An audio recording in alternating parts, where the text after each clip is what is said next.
Chapter 351. Buddhism arriving in the Middle Kingdom changed so much that even Sakyamuni might not recognize it. Foreign festivals arriving in Nanjiang proved equally baffling to actual foreigners. The people of Nanjiang conflated Christmas Eve with Halloween. Walking down the street, one encountered people dressed as Batman or Superman, alongside a variety of bizarre masks. Children darted everywhere, grabbing passers-by and chanting for candy. Perhaps it was not the fault of the city residents. The local elementary school beside the complex might have been hosting its own event. Regardless, Chu Ge, a former shut-in, had never witnessed such a spectacle. A young girl dressed as Sailor Moon tugged at Qiu Wuji, demanding candy. Qiu Wuji fished a few white rabbit creamy candies from her pocket and smiled, pressing them into the girl's hand. Her expression held a grandmotherly kindness. Chu Ge watched, stunned into silence. Ever since she wore that thick, round-down jacket on the boat, she had adopted the style for outings. She looked like a chubby little bear with a flushed face. She looked like a child herself. She claimed she wanted to blend in with the crowd rather than stand out. Chu Ge was forced to follow suit, wrapped up in layers. In reality, the winter in Nanjiang never warranted such extreme insulation. Most people did not bundle up like round dumplings. However, the bear-shaped head he wore suited the costume-filled atmosphere perfectly. Old lady. She was the one acting like a child. She even carried white rabbit candies. A fair, soft hand extended from beneath a thick sleeve, waving under his nose. Qiu Wuji hid inside the bear hood and stared intensely at him. She demanded candy, or she would make trouble. Chu Ge scratched his head. He probed the book world with his divine sense to find her a treat. Within that space, Suanji entered the master's room carrying a handful of fruit. She offered the liquai green fruit to her master. Qiu Wuji nodded with solemn authority and told her to set them down. Suanji placed the fruit on the tray. She glanced at the collection of snacks accumulating around the room. She wondered when her master had started requesting treats, filling the chamber with them. Qiu Wuji peeked at her, reached out, and snatched a fruit to pop into her mouth. Just as the fruit touched her lips, it vanished into thin air. Qiu Wuji blinked in confusion. Meanwhile, in the real world, she watched as Chu Ge produced a glowing, colorful fruit and placed it in her small hand. He offered it to her. The dual forms of Qiu Wuji, both inside the book and beside him, erupted in fury. They screamed that they would kill him. Chu Ge turned and sprinted away. A little bear chased him furiously. She shouted for him to stop, accusing him of growing arrogant and stealing her food. Chu Ge laughed so hard he nearly tripped. The bear costume made her legs look short, but she moved with surprising speed. Her legs pumped like wheels. She caught up and tackled him to the side of the road, giving him a beating. A passing child pointed and asked his mother why two bears were fighting. The mother dismissed it as typical Halloween behavior. The child questioned if it was Christmas Eve. The mother asked if there was any difference, and the child decided there was not. The bears stopped fighting. They walked hand in hand through the lamplit streets. Qiu Wuji chewed the fruit. It was sweet and delicious. Her mood improved as she ate. This tactic of Chu Ge's was actually quite good. He bullied the evil woman inside the book and gave the fruit to QQ here. It was the right way to handle things. If he needed a beating, the evil woman in the book could handle that later. QQ should praise him instead. With that thought, Qiu Wuji felt a surge of happiness. She swayed his hand back and forth. She admitted she had misunderstood him and praised his performance. Chu Ge stared at her, utterly bewildered. He could not grasp the logic behind her shifting mood. It was fascinating. Qiu Wuji shook his hand, demanding he steal more for her, or she would cause trouble again. Chu Ge understood the game now and nearly laughed aloud. He told her that only children played that way. Qiu Wuji insisted that she did not care. She was a child. Chu Ge blinked, his eyes dancing. He suggested that if she liked children so much, perhaps they could do something about it. Qiu Wuji paused, stomping her foot. She demanded only candy and told him to stop talking so much. Chu Ge agreed quickly. He checked the book again. Inside, the other Qiu Wuji stood with a face like frost, cursing and swearing. Suanji, unaware of the situation, ate a fruit in the corner. Suddenly, the fruit vanished with a whoosh. Suanji looked around in confusion. Then, the entire tray of fruit in front of Qiu Wuji disappeared. She stared at the empty table, her face rigid. She called for Suanji, who answered immediately. Qiu Wuji ordered her to throw her Grand Uncle Master off the mountain the next time she saw him. Suanji ventured a guess. She asked if her Grand Uncle Master had taken a shameless mistress outside. Qiu Wuji remained silent. The young girl balled her fists in righteous indignation, promising to kill the vixen if she ever saw her. Lacking a response, the sect leader balled the girl up and tossed her away. The shameless mistress, QQ, strolled down the street holding a handful of fruit. Chu Ge leaned over, grinning, and demanded candy, or he would make trouble. Qiu Wuji glanced at him, asking if he was not just calling it a child's game. Chu Ge kept his grin fixed in place. He told her that if QQ was a child, then he was one too. Qiu Wuji mumbled that he was a child already, considering how he spent his nights sucking on things. Chu Ge laughed. Qiu Wuji reluctantly shoved a fruit into his mouth. She tried to pull her hand back quickly, but she was a beat too slow. He kissed her fingertip. She wiped her finger on her clothes, disgusted. She complained that he managed to ruin a perfectly good piece of fruit. She chose to ignore who had brought up the subject of sucking in the first place. Chu Ge ate the fruit in silence. It melted on his tongue with no core. He paused and asked what she thought would happen if they planted special fairy fruits from the book in the real world. Qiu Wuji paused. She explained that it likely would not work. Different soil and different spiritual energy meant the fruit would become ordinary, if it even survived. She asked why he wanted to bother, when he could simply produce them from the book. Chu Ge explained that he simply wanted to plant one in their backyard for their future children to eat. Qiu Wuji missed the deeper implication. She began to seriously imagine children climbing trees to pick fruit. Her eyes curved into crescents of laughter. Chu Ge smiled back at her. He was not smiling because of the children, but because of Qiu herself. She was adorable. As they walked, Qiu Wuji noticed the atmosphere on the street felt off. The children in costumes stayed near the residential complex. Once they reached the main streets, the night air felt intimate. Young couples walked together in pairs, much like the Kixi festival. A young girl walked by selling flowers. Qiu Wuji asked if this was actually the foreign equivalent of Kixi, since she had previously assumed it was the ghost festival. Chu Ge smiled and agreed. Qiu Wuji asked if there were 2 Kixi festivals in a year. Chu Ge told her there were actually 5. Qiu Wuji widened her eyes. Chu Ge counted them off on his fingers: Valentine's Day, Women's Day, Kixi, Christmas, and birthdays. Qiu Wuji sighed, realizing that today was not even the foreign Valentine's Day. Chu Ge confirmed that Valentine's Day was still over 2 months away. Qiu Wuji asked if people were bored to turn the birthday of a foreign figure into an excuse for couples to pair off. Chu Ge tucked his hands into his sleeves. He asked if they were not also a pair of bored people walking the streets. Qiu Wuji waved her fist. She insisted she was out for a simple walk and was not his lover. Chu Ge grabbed her small fist, grinning. He asked if she knew why people paired up. She asked why. He explained that people hoped children born on this day would also be saints. Qiu Wuji bent over laughing. She pointed out that with a 10-month gestation period, they would not be born on this day. She asked if people were pigs. Whether they were pigs was debatable,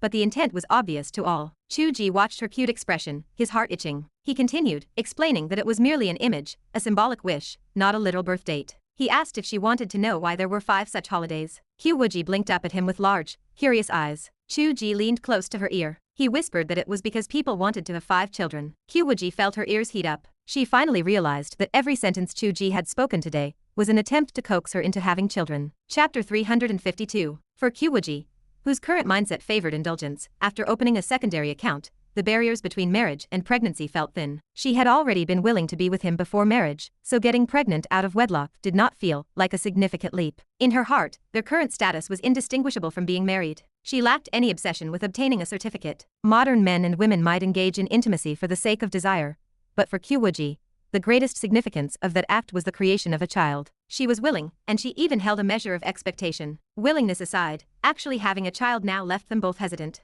There was simply too much going on. Qiu Wuji's face flushed red. She hesitated before asking in a low voice if he really wanted a child. Chu Ge spoke honestly. He told her that his mother was urging them, though that was not the primary reason. He continued by saying that he felt she truly liked children herself, as she always beamed with a grandmotherly kindness whenever she saw one. Qiu Wuji cast her gaze toward a young girl selling flowers in the distance. She watched the girl's small, smiling face. A smile formed on her own lips before she realized her expression was inappropriate. She let out a huff and straightened her face. It was indeed quite unusual. As the principal of the Yunji sect, the sect frequently recruited very young disciples, and there were couples within the sect raising children of their own. She had never displayed such maternal warmth toward children in the past. She did not know when this change began. Su Anji knew this best. In the past, whenever she saw the sect leader had a stern face, radiating sword intent, that made one tremble from afar. She had not dared to breathe loudly when asking questions. Now, she was bold enough to curse a vixen in front of the sect leader. It was not that Su Anji had grown bolder. It was that the sect leader had truly changed. At her core, she was a woman in love, and she wanted a child of her own. Qiu Wuji could not process these thoughts fully. Her face burned. She instinctively mumbled that she did not know if this avatar of hers was even capable of it. Chu Ge countered that since she had a menstrual cycle, it should be possible. Qiu Wuji spoke with agitation. She asked how he would know,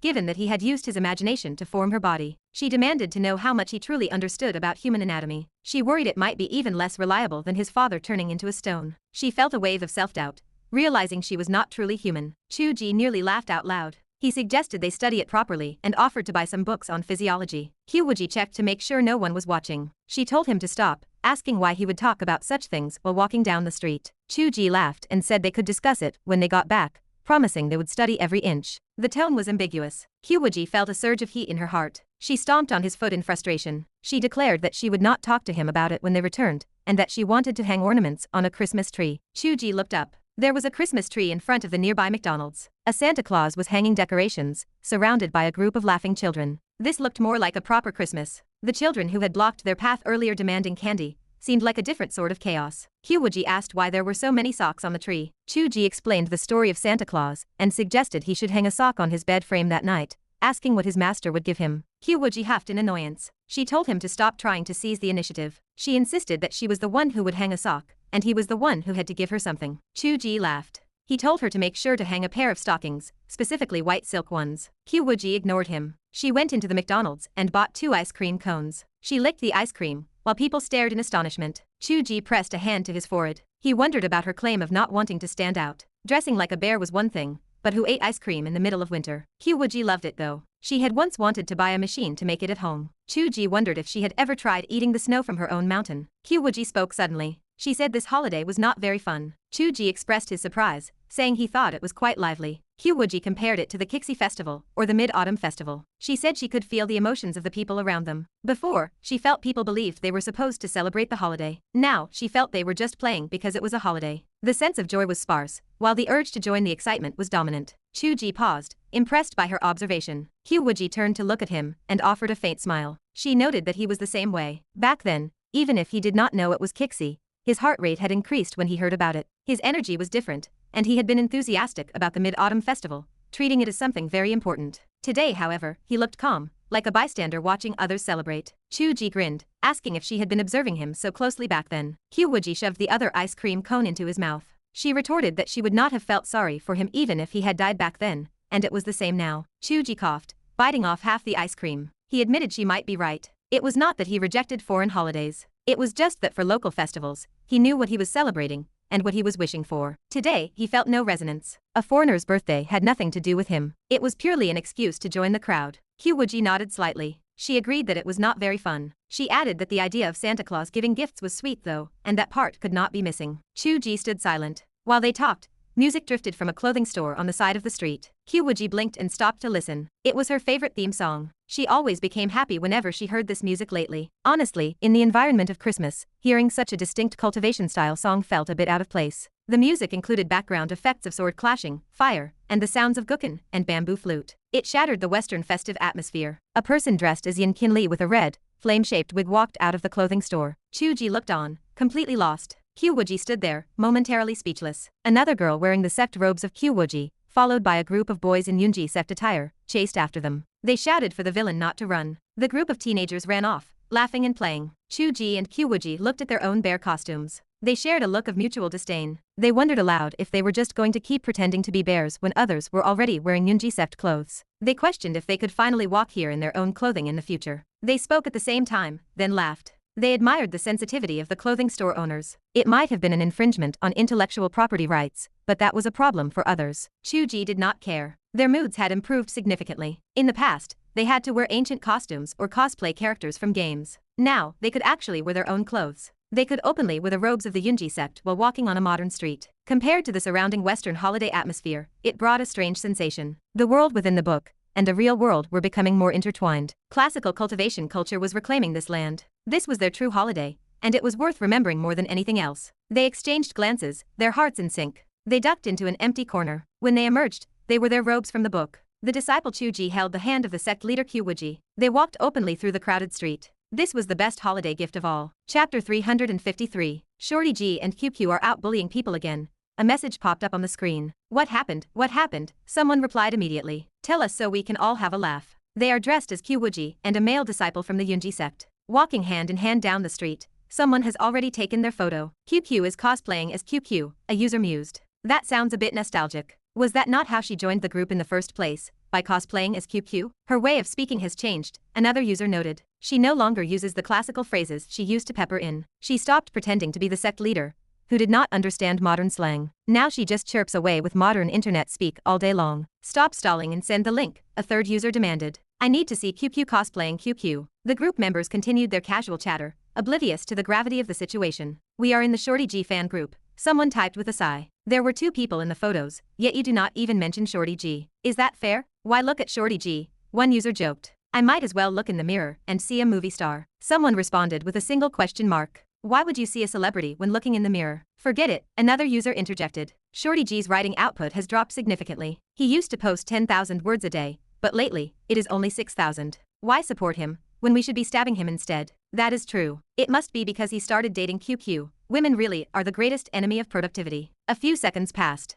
Holy cow, someone typed. Shorty G actually looks that handsome. Is the embroidery on his clothes different from the standard disciple attire? Another user pointed out. Is he cosplaying Chu Tianji? No, Chu Tianji never became a direct disciple. You have all forgotten that he does not need to cosplay anyone. He wrote about Qiu Wuji taking a disciple named Chu Ge in the book, so he is clearly cosplaying himself. I just realized it. The shameless guy actually had those clothes custom made. You were all talking about QQ and ignoring Shorty G earlier, but now you are only looking at Shorty G and ignoring QQ. Does QQ even need to be mentioned? A fan replied. My tongue is stuck to the screen. Someone help me. The group chat descended into chaos. This is Qiu Wuji stepped out of the pages, someone wrote with raw emotion. Nothing will convince me otherwise. I am going to kill Shorty G and steal QQ. Forget it. Someone said the punch he threw at that foreigner was real martial arts. Even if he beats me to death, I am going to steal QQ. Why look at celebrities when we can look at QQ every day? It is true. No celebrity is more beautiful than QQ. When she wore a ponytail and a shirt, the feeling was not this intense, but seeing her in the sect leader robes is just perfect. This is the perfect Qiu Wuji from my imagination. This is Qiu Wuji.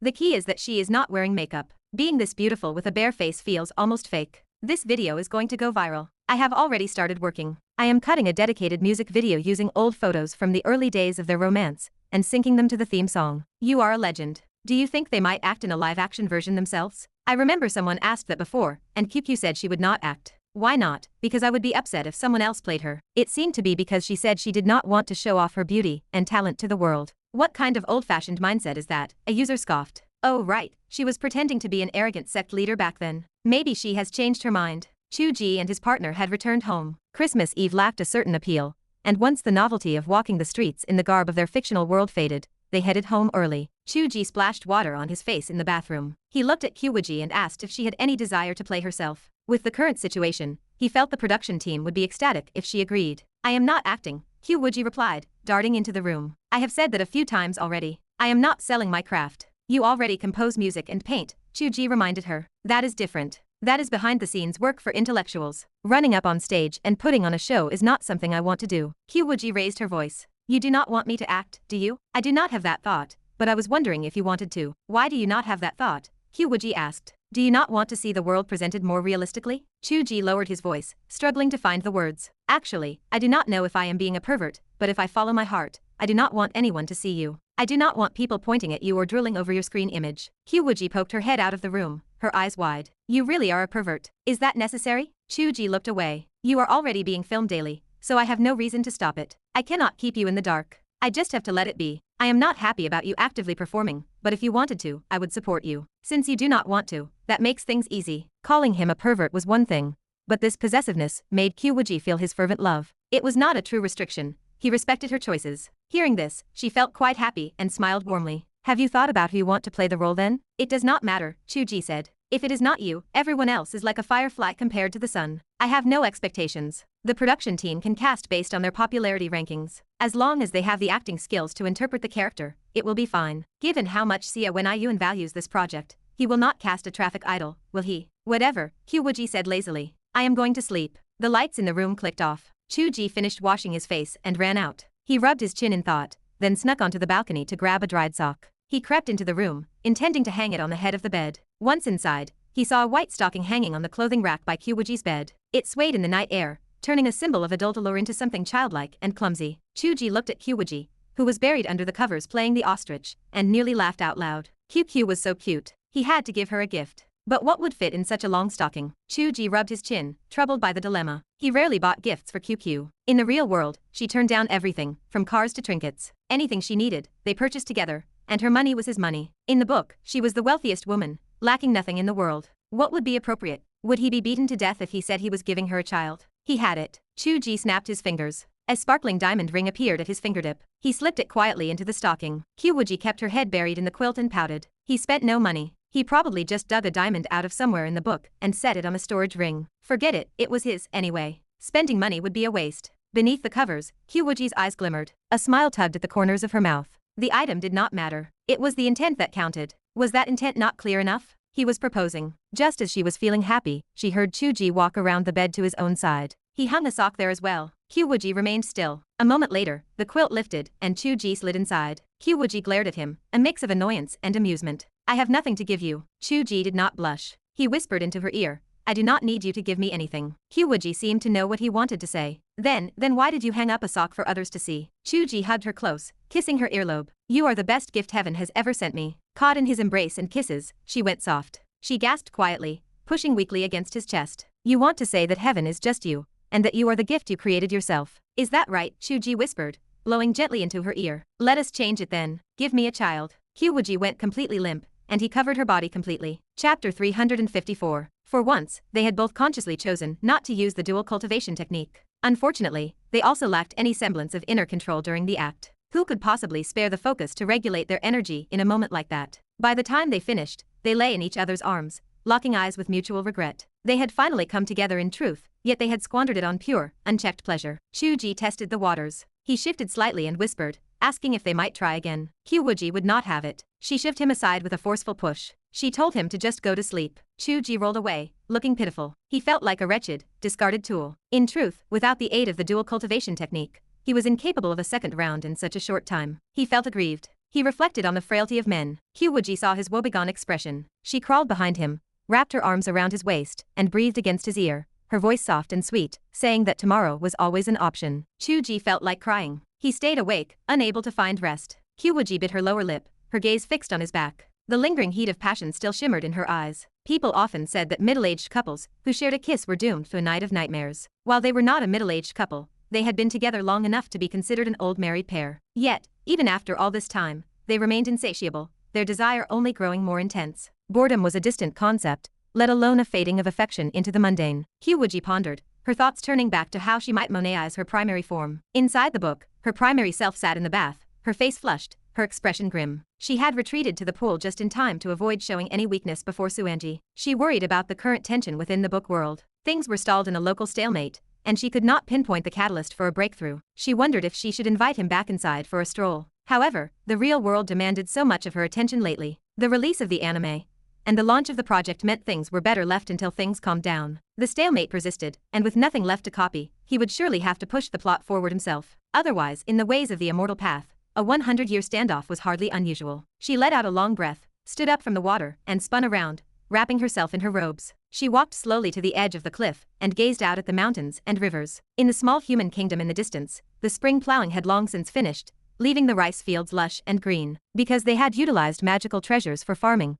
the efficiency of sowing had soared, freeing up a vast amount of labor. The queen of the small kingdom had seized the opportunity to open mines and develop metallurgy. Since forging was a specialty of the Yunji sept, they had begun to selectively pass down immortal forging techniques. As a result, the kingdom's metallurgical industry thrived, and their weaponry and armor had made significant strides. Yet, by Qiu Wuji's current standards, this progress was insufficient. Industry was an entire system, not just the development of a single technique. She aimed for development that transcended the heavenly path, something independent of the eternal, unchanging social structure defined by the world. What she needed was not to grant magical treasures or spells to make a kingdom strong enough to conquer the world, but to provide a guiding influence. The results were visible so far. Fragments of modern industry were appearing, with machine tools, mold making, and assembly line concepts beginning to sprout. She believed that if this continued, this small kingdom might trigger a storm in the mortal realm, an industrial revolution within the book world. She anticipated the day it arrived. This change, driven by her own hands, would push the world away from the heavenly path without disrupting the plot or triggering corrections. Could this become her opportunity to transcend the heavenly path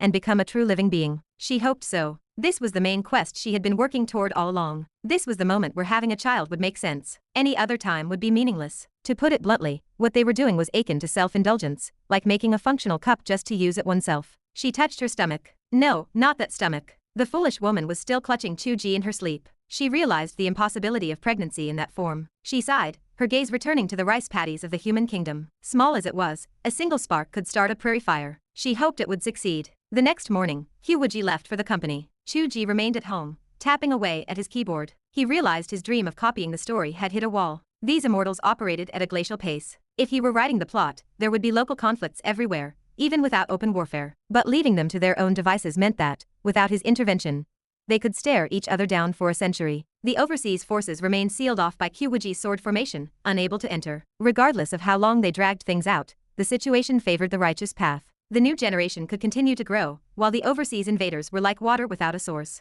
This led Xie Zhuxiao, Chu Tianji, and the others to take their time. They even wanted to wait for Debei's departure to the east to see if any progress could be made. Chu Tianji in particular felt confident in his own breakthrough, thinking it better to wait until he reached the transcending tribulation stage to fight. Even the protagonist, the one most capable of driving the plot, had quit the job. The world naturally fell quiet. Only Debei's effort to open up the wilderness and establish a sect offered some story, and he had been copying those chapters recently. If not for that, his source material would have run dry. He could not rely on these immortals. He had to drive the plot himself. As for how to do it, everyone knew that when two sides were deadlocked, the one who initiated the attack was bound to suffer. Naturally, he could not let his own QQ or his godson be the ones to attack. That left Qinli. He had been so arrogant in the music video that fans were already cosplaying him. It was time for him to step up. Chu Ge opened the document and began to type furiously. Qinli sat on his flaming throne, his legs splayed wide in a display of dominance, casting a look of contempt at the Hydra beside him. He asked if that was all they had, coming to the divine land only to shrink back and hide like turtles. Inside the book world, Qinli felt a surge of satisfaction. He had long wanted to mock these idiots, but he had feared disrupting Father God's arrangements. This time, however, it felt as though Father God himself was manipulating things. Qinli had never felt so satisfied being controlled. Chu Ge did not need to write what followed. Qinli cursed with gusto. He told the Hydra that as a beast of divine nature, it was no different from a common nine-headed bug. He turned his vitriol toward the giant, calling it a special western breed, supposedly strong enough to toss mountains, but in reality, as soft as an egg. The Hydra and the Cyclops erupted in anger, reminding him that they had been injured in the night raid on Cloud City, while he remained unscathed, only to come here and talk trash. Qinli scoffed, dismissing their claim. He told them they were the ones who proposed the attack on Cloud City, and the ones who refused his support, and asked if they had the face to whine about it now. The Hydra swallowed its anger, noting that Qiu Wuji had sealed the sea area, leaving them like water without a source, and that they could not act rashly. Its king was attempting to break through the sea, so there was no need for haste. Qinli sneered, wondering which pig of a king they served. He told them that thinking they could break through the sea in such calm waters showed a fundamental misunderstanding of Qiu Wuji, as if she were a fool who would not react. He told them that if they intended to act, they should at least understand the art of feinting to the east while attacking the west, creating trouble in the divine land to distract Qiu Wuji. The Hydra and the Cyclops exchanged glances, admitting the logic of his words and offering their cooperation. Qinli suggested the Dharma Temple. He felt those bald donkeys had been unusually quiet lately, and it was worth a trip to investigate. This, too, was not written by Chu Ge. Debei's departure to the east had been covered, and with the straits blocked, the Hydra and the others had not received news of his arrival on the other side. Yet, Qinli possessed the keen instincts of a generation of demon lords and was so familiar with the behavior of Debei and the others that he sensed something amiss in their recent disappearance. It contradicted their mission of subduing demons and defending the path. Qinli, who had begun to gain fans in the real world, was in every respect more capable of independent thought than these stereotypical monsters. Chapter 355. Qinli did not truly intend to attack the Dharma Temple. His resurrection of Qingyan meant he owed a debt of gratitude to Debei. Anyone who watched him mourn Qingyan for a lifetime knew Qinli was not a man to forget such favors. He harbored no psychological obstacles toward attacking Qiu Wuji, yet attacking Debei felt entirely different. He proposed the attack on the Dharma Temple because he understood it would distract Qiu Wuji. The so-called king, whom the enemy kept hidden, might seize that opportunity to act in the East Sea. He had to force that king into the open, or he would continue to feel like a pawn in someone else's game. Surely Qiu Wuji also wanted to identify the king. On this singular point, the righteous and demonic paths shared a quiet, unspoken understanding. Qinli dared not assume Qiu Wuji would play along with his unspoken plan. She should not be a fool. Yet, it was hard to say. The current Qiu Wuji behaved like a love-struck idiot. He wondered if she retained the sharp intuition she possessed when they were enemies. Regardless, the local war against the Dharma Temple began, shattering the stalemate that had held for so long. Debei had entrusted the protection of the Dharma Temple to Qiu Wuji before he left. Naturally, she held the temple in high regard. The moment the demonic path made a slight move, the news reached her ears. Qiu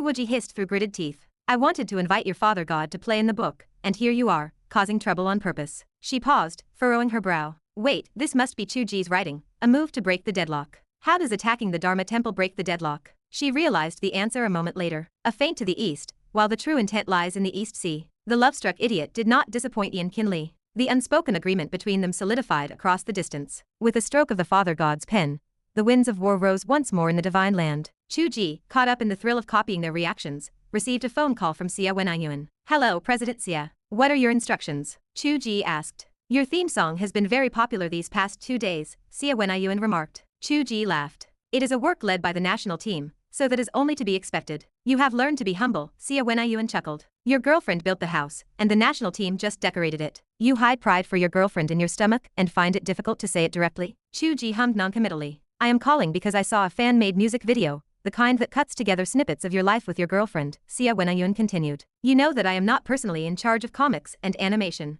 I am responsible for film and television. Chu Ge grasped the implication immediately. Do you think our image fits, so you want us to perform? It is not just that your image fits. You look like you walked right out of the book. Xia Wenayun laughed. And you are bullying others too. The footage shows other cosplayers nearby, and the contrast makes them look like fireflies next to the sun. It is like having the ugly servant highlight the beauty of the mistress. Did you do that on purpose? Chu Ge chuckled. I truly did not mean it that way. We did not even film that video ourselves. Curious passersby did it. As for performing, my girlfriend and I discussed it yesterday. We decided against it. Why? Worried about acting skills. There is no need. We already discussed that when you visited Shanghai. It is not an issue. Even if it is not a big issue, it is still a small one. While our appearance matches, performance requires skill. Neither QQ nor I can act. If you put us on camera, we would inevitably be stiff and awkward. To be honest, my expectations for film and television go beyond just character likeness. I have high expectations for the performance itself, Chu Ge said earnestly. Let true veterans take the roles. Their interpretation and portrayal will exceed what we could offer. Myself included.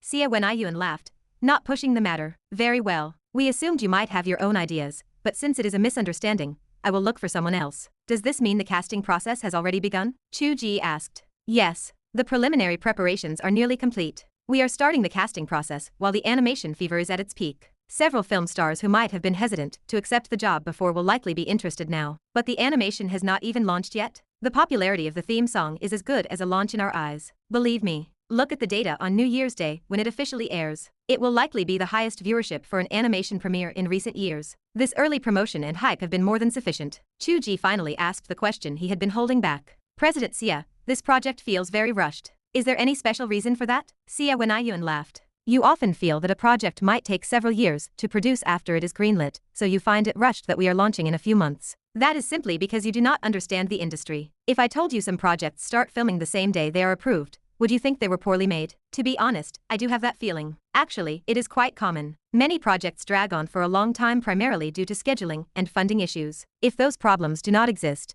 everyone prefers to start as soon as possible to avoid complications later. The same applies to animation. As long as funds are sufficient, the production cycle does not need to be that long. Many long production cycles occur simply because there is no money, but we must tell the public that we are striving for perfection. Chu Ge paused, stunned. It is that simple? It is that simple. Of course, there are also my personal factors. I am in urgent need of a film that produces results. My boss in Korea is waiting. I cannot speak to you about internal company matters, but you know that I value this project highly. Chu Ge breathed a sigh of relief. It seemed to be just a coincidence. He had initially worried there might be some underlying reason for the producer matching his needs so perfectly. As long as that was not the case, he felt at ease. He truly did not understand the specific operational details of film and animation. Since Xia Wenayun had explained it this way, Chu Ge stopped dwelling on it. Then I will leave it to you, President Xia. Since we hold all the copyrights, we will also use the animation songs and background music in the TV series as background cues and Easter eggs. However, the TV series requires a different version of the song for the theme. We plan to have your girlfriend do it as well. Are you interested?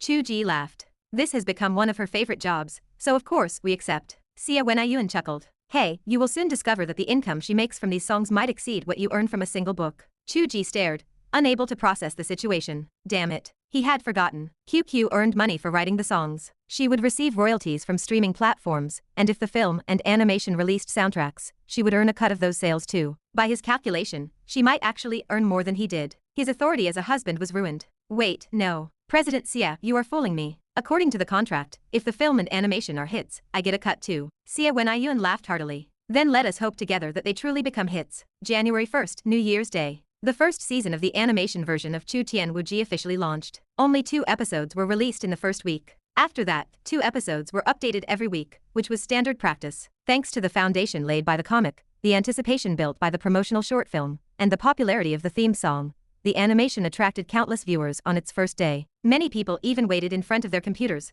tracking the official launch time. It was safe to say the number of viewers had long since surpassed the number of original book fans, by many times over. Even counting the readers of pirated copies, they could not compare to the current audience. The expansion across various fields, including comics, music, and social events like the viral couple and the incident with the foreigner, had pushed the story's recognition to a social level that an ordinary web novel could rarely achieve. And it was going to continue to expand. For others, the launch of the animation might be about money and fame, but for Chu Ge, it represented a massive leap toward global recognition. Chu Ge valued the animation's performance 100 times more than he did his web novel rankings. Being ranked first or second in web novels was one thing, but if the animation succeeded, it would extend his reach into an entirely different dimension. The couple sat anxiously in front of the computer, leaning their heads together to check the data. The results were certain. Within 10 minutes of the first episode appearing on the application, it entered the top 10 for views among new releases. Within 1 hour, it reached the #1 spot. Chapter 356. Industry veterans like Xia Wenyuan, while not focused on animation, shared a singular judgment regarding popularity and buzz. The big data they analyzed was professional grade,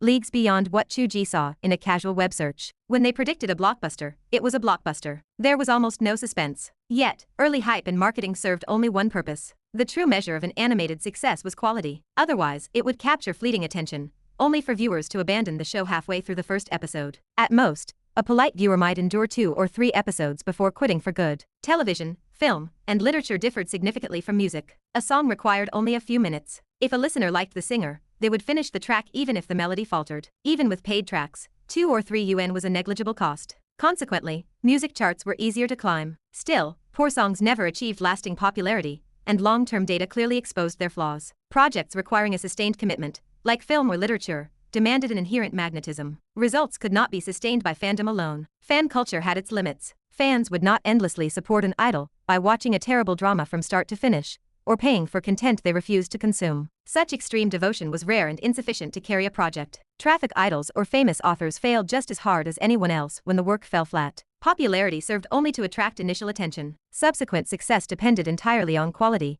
specifically the ability to retain viewers and attract the general public, who simply clicked from a recommendation bar. This was the primary factor in determining success. The notion that a work was a masterpiece solely because the public loved it, and that any failure was merely due to lack of fan support, was a logical fallacy far beneath the level of casual fan culture. The same rules applied to the animated version of Chu Ge Wuji. The excellence of the original novel, the quality of the comics, the power of the songs, or the author's internet fame meant nothing if the production itself failed. Viewers would take one look and scatter. Chu Ge did not place much stock in these initial viewer numbers. He clicked on the first episode with a measure of tension. He skipped the theme song, having seen it dozens of times, and went straight to the story. Endless blue skies, lush green hills, and boundless rice fields filled the screen. The beauty was immediate. Young Chu Tianji ran through the fields, the animation so precise that the texture of his skin remained visible. It was incredible. To produce this quality in such a short time frame was remarkable. Chu Ge had feared the footage in the music video was merely a concept car, a beautiful prototype that would degrade into something unrecognizable upon mass production. Yet, the final product stood firm. While Chu Ge focused on the visuals,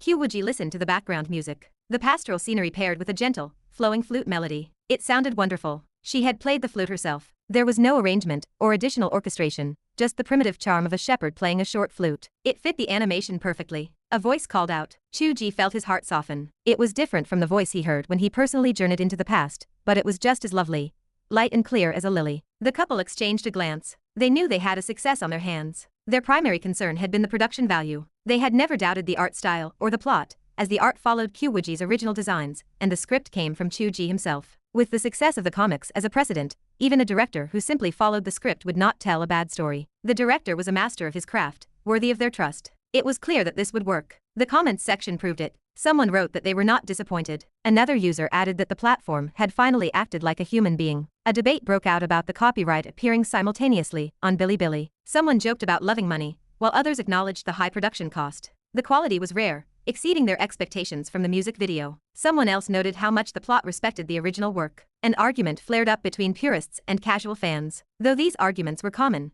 they proved that both camps accepted the animation. No one dared to claim the animation itself lacked quality. A passerby asked what the book was about, claiming they clicked based on a recommendation, and found the high view count suspicious. A critic of the book advised them to read it, calling it the #1 ranked novel on the site for a reason. They needed to recommend it. If an animation with such high investment failed, it would be cancelled. Everyone knew the bosses were in it for the money. To keep the project alive, or prevent a drop in quality later, fans had to contribute to its success. By the time the couple finished watching the 2 episodes, the view count had already entered the top 3 of the monthly charts on multiple platforms, hitting #1 on others. It was not just the new release chart, it was the monthly chart. Being the first day of January, climbing the monthly chart was easier, but claiming that top spot created a wave of traffic. It was a virtuous cycle. Platform exposure worked faster than word of mouth. While reputation mattered, it required time to ferment, and did not reflect on initial numbers. Platform exposure was the most immediate tool. By January 2nd, the first season of Chu Ge Wuji stood firmly at the top of the monthly charts across all platforms. It was a massive success. Chu Ge looked at his novel, which had slipped to third or fourth place due to recent inconsistent updates. He remained speechless. The book was not as popular as the animation. He wondered if this success would feed back into the book's performance. It likely would. Messages flooded his group chat for struggling writers. They tagged him repeatedly, calling the animation incredible. One writer expressed jealousy, complaining about their own animation project. Another suggested Chu Ge was a favorite son of the company. Chu Ge watched a writer, whose own comic had been butchered and cancelled, lament his lack of a successful animation. Chu Ge knew this person. He recalled mentioning this writer to Ms. Island just days ago. He acknowledged the writer's talent with sincerity, offering encouragement, and predicting an eventual animation for him. The group erupted, demanding a red envelope from Chu Ge to celebrate. Chu Ge offered a modest, insincere response, claiming it was only the beginning. The group threatened to leave bad reviews in the comments, forcing Chu Ge to pay up. They returned the favor with links to provocative content. Chu Ge stared at the links. His heart felt distant. He had lost interest in such things. He used to search for them with excitement, but now he felt indifferent. He wondered if this apathy stemmed from having Qiu Wuji in the flesh,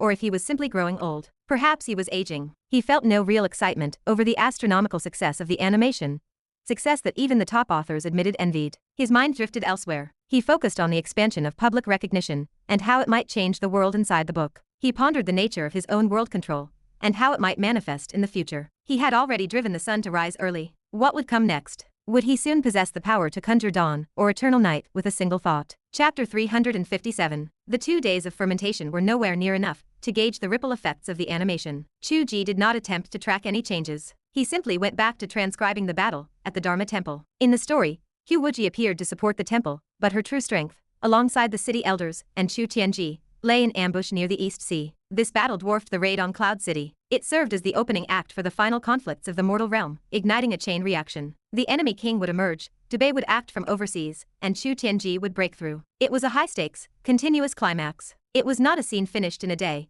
but the end was in sight. It was easy to write. He simply transcribed the raid, the monk's desperate defense, the tactical shifts, and the counter-ambushes. Days passed, and he even managed to build up a buffer of several unreleased chapters. Chu Ge grinned. The feedback loop proved powerful. Viewers, left wanting more after 2 episodes, flocked to the original work. His rankings climbed back to the top spot. The comics followed suit. Even physical book sales spiked, and the publisher initiated printing of the comics. It was total domination. The phenomenon was short-lived, perhaps, but spectacular. Observers dubbed it the era of Chu Ge at Penguin Entertainment. The label lasted until someone crossed it out and replaced it with the era of QQ. Shorty G lacks the stature, one user wrote. Everyone calls out for QQ. Who knows who Shorty G is? It is obviously the era of QQ. These words originated from his own writers group. They were all double agents. Chu Ge accepted the verdict with a heavy heart. Indeed, the public remembered the characters, not the author. But industry professionals saw it differently. Chu Ge had officially entered the ranks of recognized authors. Reality was cold. If the work had influence, you were a writer. Because he provided the scripts for both the comics and the animation,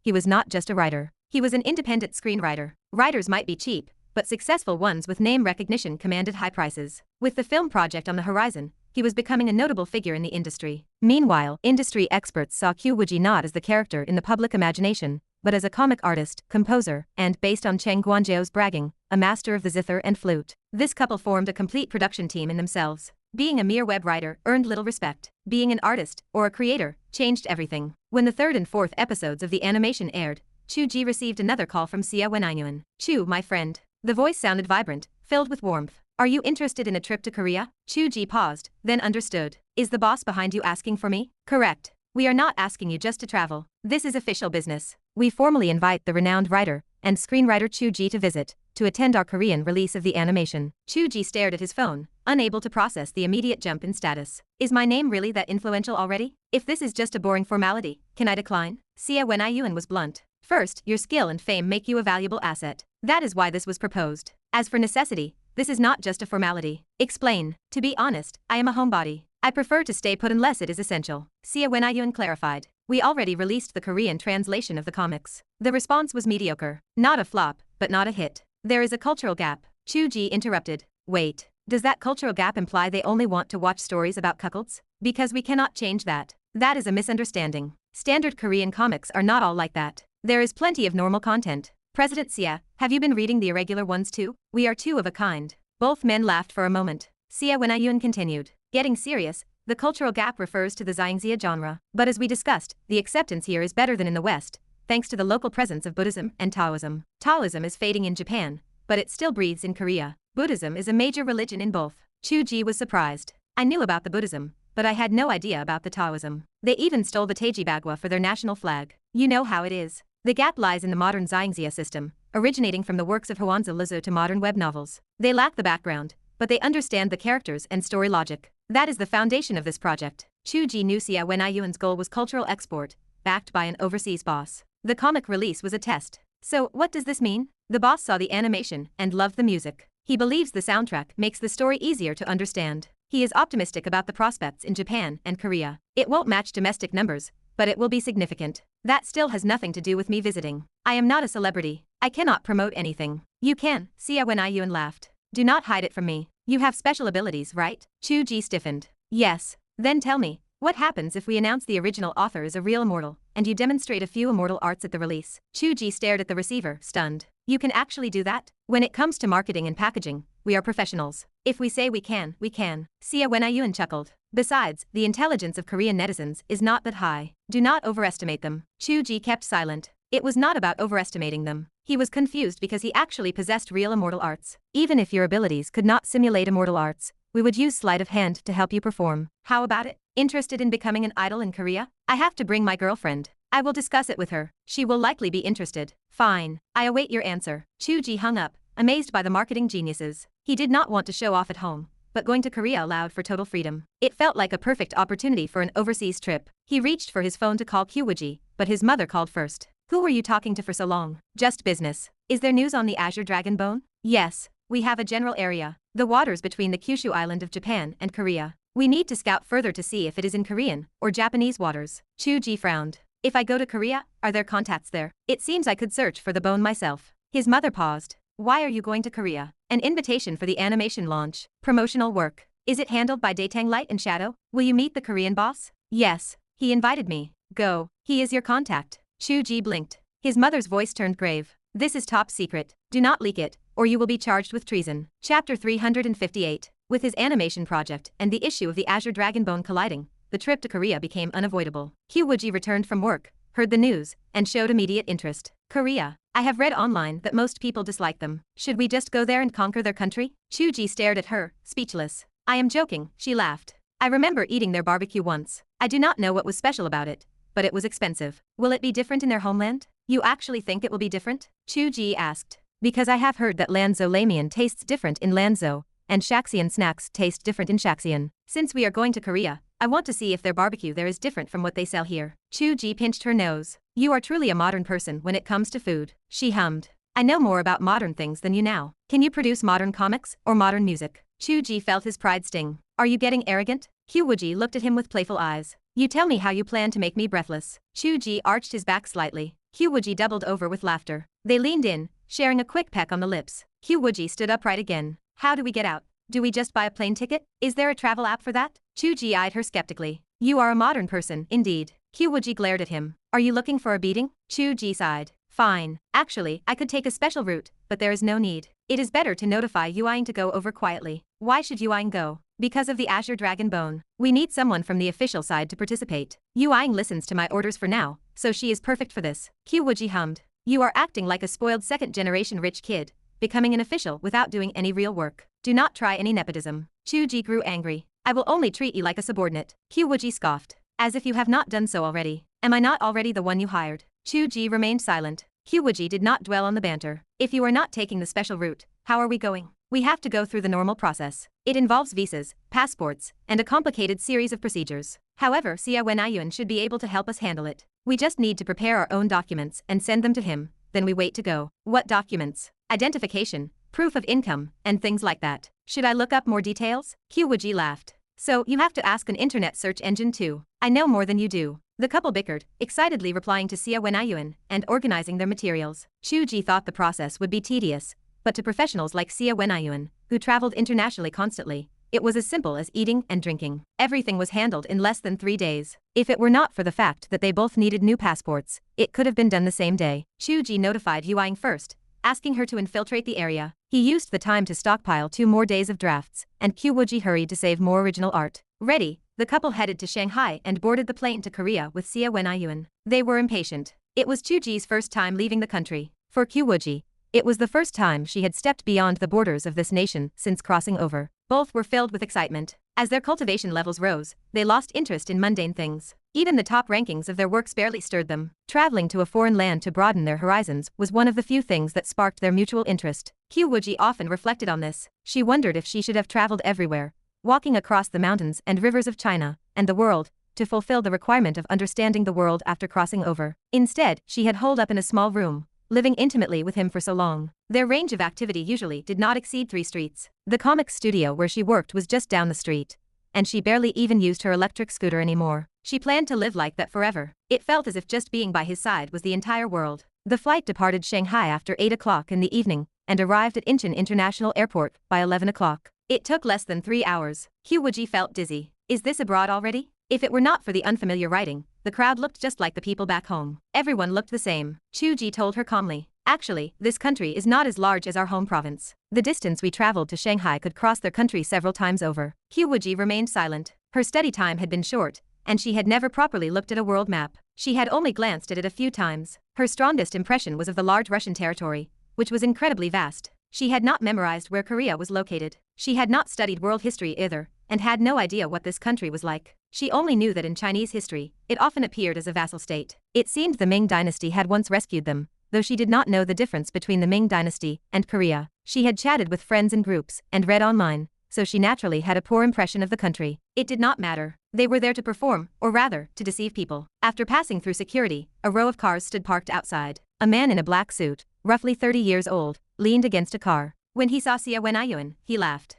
"President Xia, over here." He spoke in Chinese. Xia Wenyuan laughed, approaching with his secretary. "Brother Crow, you came yourself?" Qiu Wuji did not notice anything unusual, but Chu Ge sensed a different atmosphere. He wondered if cars were allowed to park like that outside the airport. Was this within the rules? He looked at the airport security guards. They stared straight ahead, as if they saw nothing. Brother Crow laughed. "Am I not just a driver running errands?" His gaze fell upon Chu Ge and Qiu Wuji, revealing surprise. He had not expected the author to be so handsome, and his girlfriend so beautiful. "With your looks, are you sure you are an author and an artist, and not idols?" His phrasing revealed a difference in language habits. Back home, most people used the term idol with a slight derogatory connotation. It was rare to hear it spoken so clearly without that bias. Chu Ge laughed. "We are here to debut, Brother Crow. Please guide us." Brother Crow enjoyed that. "Good. You are not pretentious. That fits our taste." Xia Wenyuan introduced them. "Brother Crow is the chief of our boss's personal guard, and one of his most trusted brothers." Chu Ge understood the subtext. This meant the boss valued them highly. He should not assume they were just being sent a random driver. He wondered why someone still had a chief of personal guards in this day and age. Was it necessary? The vehicle was a Mercedes V-Class minivan. It held everyone, so they piled inside. Qiu Wuji could not help but ask. "We fit in one car. Why do you need this whole motorcade?" Brother Crow drove in silence, smiling. Xia Wenyuan laughed.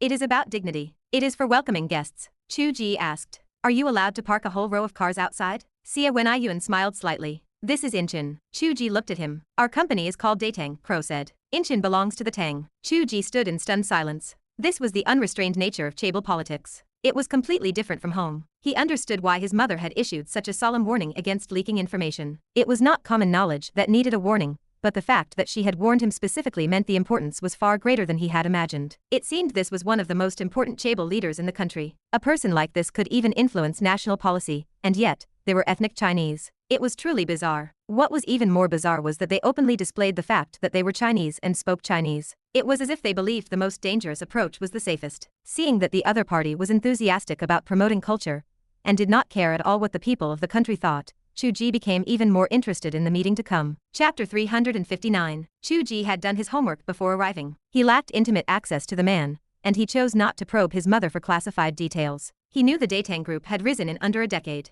Its founder, chairman, and president, Tang Jinyan, stood at 36 or 37 years of age. His climb had been swift, almost vertical. He rivaled the major conglomerates now. Rumors painted him as a former pig merchant, though the truth remained elusive. He had bet on the massive development project on Jeju Island, building a film and tourism complex. That success had accelerated his growth. From there, he expanded into entertainment, ruling half the industry. Somehow, he had swallowed Hanjin shipping, seizing control of the maritime transport of the nation, and securing his seat among the chaebols. The group spanned trade, infrastructure, tourism, entertainment, and logistics. Samsung and CJ stood as his rivals, yet he maintained a bizarre, symbiotic intimacy with them. A paradox for a foreigner. Chu Ge had felt as if he were entering a story from an old pulp novel, meeting a crime lord. This man seemed far more formidable. A year ago, this meeting might have stirred anxiety. Now, it sparked little. Chu Ge was the heavenly Tao of his own world. He felt no nerves, only respect for the man's sheer ability. The Datang Group headquarters stood in the Gangnam district of Seoul. The building gleamed with newness. The company logo displayed the two characters for Datang in a vigorous, ancient script.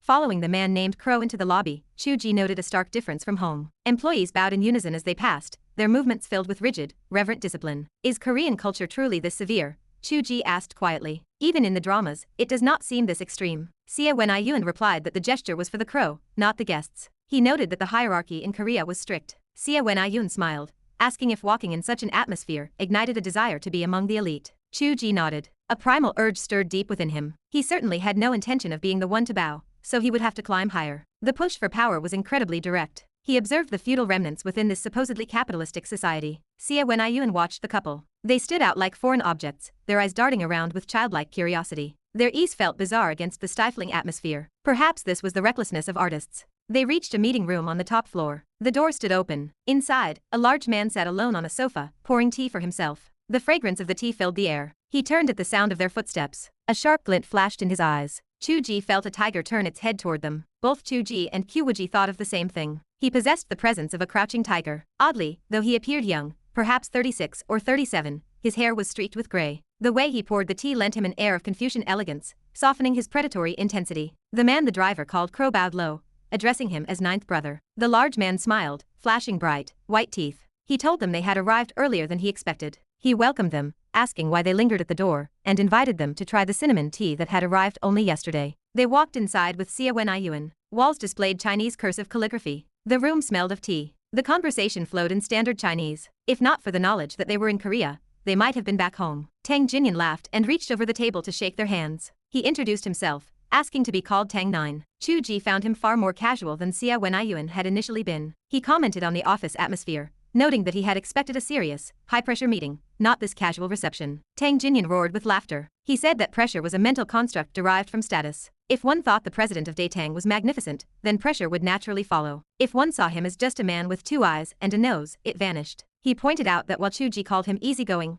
Xie Wenyuan stood there with a stiff face, breathing with careful caution. Xie Wenyuan remained silent. Qiu Wuji observed that his presence was commanding, and that people were naturally awed by him, regardless of his status. Tang Jinyan looked at her with surprise. He noted her words and asked if anyone had ever told her that she held the same commanding presence. Qiu Wuji stiffened, offering no reply. She lacked Chu Ge's casual nature. The man's presence had triggered her own internal defenses. She recognized his intensity, yet she noted that he possessed no cultivation, which made his intuition even more impressive. Tang Jinyan watched her thoughtfully, then moved on, pouring tea for everyone. He apologized for his clumsy hands. Chu Ge realized with a start that this man worked without a secretary. What a strange person. Xie Wenyuan sipped his tea and set it on the table. He asked if the president was in a good mood. Tang Jinyan laughed, stating that guests from home always put him in a good mood, and talented people improved it further. He took a sip of tea and cut straight to the point. He had watched the third and fourth episodes of the animation the previous day. He insisted they maintain that standard, ensuring a breakthrough in the local market. Xie Wenyuan was clearly accustomed to this direct style. He noted that the team at Penguin knew of his interest and had poured their heart into it. Chu Ge wondered about this layer of influence. Tang Jinyan explained that he had various partnerships and cross-shareholding arrangements with Penguin in gaming and entertainment. Chu Ge noted the president's low profile in the domestic market, given his status as a major player. Tang Jinyan asked if they had heard of the chairman of LG, who ranked 17th on the Korean Forbes list. Chu Ge failed to recognize the name. Tang Jinyan laughed, pointing out that apart from the Samsung family,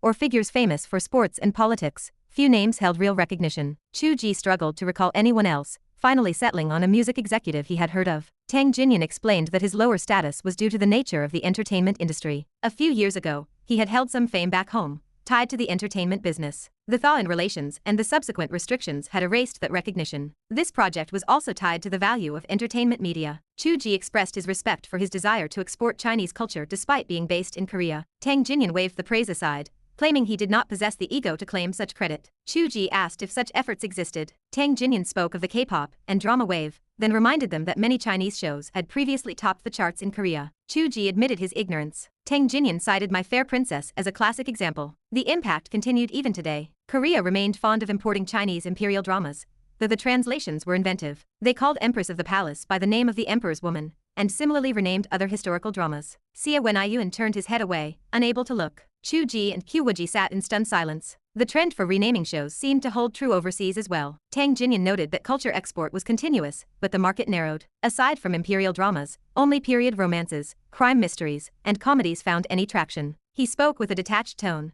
noting that these genres lacked cultural ties. They could be set in any nation, unlike the imperial dramas. Tang Jinyan added a fresh cup of tea. He watched the liquid flow, his gaze drifting. Market interests drove everything. They wanted money, not culture. Culture was just a gold leaf they pasted onto their earnings. He understood the split. If the market rejected it, the export was useless. One had to open the market first. He stated that it had been too long. Everyone pursued the market, forgetting to attempt to infuse anything else. They could forget, but he could not. He had spent years in the Korean entertainment industry. If he did not attempt it, who would? Chapter 360. Chu Ge glanced at Xia Wenyuan. He recalled the producer saying similar things about profit being a natural pursuit. Looking at Tang Jinyan now, he could not tell if these were Xia thoughts or ideas absorbed from his boss. The difference lay in that final statement. If I do not try, who will? The weight of that question hung in the air. The aura of a man who had faced true battles and weathered storms hit Chu Ge hard. The writer, usually relaxed, felt the pressure of a sudden sense of mission. He wondered if his own book could bear the weight of such a purpose. Tang Jinyan dismissed the notion with a wave of his hand. He did not want depth. Market acceptance was the priority. I mean diversity and representation, Tang Jinyan explained. We cannot have a world where people think our antiquity consisted only of imperial princes and princesses. Xiangxia remains a representative culture. Early film attempts to promote it led to massive financial losses, but those failures were dreams worth having. Chu Ge nodded. He had heard of those bleak times. Tang Jinyan smiled. Culture seeps into the subconscious. Take the book title and the name of the protagonist. Korean readers might miss the nuance of the references at first, but if they fall in love with the work, they will research the meaning. That is the perfect balance. Forcing it down their throats would ruin the beauty of it. Tang Jinyan paced the room. He wanted one more attempt. One could not simply choose any Xiangxia work. A project needed a market to survive. He did not need to make money, but he needed to be heard. He had tasked Xia with finding an IP, and finding Chu Ge had been an act of fate. He believed in that connection. He hoped it would prove to be a significant convergence of fortune. Chu Ge could not help but laugh. You believe in fate, Tang. Why not? Tang Jinyan asked. I have not seen the level of scrutiny you and your partner brought through those doors in at least a decade. You are both characters in your own right,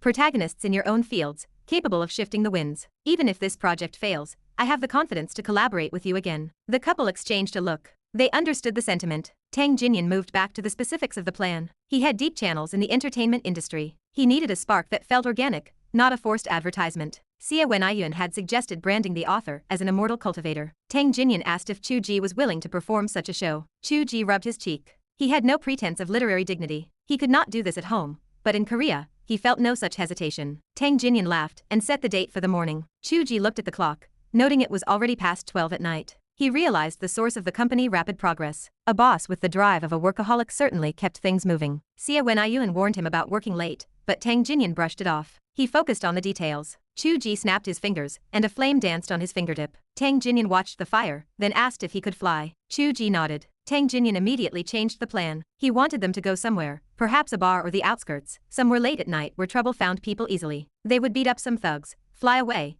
get filmed, and let the internet tear it apart for a day. Tang Jinyan tapped his chest. You do not need to bring people. Go anywhere, and I will ensure trouble finds you. Chu Ge felt hesitant. Any place would do. Tang Jinyan sighed with a touch of nostalgia. You used to go to Changniangni for this, but it is a commercial district now. I made the money, but my youth is gone. Go to Changdamdong. The script became a hero rescuing a maiden. On a bar balcony, Chu Ge and his wife rescued a girl being molested. A group of punks rolled on the floor in agony. The girl and the thugs were real patrons, lending the scene an uncanny authenticity. The whole country seemed to be acting on a single command. The action required a show. Sparks of lightning and the grace of riding the wind became essential. The thugs groaned on the ground. The girl looked at them with stars in her eyes and asked if they were gods in Korean. Chu Ge shook his head, feigning ignorance. She tried again in broken Chinese, asking if they were immortals. Chu Ge acted nervous. He told her there were no immortals and urged her not to speak of it. He grabbed Qiu Wuji, jumped from the 10th story balcony, and vanished. The surveillance cameras captured everything. The girl recorded the final jump on her phone. The transition was seamless, the footage terrifyingly real. Tang Company team had originally wanted to make it even more authentic. Qiu Wuji beauty acted as a natural lightning rod for harassment. Chu Ge rejected that proposal. He feared he would not be able to stop himself from beating the harassers to death. The hero rescue trope felt clunky, but the footage of the immortals outweighed any narrative flaws. The resolution was crystal clear. The trolls began their work. First, the girl posted about meeting immortals, sharing the video of the jump. Nobody believed her. Then, the bar surveillance footage surfaced, corroborating the story. Strangers began stitching the clips together, spreading the word that immortals were real. The capital flooded the web with controversy. Is he a superhero? One user asked. That is Chinese, so he must be a Chinese god, another commented. It is too fake, a third wrote. A bot chimed in, claiming to have analyzed the video and found no synthetic traces. A reference to the translated webcomic, The Sky Above Chu, appeared. The cycle of skepticism and belief grew as users debated the existence of fox spirits and magic. Chu Ge sat in the hotel, reading the machine translations. He had no words. The Koreans were truly relentless. Chapter 361. This country feels stifling. Qiu Wuji stood by the hotel window, gazing out at the night cityscape without bothering to check the internet translations. The city lights burned bright, mirroring the unending flow of traffic below. The metropolis refused to sleep. Chu Ge struggled to identify the source of her unease, though he knew cultivators possessed the ability to read the energy of a place. Perhaps it was simply the rhythm of the city. Compared to the second or third tier cities like Nanjiang, the pace here felt frantic. Qiu Wuji preferred the quiet serenity of the southern mountains, and perhaps one day they would settle in a smaller town to enjoy their own peace. He did not answer. He wrapped his arms around her waist from behind, resting his chin on her shoulder as they watched the view together. Qiu Wuji leaned back, adjusting to a comfortable position. She smiled. That President Tang is a capable man. Even this hotel belongs to him. He truly spans across many industries. True, Chu Ge agreed. He tried to imagine himself developing in a foreign land. Even with the full backing of his home country, he doubted he could achieve such a feat. Tang Jinyan was a legend in his own right. Qiu Wuji continued. When I went to Shanghai, I felt there was nothing new to see. It was all the same. I never expected going abroad to be identical. Chu Ge chuckled. That is because we are in the middle of a city. Metropolitan landscapes are largely indistinguishable. Besides, we are being hosted by someone of Chinese descent here. The conversations are in Chinese, and the office decor feels so authentically Chinese that I cannot even sense the local customs. The only thing I feel is the bowing. Qiu Wuji shook her head slightly. The impact was quite strong when we first arrived. Even in our ancient times, we rarely did that. A simple cupped fist salute was enough. Chu Ge offered. You can see the differences on their television programs. Sometimes, a simple difference in the length of lines spoken by men and women can cause a public outcry. Qiu Wuji blinked. Do not be surprised. We are not far behind. Anyway, let us put that aside. Chu Ge asked.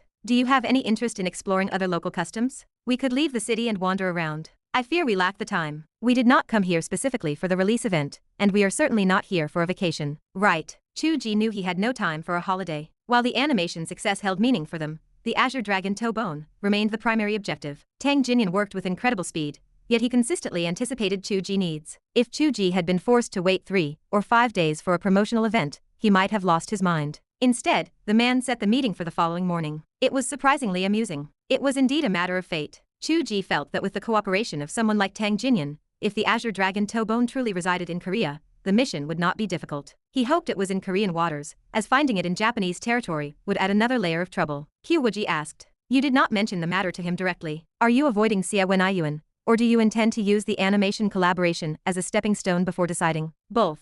Chu Ge replied. My mother has likely already spoken with him. Otherwise, he might not have paid attention to our unofficial credentials. We are observing each other. A man of his status cannot be forced into doing things he wishes to avoid, even by the authorities back home. Qiu Wuji nodded slightly. This man possesses an aura, and he is not a typical seeker of fame and fortune. I do not question his ability, but we must observe his character and intentions. The minds of such are difficult to predict. I agree. While my impression of him is positive, this matter is far too important to trust him completely. We will continue to assess him tomorrow. Furthermore, we must demonstrate our own worth. If we provide nothing of value, begging for his help will be useless. Qiu Wuji laughed. However, we have nothing to demonstrate. He has arranged everything. Look at this internet campaign. It feels like an emperor issuing a decree to a disciplined army. Does performing an immortal art count? Or should you go out and sell your dignity? Go away. Chu Ge began to tickle her, and they tumbled into a ball of laughter. If there was nothing to prove, so be it. They would simply do their jobs well. That was the only way to conduct oneself in the world. Because of the need for internet fermentation,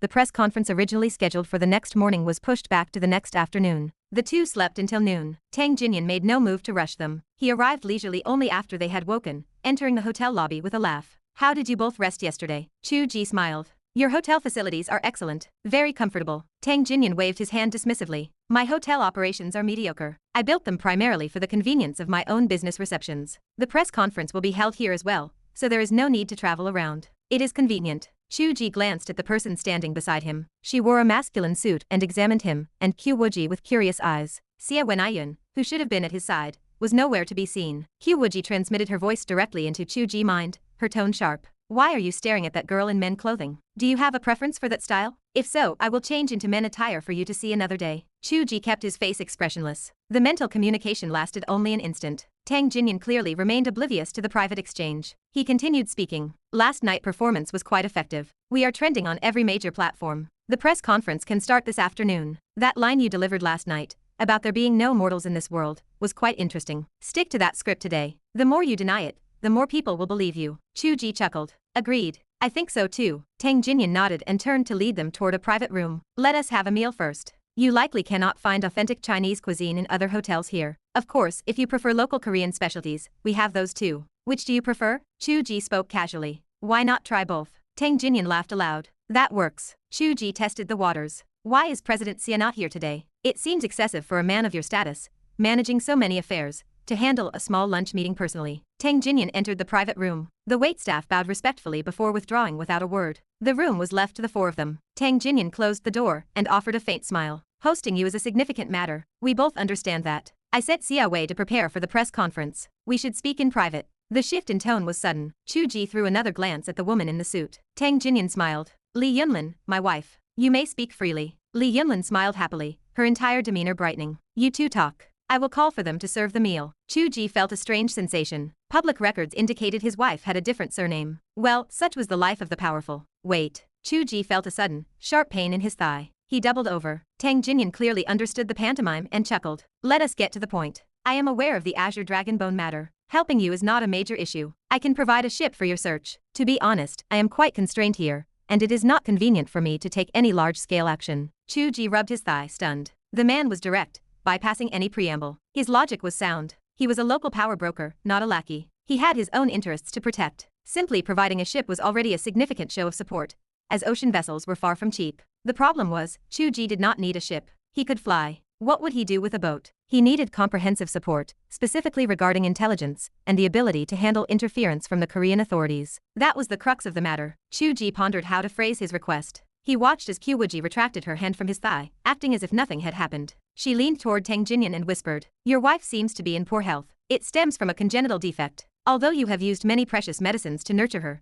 the effects remain limited. Her lifespan, well. Tang Jinyan gaze hardened. He stared at her, saying nothing. Chu Ge watched Tang Jinyan, a profound realization dawning on him. Perhaps his interest in Xiangxia was not solely about market trends. Qiu Wuji continued in a leisurely tone. The Azure Dragon is the beast of life. President Tang, have you considered this possibility? Chapter 362. Tang Jinyan leaned back into his chair. His gaze swept across their faces with the intensity of an electric current. After a long moment, he spoke slowly. The prevailing theory suggests it is merely a strange beast from the ocean floor. However, I have heard whispers from my channels in the United States regarding the Azure Dragon, though my sources could not confirm it. I questioned Director Wu about this, and he did not directly deny the possibility. So, your consensus is that this is indeed the Azure Dragon. Chu Ge narrowed his eyes, unable to process the shifting meaning of the conversation. He realized he had been led into a trap of his own making. Still, this man commanded eyes everywhere, even knowing about the affairs of Sandro. It was safer to be clear with someone of this caliber to avoid internal suspicion. He figured his mother had reached the same conclusion, which explained why she had remained silent. He decided to abandon the deception. Tang Jinyan is one of our own. There is no need for concealment. It is the Azure Dragon. Tang Jinyan nodded slightly. The Azure Dragon. You could have attempted to convince me by claiming the moral high ground, insisting that the 4 sacred beasts of our nation cannot be allowed to flow into foreign hands. That would have naturally increased my level of cooperation. There was no need to force a connection to the concept of life. Qiu Wuji spoke with a calm detachment.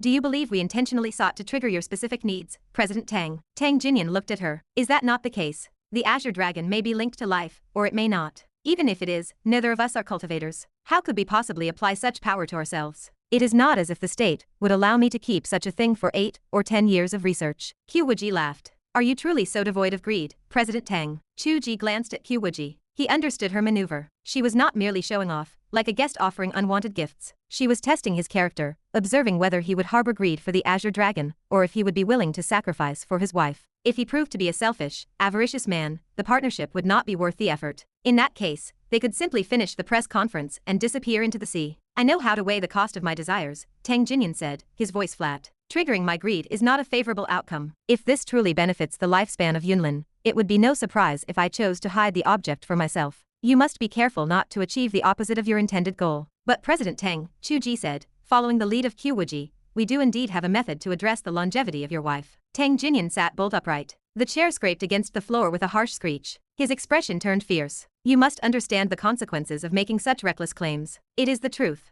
And it does not require 8 or 10 years. It will happen quickly, Qiu Wuji said with a smile. If we are speaking of regulating the body and strengthening the physique, we do not even need the power of the Azure Dragon. A single pill of ours can solve the issue. You can test it yourself, and you will see the signs. Even your premature graying, which stems from overthinking, can be cured. That does not matter, Tang Jinyan said, taking a deep breath. Just ensure hers can be solved. Q, forgive me. It is not that I am overly suspicious, but I must confirm this. How will you treat her? I said, it only requires 1 pill. You may test one yourself, Qiu Wuji said, her tone indifferent. If you do not wish to believe us, that is fine. This partnership is business. There is no need to pander to you. On the contrary, we view you as a friend worth making, which is why we proposed this. Tang Jinyan narrowed his eyes, then let out a carefree laugh. Fair enough. It is I who requires your assistance. Where is the medicine? I will test it first. Qiu Wuji possessed no medicine on her person, but Chu Ge understood exactly what was needed. He flipped his wrist, and 2 rebirth pills from the Cloud Boundary Sect appeared in his palm. If the goal was to replenish lifespan,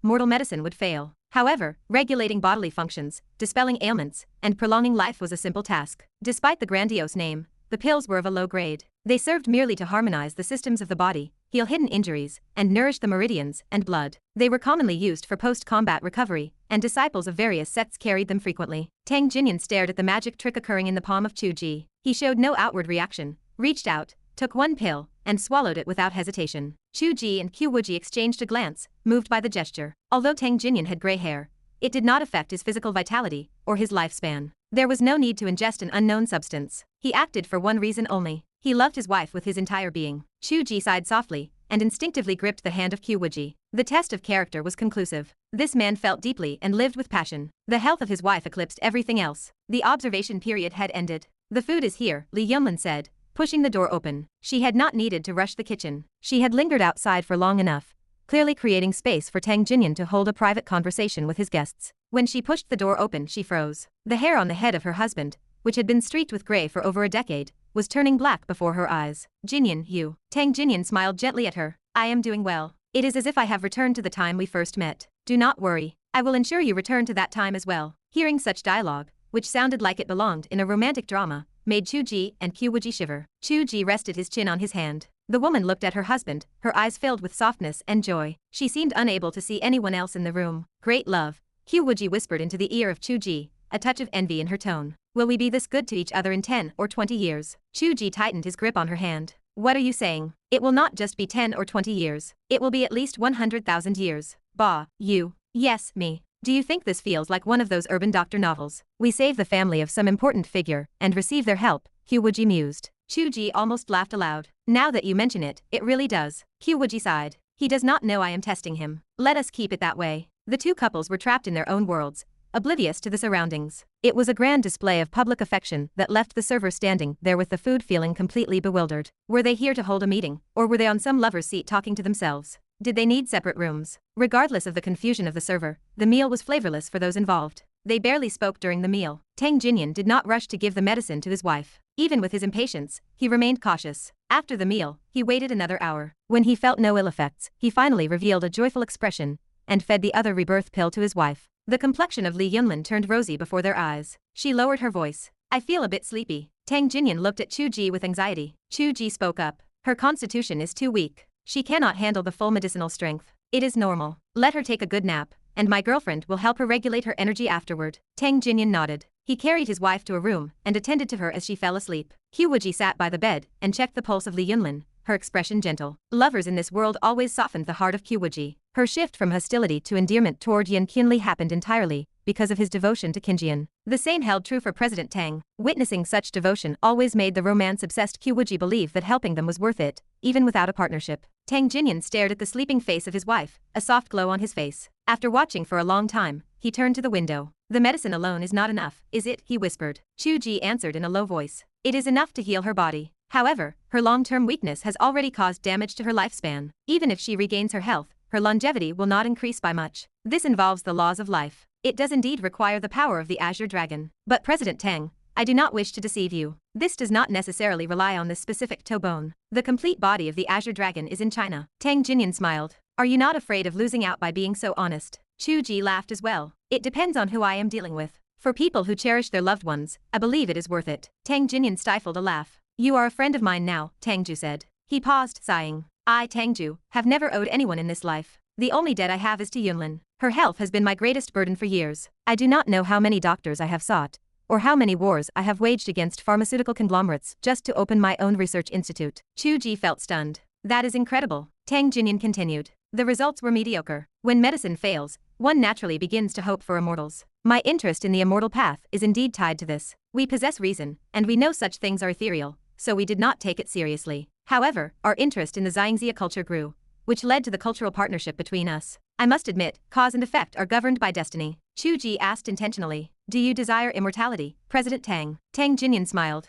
There is no need to test me. I have roamed South Korea my entire life, and my son is capable. That is enough. Growing old slowly with one's family is a romance in itself. I only hope they do not leave me too soon. I have no interest in chasing immortality. Chu Ge sighed. A man like you, truly. Tang Jinyan laughed. What is the matter? Is the great writer unable to find an adjective? Chu Ge tilted his head. A hero among men. Tang Jinyan did not commit to the description. He merely smiled and returned to the main topic. I originally had no desire to involve myself in the Azure Dragon Tobone matter. Although the state approached me, I could have sent a boat to appease you, and no one could have blamed me. That is usually all a man in my position would do. Chu Ge nodded. I understand. But now I will state it clearly. Whether this Azure Dragon Tobone is in Korea or Japan, I will take on this task. I will spare no effort. Chu Ge had not expected such a pleasant surprise. Do you have influence in Japan as well? Tang Jinyan smiled. I do. It is not as extensive as in Korea, but it suffices for general situations. He paused. This is the era of supernatural abilities. Traditional power structures are facing shocks.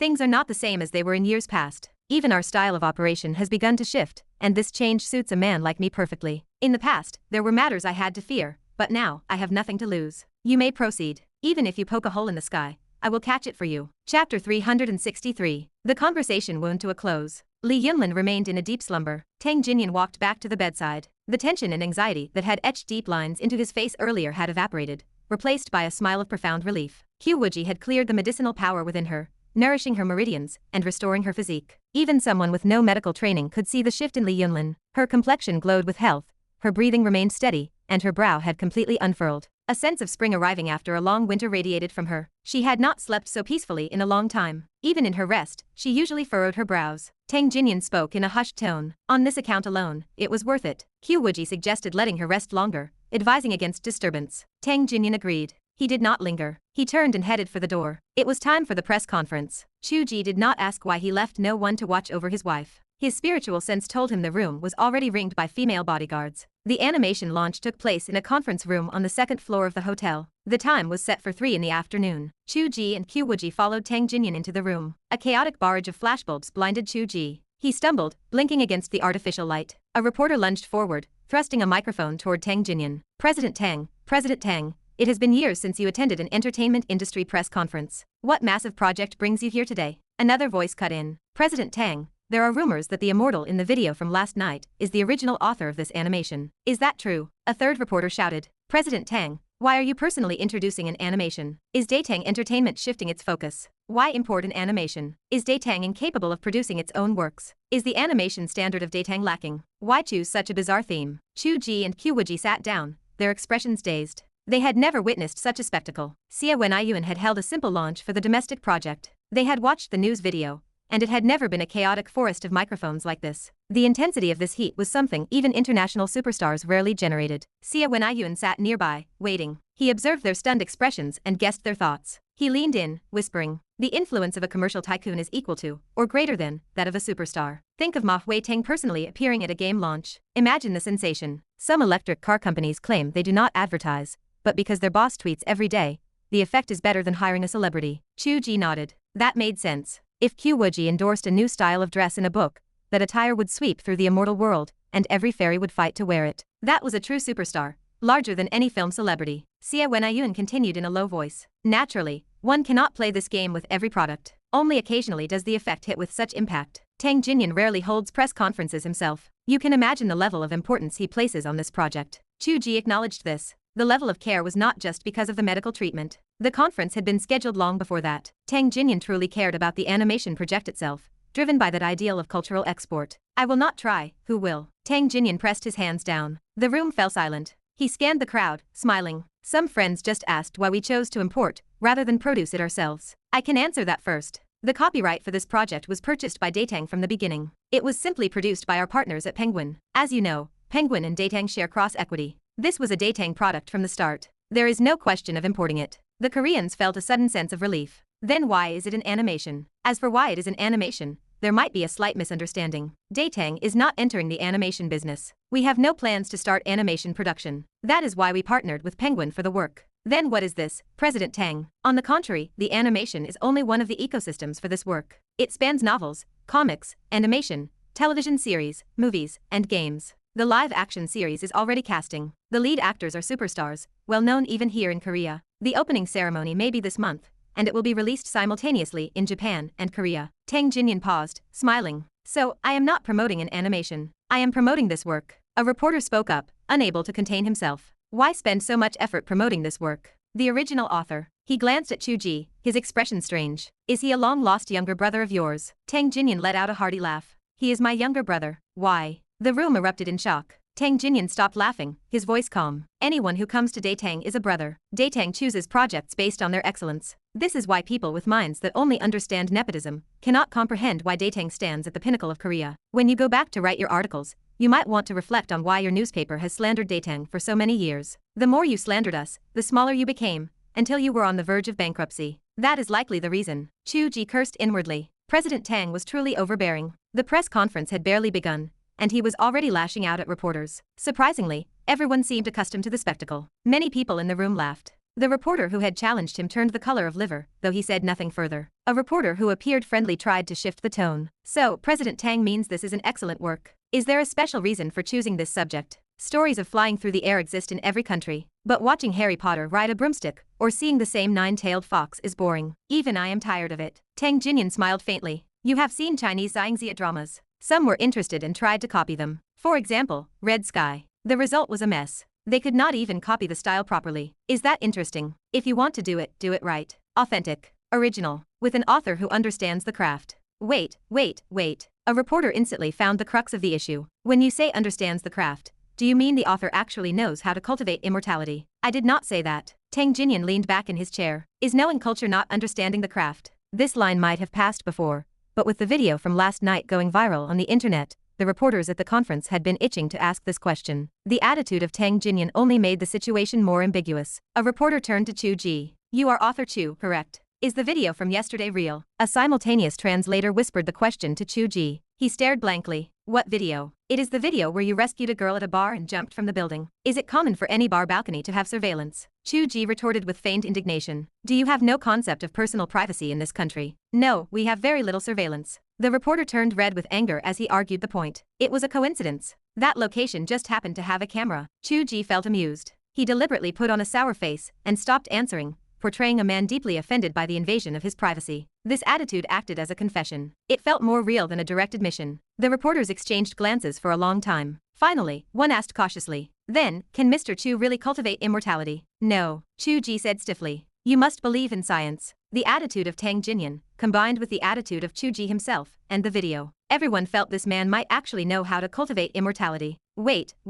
Xia Wenyuan stood up at the perfect moment. Let me briefly introduce this animation to everyone. Please look at the big screen. Music swelled, and an MV played on the background screen. The reporters froze. The ancient zither notes silenced the room. The power of music was undeniable. Exporting to Japan and Korea was relatively easy, because the musical instruments were very similar. Many Japanese songs are essentially Chinese-style compositions with Japanese lyrics, or vice versa. Korea was similar. The famous song in Yin uses instruments like the guhan, sheng, and hyukin. There was no barrier to accepting this style. As the instrumental break began, a reporter stared at the screen, speaking to himself or the room. Did the composer of this song come from Datang too? Tang Jinyan pointed at Qiu Wuji. She has been sitting here for a long time. It was as if they had discovered a new continent. They only just realized the person sitting beside Chu Ge was not a secretary, but a composer. And a composer who was beautiful as a fairy. Camera shutters clicked wildly. A reporter exclaimed in ecstasy. Unbelievable beauty. And the talent to conquer the universe. Her beauty and talent are the evolution of humanity. Chu Ge stared. Was this the over-the-top style of praise in Korea? Wait, what about me? Xia, you promised I would be the national idol. Chapter 364. Chu Ge worried unnecessarily. The reporters had no intention of letting him escape.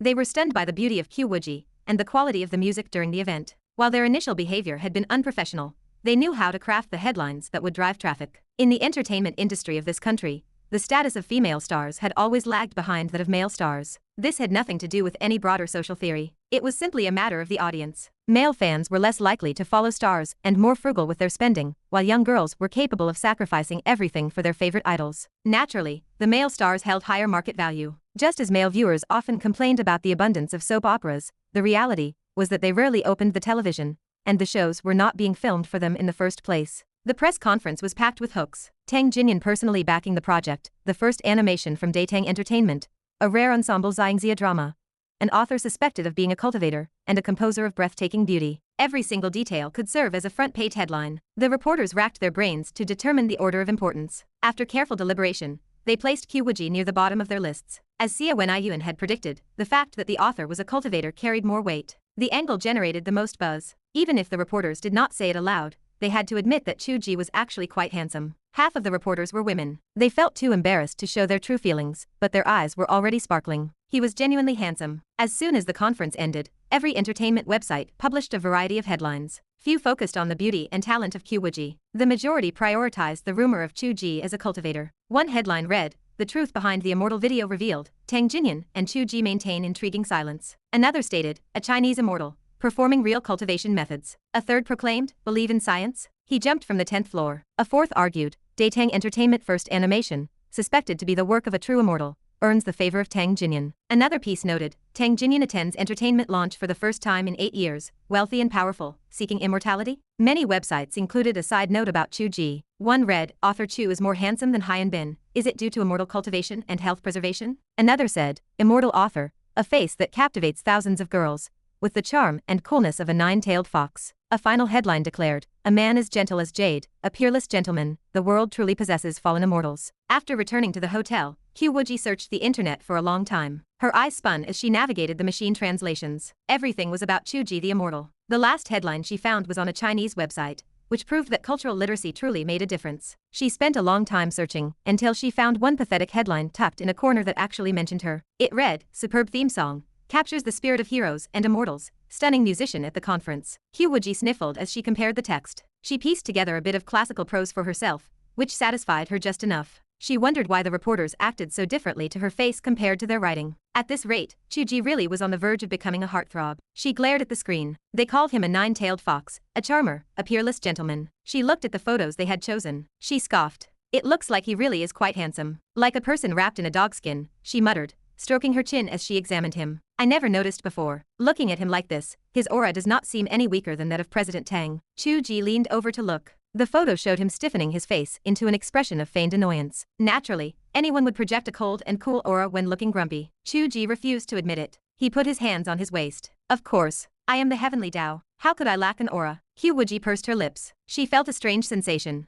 Why do none of these reports discuss the quality of the animation? Xia Wenyuan worked hard to showcase it for half the afternoon. The hoax are too numerous. The headlines cannot contain them all. I am sure the content mentions it. Machine translation is exhausting, so there is no need to look for it, Chu Ge explained. In any case, the animation itself seems to have lost its primary significance. It is just a promotion. It creates heat and attracts people to watch. As for the quality, they will know once they see it. Qiu Wuji felt a lingering unease. This was her first time witnessing the modern methods of marketing, hype, and packaging. These techniques had taken a project that would have otherwise made no waves, or even faced rejection, and stirred it into a viral phenomenon that filled the internet with anticipation. Simultaneously, they had manufactured a star. She realized that as long as the work was not terrible, it was already halfway to success. This had happened in only one day. In their own world, promoting a project to this level required months of preparation. She realized that modern marketing was powerful. She sensed a gap between herself and the people of this modern era. She hesitated. "The hype is so intense now. Are you worried about what will happen if they do not accept the content?" Chu Ge laughed.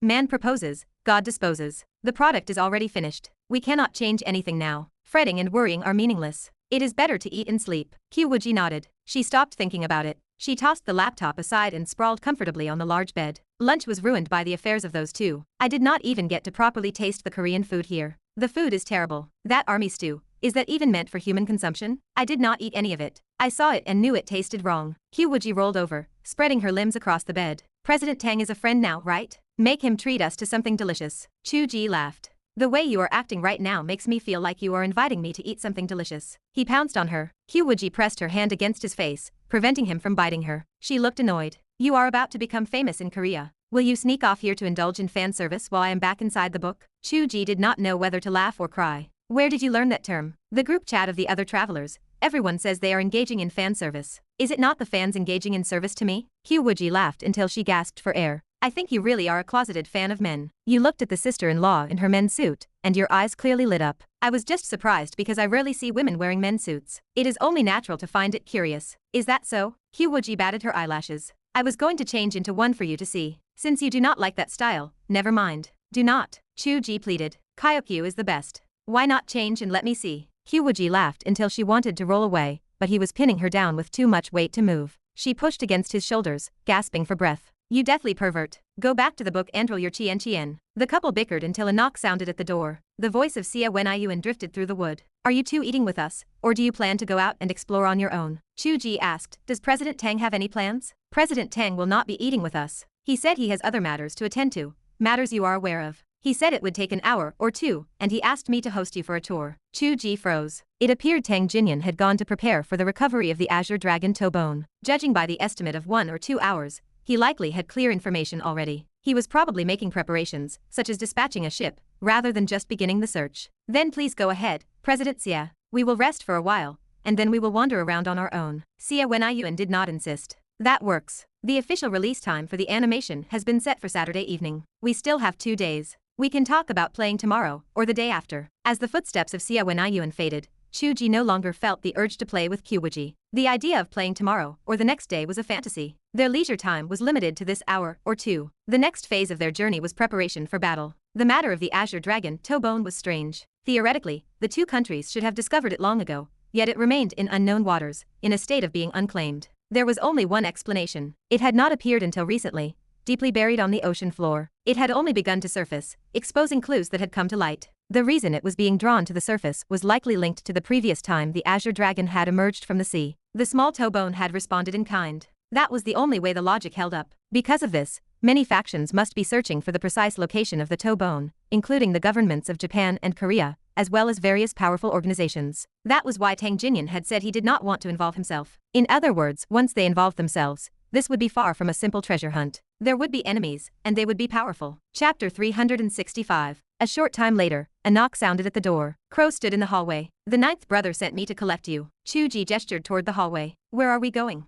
To the port, Crow said with an honest grin. You two might not realize this, but in Incheon and Busan, we have more ships than cars. Chu Ge stood in silence, unable to process the remark. They arrived at the first pier of Incheon. Chu Ge finally understood the scale of the statement. Giant hulls blocked the sky, filling the harbor. Shipping containers stretched into the distance like endless rows of city housing. Compared to these ocean-going freighters, the cruise ship they had taken during the Sea Park voyage looked like a child's toy. Cars lined the freighters, loaded and unloaded like swarms of ants. Smaller vessels bobbed among the freighters, resembling private yachts. Tang Jinyan stood on the deck of one such vessel, waving to catch their attention. Over here. Chu Ge climbed aboard with a heavy sigh. I expected you to take a massive freighter out. The sheer presence of those ships is intimidating. Giant freighters are just part of my business, Tang Jinyan said. You know I work in shipping. Chu Ge looked around the deck. If you did not mention it, I would not have noticed. Since you run an entertainment company, I wonder what connection you see between our previous business venture and these massive ships. Tang Jinyan laughed. I started with these. I entered the entertainment industry later. I was not an expert at first, but practice makes perfect. Chu Ge shook his head. It is fortunate you did not say you knew nothing about entertainment, and were just playing around. It is not impossible to take a freighter out,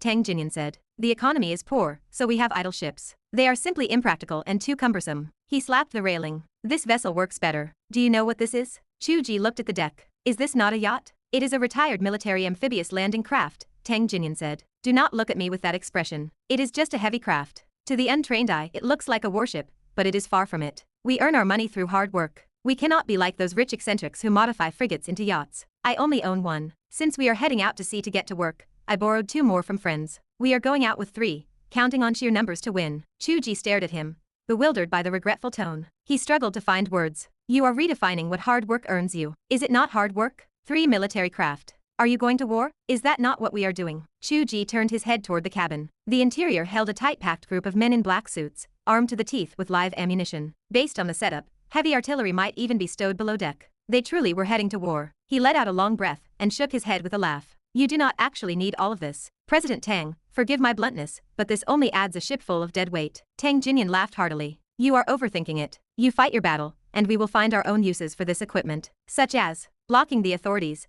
Tang Jinyan said. I am the only one who can do this. You cannot just use a flying sword to wipe out the national army. The follow-up trouble would be immense. Chu Ge blinked, processing the logic. Tang Jinyan smiled. I noticed it long ago. Even if you are not true cultivators, you are top-tier superpowered individuals. One of you could flip this ship over. My role is to provide support, not to be the main force. Then you dare block the authorities? You still have to make a living here. I dare, Tang Jinyan said without further explanation. Let us go. 3 landing craft cut through the waves, heading toward the distant sea. The sun hung low, painting the horizon in evening hues. Chu Ge stood on the deck, pressing his hands against the railing as he looked into the distance. It seemed every time he went to sea, the light held the same quality. Tang Jinyan handed a glass of liquor to Chu Ge. He clinked his glass against the other. You and your partner do not talk much. The young lady, in particular, carries an air of being completely detached from the world. Chu Ge turned to look at Qiu Wuji. She stood alone on the other side, watching the sea. The ocean breeze tugged at her hair. She looked as if she were about to ascend into the heavens. She appeared beautiful, yet profoundly solitary. Because the boat is crowded, it feels awkward for us to be inseparable, Chu Ge said. Kayokya prefers solitude and quiet. When we go out, she usually remains silent. She mostly watches me interact with others. We have become accustomed to this dynamic. Tang Jinyan chuckled. So she is the one in charge at home. Chu Ge cleared his throat. I notice you do not say much when we are out, either. You often appear lost in thought. Chu Ge nodded. I feel some pressure. We are in a foreign land, and the mission weighs heavily on us. With such a massive show of support from you, I feel even more pressure. I fear dragging you into trouble. Even if your men suffer casualties, I would feel terrible. Tang Jinyan sipped his drink. People who grew up in an era of peace often feel this way. It shows your heart is kind. But if you change your perspective, you will see different intentions. How so? Tang Jinyan pointed to the men in black suits within the cabin. They want to get ahead in life, but opportunities are scarce, and positions are limited. With so many people vying for advancement, what happens? You think they are heading into danger. In their hearts, they see this as an opportunity to earn merit. They are all jostling to get ahead. Rare opportunities are hard to come by. This is true competition. The possibility of casualties is relatively low, Tang Jinyan said. As I said, we are providing cover. To be honest, I am also using this as a chance to train my troops. I do not know where this era of superpowers is heading. If things go wrong, I might need an actual army of my own in the future. Chu Ge watched the man, sensing the hidden worry of a powerful leader. He could not help but ask, President Tang, have you not collected items of power, or trained your own superpowered individuals? I have, Tang Jinyan said. If we speak of superpowered gangs, I am one. Regarding opposing the national authorities, I could not have done it so cleanly in the past. Now I can do it more effectively. That is the difference an era makes. Furthermore, I did not have much intersection with China in the past, but now, we are growing closer. Chu Ge remained silent. Whether this truly develops into something, it still depends on luck. People with potential above the S-grade do not just appear. This is a reshuffling of the deck. Apart from the established forces holding a slight advantage, they do not necessarily possess a significant edge. In the end, I suspect having more people will not be very useful. I feel that this trend will lead to power residing within the individual. Whoever is lucky enough to have great talent will be the one to rise. Chu Ge nodded silently. Of course, this also related to personal vision and foresight. In the tide of this era, some people would fall behind, while others would seize the opportunity to expand. Different people approached these matters with different goals. From the behavior of people like Sandro and James, this reshuffling often served as a banner for others to follow, while their true motives were rooted in selfishness and greed. Chu Ge ventured a question. Do you prefer the development of these powers, or do you hope they do not exist? Honestly, I do not hope for it. It only brings inconvenience to my family, Tang Jinyan said,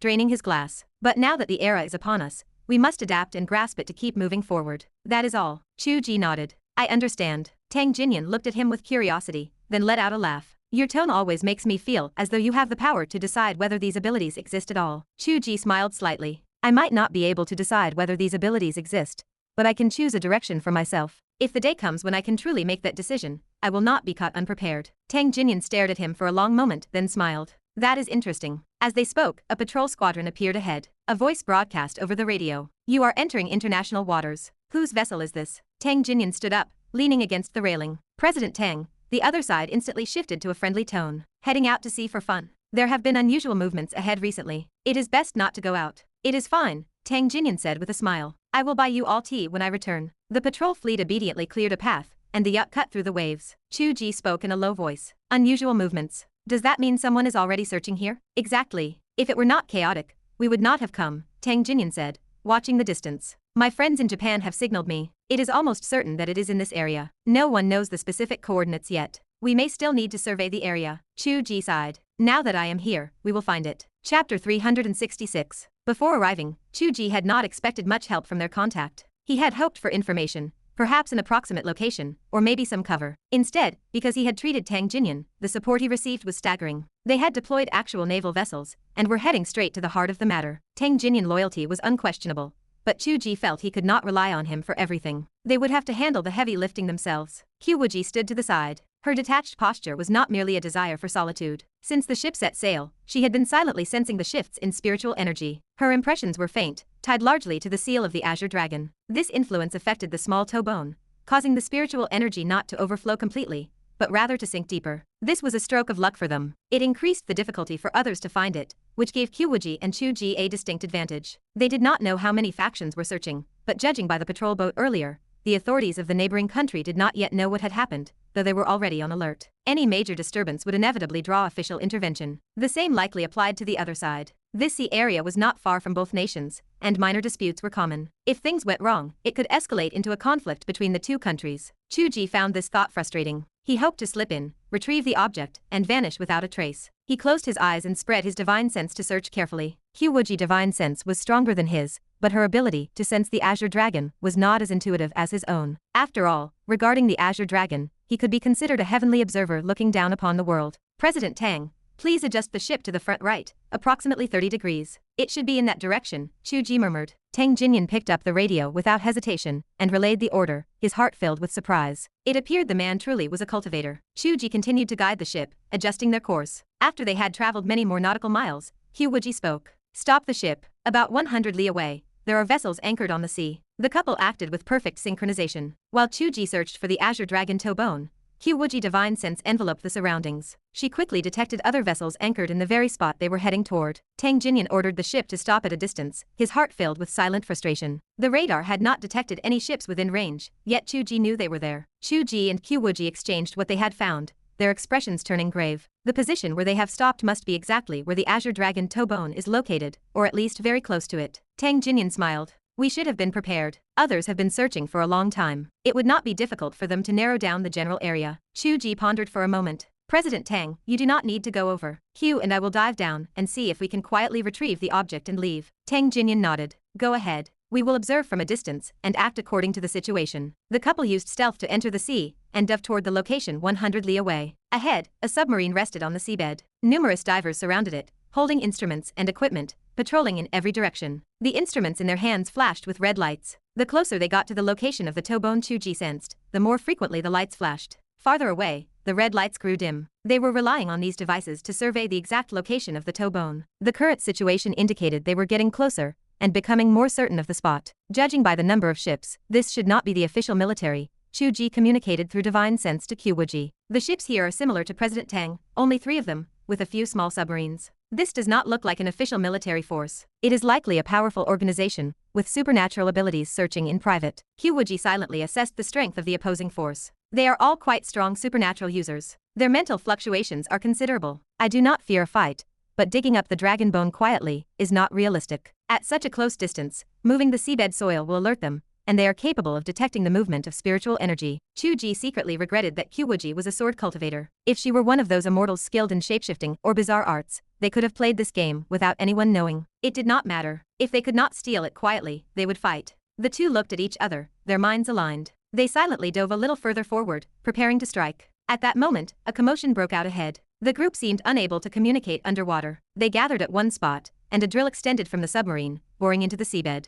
They had finally confirmed the location of the toe bone. Meanwhile, on the 3 ships above, an elderly Japanese man looked at the screen, smiling. Excellent. It appears it has been found. He turned to the person behind him. Zhang, your help has been immense this time. Once this is done, you will be well rewarded. Zhang Qiren stood behind him, looking at the screen, a flash of anxiety in his eyes. In truth, he had not helped much. He had only provided some men to help search early on. Even the people underwater now were not his own, but the trusted elite of Matsuda. Matsuda did not trust Zhang Qiren enough to let his men find the object first. Zhang Qiren knew clearly that the other party had forced him to come along not because they needed help. Once they were done with him, they would likely eliminate him and blame the disappearance of the sacred object on the missing Chinese people, thereby deceiving their headquarters and pocketing the treasure for themselves. Zhang Qiren would not sit still and wait for death. After weighing various strategies, he did not inform the Black Dragon Society headquarters. Instead, he secretly notified the powerful Tang Jinyan in the neighboring country, hoping Tang Jinyan would relay the message to his own government. Getting entangled in the internal conflicts of Japanese gangs would bring no benefit. In a foreign land,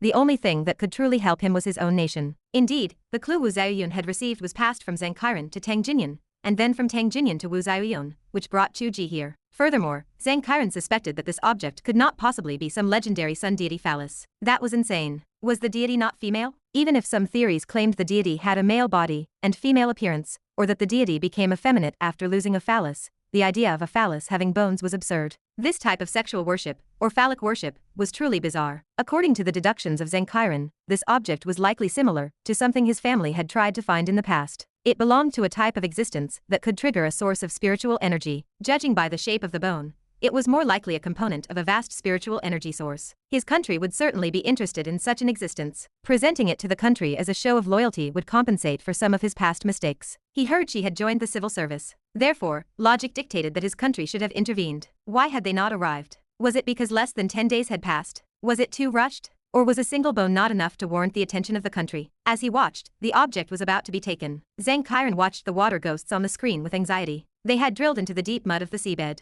He could feel a faint, wild aura emanating from the bottom of the sea. Brilliance shone upon the surface of the water, and an awe-inspiring pressure made it difficult for people to breathe. No wonder it was considered an object of the gods. Even if it had nothing to do with the sun deity, it surely possessed divinity. Excellent. Matsuda stared intensely at the screen, his hands gripping the railing until his veins bulged. Quick! Retrieve it. A water ghost swam below, struggling with the weight as he relied on the ropes from the submarine above to swim upward. The pressure of the toe bone was so heavy that he could barely withstand it. The toe bone finally left the mud of the seabed, exposed in the seawater, radiating brilliance. A mere toe bone was as tall as a person. Zhang Kairan forced a smile. Congratulations, Mr. Matsuda. Matsuda laughed loudly. This is the favor and grace of the deity. The rise of my Black Dragon Society begins today. The words had barely left his lips when the toe bone seemed to be snatched by an invisible hand. It broke free from the grasp of the water ghost and vanished with a swift slide. It was as if it had disappeared into another dimension, as if it had never existed at all. A brilliant light flashed in the eyes of Zhang Kairan, while the smile of Matsuda froze instantly on his face.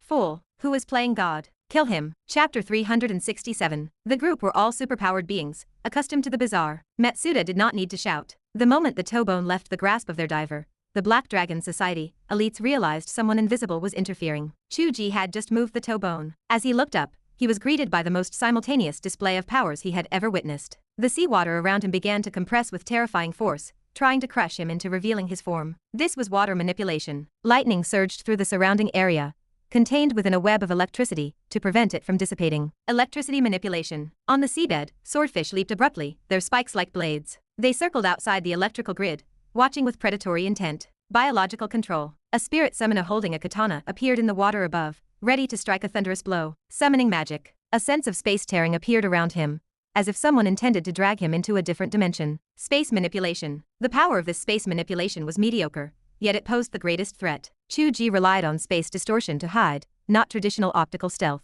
This spatial interference threatened to tear his disguise away completely. A group of Black Dragon Society members stared in stunned silence as a man materialized before them. He drove his sword into the seawater. Even more stunned was Zhang Kairan, watching the video from above. He squinted at the screen. That was Chu Ge. When had he become so formidable? Chu Ge thrust his sword forward. A fierce, unmatched power erupted without restraint. The scattering sword light smoothed the surrounding space. The crushing pressure of the seawater returned to a calm state. The rampaging thunder vanished without a trace, and the swordfish circling the perimeter lay dead, or wounded. One sword strike leveled the sea. It carried the grace Qiu Wuji had displayed in the past. The spirit summoner in the water above swung a katana down. Chu Ge prepared to parry, but his hands flew upward uncontrollably, as if he were surrendering. He frowned. Whose bizarre power was this? Forcing a surrender? He spoke aloud, wondering if there were Frenchmen among the Black Dragon Society. Before the question left his lips, his legs splayed apart subconsciously. The pose was ridiculous. Chu Ge laughed, a mix of anger and amusement. He conceded they were truly Japanese. He set the joke aside. The lone swan sword moved horizontally above his head,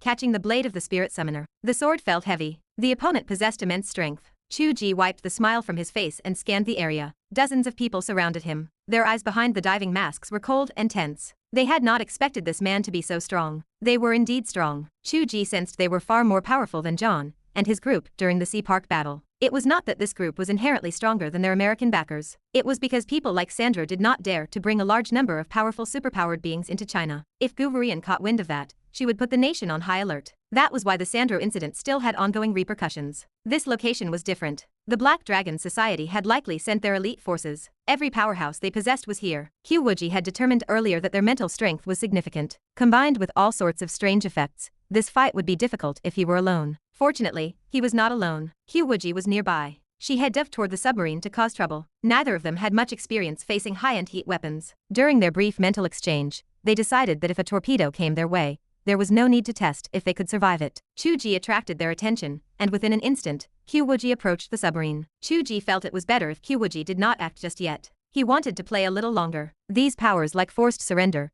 and splayed legs reminded him of the fun he had when he first encountered the others. The sound waves and necromancers he faced last time were too focused on immortal cultivation. They were not fun enough. He did not realize that this mindset marked his progression toward the heart of a powerhouse, treating the battlefield as nothing. Qiu Wuji's mental transmission rang out in his mind, filled with exasperation. She asked if he truly wanted to experience the joy of battle. She suggested he solve the problem of his hands being up and his legs splayed before having fun. She asked what he was doing with a group of people surrounding him, calling him by his title. Chu Ge remained silent. The spirit summoner above struck down again. The water flow behind him carried murderous intent. Chu Ge, still looking like he was surrendering, retracted his left hand and reached behind him without looking. A scream echoed through the water. He hauled a ninja above his head, using him as a shield against the katana. Simultaneously, sword light bloomed. Thousands of sword intentions crisscrossed, attacking every enemy. The ninja attempting a sneak attack was sliced into 2 pieces by his partner's spirit summoner. Blood instantly stained the sea. The superpowered being scattered. A cannon barrel protruded from the submarine, pointing eerily at Chu Ge. A more brilliant and fierce sword light illuminated the cannon barrel. The blast shook the water. Waves and fire intertwined. The entire submarine shattered. The terrifying explosive force shredded the superpowered beings nearby. They did not even have the chance to groan. The spirit summoner froze. Its eyes dimmed, and it slowly vanished. The summoner hid in the rear, thinking he was safe, but took the brunt of the submarine explosion. He died instantly. The superpowered beings underwater stared in disbelief. Submarine debris scattered everywhere. The sea was filled with blood. It looked like a scene from a movie. Upstairs, Matsuda and Zhang Qiren widened their eyes. The moment the submarine exploded, they lost the video signal. The last thing they saw was Qiu Wuji striking with her sword. Then, the screen was filled with fire and went black. They tried to contact the underwater team, but they could not reach anyone. Had the submarine exploded? Who were this couple? The man was a monster, fighting dozens alone. The woman was even worse. A single sword strike destroyed a submarine? They wondered what material the submarine was made of. Could a sword really slice through it? Zhang Qiren's surprise vanished, replaced by an amused smile. Matsuda flew into a rage. He ordered everyone to support the team below and provide naval gunfire support. Before the order was fully given, another loud explosion occurred. A shell seemed to explode nearby. The ship swayed.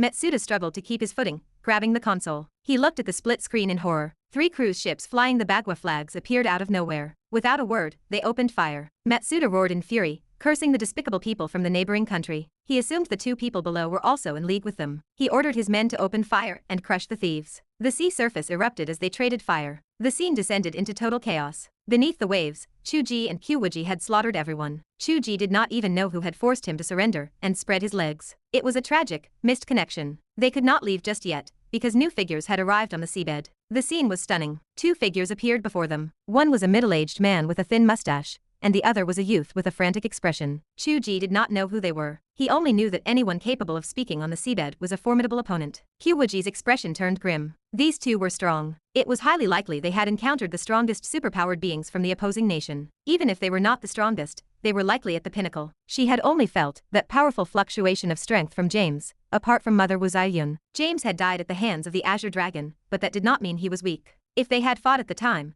Qiu Wuji knew her avatar would not have been much stronger than him. The man with the mustache smiled slightly. He introduced himself as the president of the Black Dragon Society, Gonkin Sarong. He explained that the fool Matsuda above was the leader of one of their secondary groups. Chu Ge did not understand a word, but he caught the pronunciation of Matsuda. He muttered that he sounded like a car brand. No wonder he was so late. Gonkin Sarong stared at him, confused. They looked at each other for a long time. Gonkin Sarong spoke in broken Chinese, asking if he was Chinese. Chu Ge let out a breath. He praised the man for speaking Chinese, but noted that if this strange tone was their destiny, he would remember the sincerity with which he had learned it. He asked the man with the mustache to be merciful. Chapter 368. The 2 styles of translation sounded equally authentic, yet both felt strange when spoken aloud in Chinese. Gonkin Sarong twitched, his face tightening as he spoke. He apologized, explaining he had not used Chinese in a long time. He insisted that he knew the proper sentence structures, and that Chu Ge did not need to accommodate his limited grasp of the language. Chu Ge chuckled, finding the situation absurd. He asked if the man harbored some strange obsession with polite conversation, or if he perhaps preferred to skip straight to the violence. Gonkin Sarong shook his head. He needed to understand where the sacred relic remained hidden. Chu Ge realized the man had arrived a step too late. He had missed the moment the toe bone surfaced and been instantly stashed away in the portable space. The chaotic scene,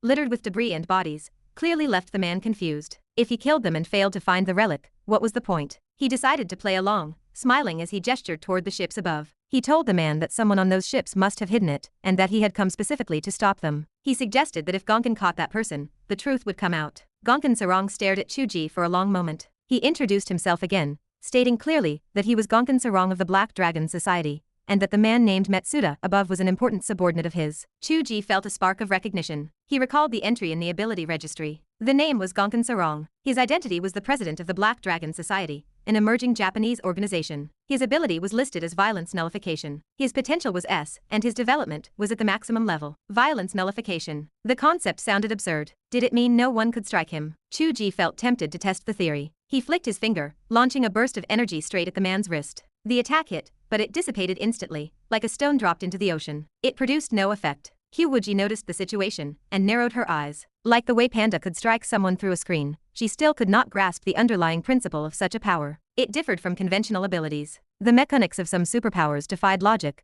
acting as if they simply defined a bizarre rule for the world. As someone who always sought to understand the origin of spiritual energy, this frustrated her. Chu Ge felt the same discomfort. He preferred cultivation paths that followed a logical, layered progression. If one had to force an explanation, it acted like a divine decree, or a truth that defined the laws of reality within a specific range. Yet, no such law of physics existed to nullify violence. The interaction of forces remained constant. Newton would have been spinning in his grave. Gonkin Sarong acted as if he did not know he had just been attacked. He continued to smile, explaining that Matsuda had found the sacred relic and tried to keep it for himself without reporting to headquarters. He claimed he had watched Matsuda's every move. Chu Ge wondered about this violence nullification, but he kept his thoughts to himself. He asked if the president of the society truly played a game of the mantis, stalking the cicada against his own subordinate. He asked if that was not a bit pathetic. Gonkin Sarong laughed. He explained that since Chu Ge had seen the relic, he must know it was not a phallus, but rather the bone of some ancient mythical beast. Matsuda possessed a tiny fragment of it, which likely belonged to the same creature. Chu Ge shifted his stance, his interest piqued.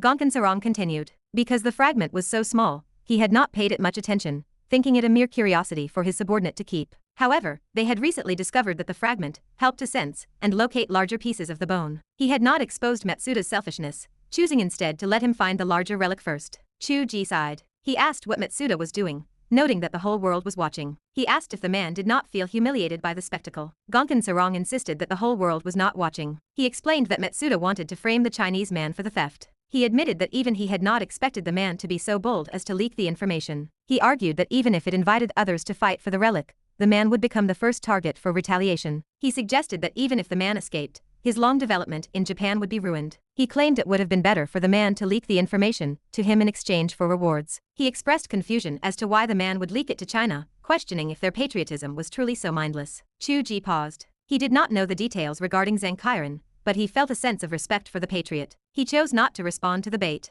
Instead, he secretly sent a thought through his divine sense. Moon Shadow, board the ship. Control Matsuda. Protect the patriot at all costs. If possible, steal the fragment Matsuda holds. Your safety and the safety of the patriot come first. If the fragment is too difficult to retrieve, do not force it. A shadow shifted in the depths of the sea and vanished before Gonkin Sarong could notice. Not even Tang Jinyan knew of the existence of Moon Shadow. Even Chu Ge often forgot she was there, a guardian buried in the shadows from the beginning. Gonkin Sarong stated that he hoped Chu Ge understood his point. He argued that taking the relic back would bring no benefit, perhaps only a minor credit, and the need to curry favor with repulsive superiors. Chu Ge remained silent. Gonkin Sarong suggested that failing the mission would not require him to commit suicide. He offered a large sum of money in exchange for the relic, asking which option held more value. Chu Ge laughed. He repeated that the object remained in the hands of Matsuda. Gonkin Sarong shook his head slowly. He insisted he was not a fool. He threatened that if Chu Ge refused to reveal the location, he would have to kill them both and continue the search himself. He claimed that even if he could not find it,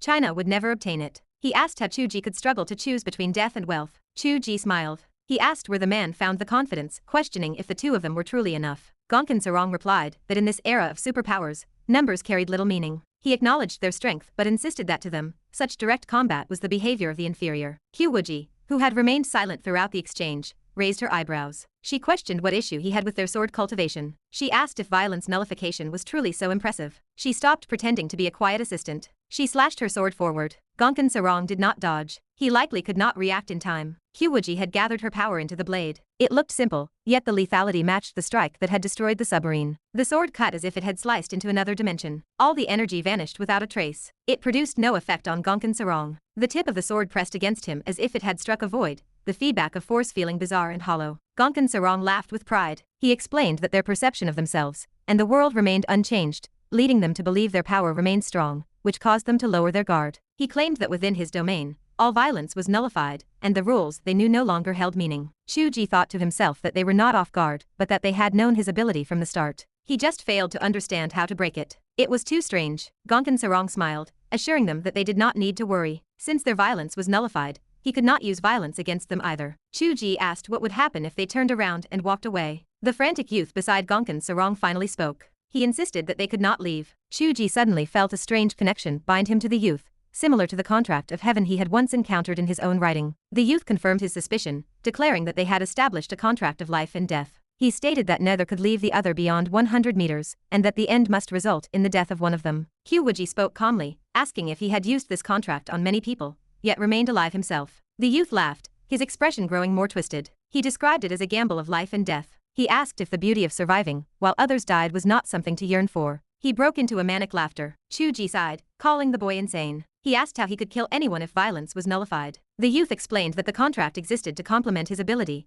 otherwise, no one would play his game. He laughed, revealing that even his foster father worked with his ability, or else he would have been cut down long ago. Gonkin Sarong laughed. He explained that it had taken him 10 years to find Masao, and he cherished him like a treasure. They were inseparable ever since. Chu Ge recalled the entry in the ability registry. The name was Akamoto Masao. His identity was the foster son of Gonkin Sarong, and the young master of the Black Dragon Society. Gu Ruian had added a note, stating that while rumors called them father and son, they were actually lovers. His ability remained unknown, with a note from Gu Ruian saying that everyone who knew it was dead. His potential was marked with question marks, and the final note labeled him a high-risk individual. Chapter 369. Akamoto Masao laughed, his expression light. He asked if Chu Ge was trying to recall the records their nation held regarding his ability. He claimed Chu Ge could save his breath, for no one knew his ability except for his foster father. Chu Ge countered that since the entire world knew about their illicit affair, nothing could be more socially devastating than that. The two men stood frozen, their expressions momentarily blank. Chu Ge smiled,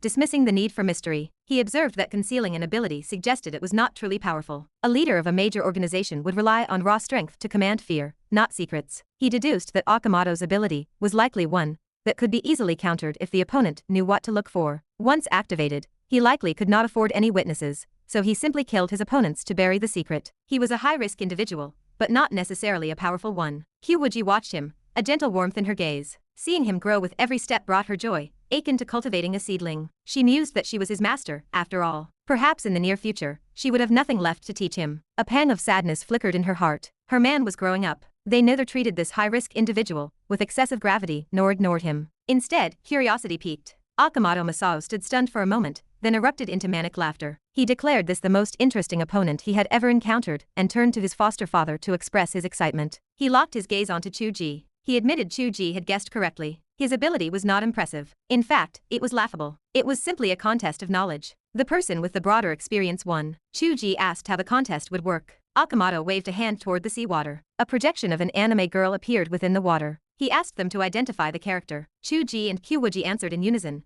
naming the character, Area Kaizuki. The two men on the other side fell silent, their expressions reflecting their shock. Akamoto recovered, chuckling as he explained the game. He would present an object, and they would have to identify it. A correct answer meant nothing happened. A wrong answer would result in the petrification of a body part, spreading until the entire body turned to stone. The process worked in reverse as well. Each side would pose one question at a time. The side that suffered complete petrification and death would lose, and any petrified parts of the opponent would revert to normal. Chu Ge noted the ambiguity. Akamoto clarified that the objects must be real, not imagined. Chu Ge questioned the precision required, asking if he needed to identify his own doorman. Akamoto dismissed the notion. He explained that a general identification would suffice. If Chu Ge pointed to his pet cat, saying it was a cat would count as correct. If he pointed to a neighbor, identifying them as a human would suffice without needing their name. This Area Kaizuki character only required the label of anime character. He noted that one could not ask to identify the material of an object, as the screen could not convey texture. Chu Ge understood. It was a test of cognitive recognition. If he presented an undeciphered oracle bone inscription,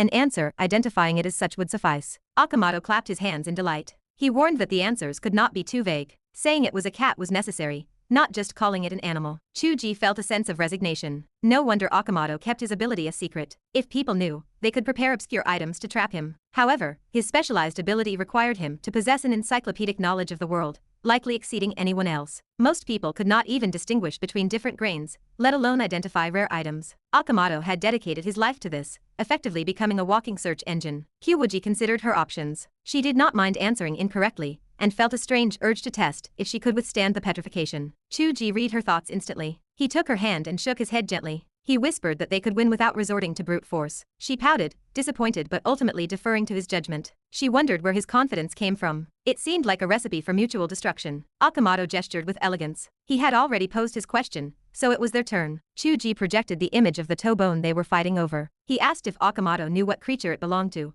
betting that he might not even know that. Akamoto smiled, identifying it as dragon bone. Chu Ge did not let his disappointment show. This was a probe to see the connection between the Black Dragon Society and the Sandro Group. Since China had locked down information on the Azure Dragon, anyone who knew about it must have gotten the information through Sandro, confirming a deep link. Akamoto turned back to them, madness flashing in his eyes. He conjured an image of a green, hairy caterpillar and asked for its identity. Qiu Wuji stared at the projection, sensing a trap. She looked to Chu Ge, wondering how he would solve this. Chu Ge remained blank. Akamoto sighed in disappointment, mocking Chu Ge for posturing. Qiu Wuji's eyes sparkled, and she smiled. Minutes earlier, on the ships bombarding each other, Tang Jinyan stared at the projection of Chu Ge. The enemy warships moved erratically, as if under digital attack. Chu Ge confirmed that Moon Shadow was invading their systems. He did not know the status of the battle, but since Metsuda's elites were underwater, everything should be under control. Tang Jinyan asked if Chu Ge was dead and had turned into a ghost. Chu Ge clarified that this was an out-of-body experience. He asked for an internet connection. Once confirmed, he turned away, his voice urgent as he told Tang Jinyan that the quiz had started. He projected the strange caterpillar Akamoto had shown him and ordered Tang Jinyan to take a photo and search it online immediately. Tang Jinyan complained, thinking Chu Ge was dying in a fight,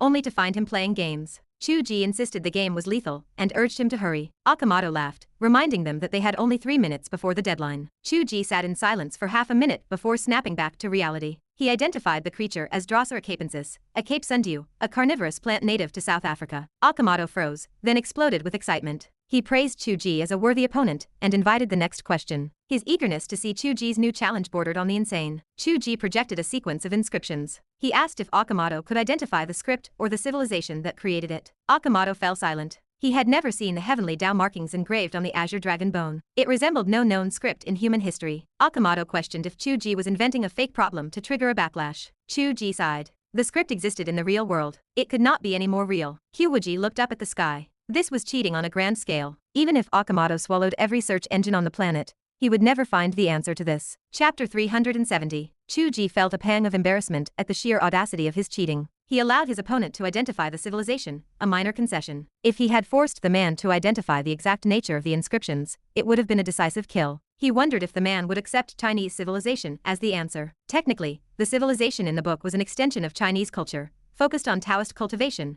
but that was imprecise. It was an alien world. Chu Ge felt a flicker of anticipation. He wondered how this would be classified. Akamoto Masao hesitated for a long moment, his voice strained as he spoke. He suggested that, based on the style and flow of the markings, it was likely Chinese civilization. The moment the words left his lips, his left arm turned to stone. The flesh hardened, visibly transforming into rock. The rules were effective, meaning the object existed in this world, but the man did not recognize it. It also meant the answer was wrong. It should have been classified as an alien or artificial civilization. Gonkan Sarong hurried forward, his voice tight with concern as he called out for his foster son. Akamoto Masao winced in pain. It was clear this petrification was not a painless process. His face twisted in agony, yet he laughed, the sound growing increasingly manic and pathological. He expressed his approval, claiming that only a battle of life and death could reveal the wonders of this world. He wondered aloud if there were mysteries in this world that he had yet to see. Chu Ge felt a mix of annoyance and amusement. He found himself feeling a strange, slight respect for the man. Perhaps it was this fanatical obsession with knowledge that had forged such a bizarre ability. Akamoto Masao looked at him with intense focus and asked if Chu Ge could tell him what the object was. He promised he would be grateful. Chu Ge answered with a calm, flat refusal. Akamoto Masao chuckled softly, a low sound in the water. He noted that it did not matter, as he would know once he killed him. Chu Ge felt a shiver of unease. Was this one of the reasons the man was so knowledgeable? He worried about what would happen if he truly encountered something that search engines could not find. It was certainly possible. His premonition became reality almost immediately. Akamoto Masao projected an image of a whisker-like object and demanded to know what it was. Chu Ge nearly jumped. He cursed, asking how anyone was supposed to recognize such a thing. Akamoto Masao smiled, though the effort clearly pained him. He instructed Chu Ge that he only needed to identify the type, whether it was an animal whisker, a plant, or an artificial object. Chu Ge struggled, his consciousness scouring the internet for answers, but he found absolutely nothing. Just as he felt the panic rising, Qiu Wuji spoke in a cool, detached tone. She identified it as the whisker of a sea creature, most likely a specific type of jellyfish. Chu Ge blinked, turning his gaze toward Akamoto Masao. Akamoto Masao laughed heartily, praising them for their extensive knowledge. Chu Ge let out a breath of relief. That was the benefit of Qiu Wuji's 10,000 years of experience, relying on instinct rather than database searches. Few people would have recognized that. Seeing Akamoto Masao laughing, Chu Ge could not help but feel astonished. He asked if it was not cheating for two people to be answering. Akamoto Masao shook his head, his movements labored. He noted that they were also two people. He invited them to present their next question. Chu Ge and Qiu Wuji exchanged a look. They found the situation absurd. The man was honorable in his own strange way, yet incredibly cunning, using obscure whiskers to trap his opponents. However, his earnest, fanatical pursuit of knowledge was undeniably fascinating. Chu Ge realized that his previous method of cheating would not work for everything. He could not rely on internet searches for complex internal components of military equipment or esoteric academic treatises. He stopped holding back. He intended to finish this. Chu Ge flipped his palm, revealing a crystal ball. He tossed it forward without creating an illusion. He told the man he did not need to guess the material, only the identity of the object. Akamoto Masao caught it with curiosity. He and Gonkin Sarong huddled together, studying it for a long time. Both men concluded it was merely a crystal ball used for decoration or divination, as they sensed no energy reaction. Akamoto Masao spoke with absolute certainty, dismissing it as a common trick to lead him astray. Before he could finish, a cracking sound echoed through the water. His left leg turned to stone. Akamoto Masao stared, his composure crumbling into total bewilderment. Chu Ge sighed and reached out to retrieve the crystal ball. He offered the man an explanation, revealing it was a soul-gathering bead. It resembled crystal, but it was originally refined from human souls to store them. Since it had long since lost its efficacy, they could not sense the energy within. Gonkin Sarong and Akamoto Masao stared at the bead, their eyes alight with greed. They asked if such a thing truly existed. Chu Ge spoke indifferently, noting that the petrification proved its authenticity. Gonkin Sarong rubbed his hands together, muttering to himself that he would need to investigate the gypsies next. He mused that in this age of superpowers, some legends might actually be true. Chu Ge looked at him, puzzled. He asked if he should not be concerned about his foster son, whose entire left side was now stone. Gonkin Sarong answered with total conviction, stating that the ultimate victor would be his foster son. Qiu Wuji narrowed her eyes, a sharp intent to kill flashing in her gaze. She sensed the falseness of the emotion, and it made her uneasy. At that moment, the water above vibrated. Ships were approaching from both the east and the west. Both the Japanese and Korean authorities had intervened. Chu Ge frowned. He did not know how Moon Shadow was faring. This style of combat was dragging on, and the initial novelty had worn off. He had no desire to continue this game. The situation above was volatile, and he could not afford to stay here any longer. He especially lost interest when the opponent used obscure items that made cheating via the internet impossible. Akamoto Masao projected a lump of rubber-like material and asked what it was. Chu Ge answered immediately that he did not know. Cracking sounds filled the air again. His left leg began to petrify. Qiu Wuji glanced at him, understanding he had lost his patience. He was gambling on who would die faster. She had not expected Chu Ge to be so ruthless toward himself. Chu Ge felt the sensation, his face as calm as a frozen lake. The petrification was thorough, leaving his entire left leg completely numb and transformed into stone. It was not merely a coating, but a total change. This ability was peculiar, and he could not analyze it for the moment. He recorded the energy feedback and the sensation in his body, intending to study it later. He reached out and produced a green fruit he had snatched from Qiu Wuji in the book just days ago. He asked what it was. Akamoto Masao stared, unable to comprehend where the man kept producing these strange items. His right leg petrified rapidly. The manic smile finally vanished from his face, replaced by a grim expression. No matter what Akamoto Masao conjured, Chu Ge merely replied that he did not know. In return, Chu Ge presented items that the man could not possibly have seen before. A short time later, Chu Ge was petrified up to his waist. Akamoto Masao was left with only his head able to turn. He looked on in terror at the herb Chu Ge had produced. He could not recognize it. He still could not recognize it. If he failed to identify it within 3 minutes, he would die as his head petrified. Akamoto Masao moved his lips, turning his gaze toward his foster father. Gonkin Sarong smiled slightly. He asked if his foster son had reached his limit. Akamoto Masao pleaded, admitting they were too powerful. He claimed he had never seen so many strange things, and that he had tried his best. He hoped for his foster father to provide an answer,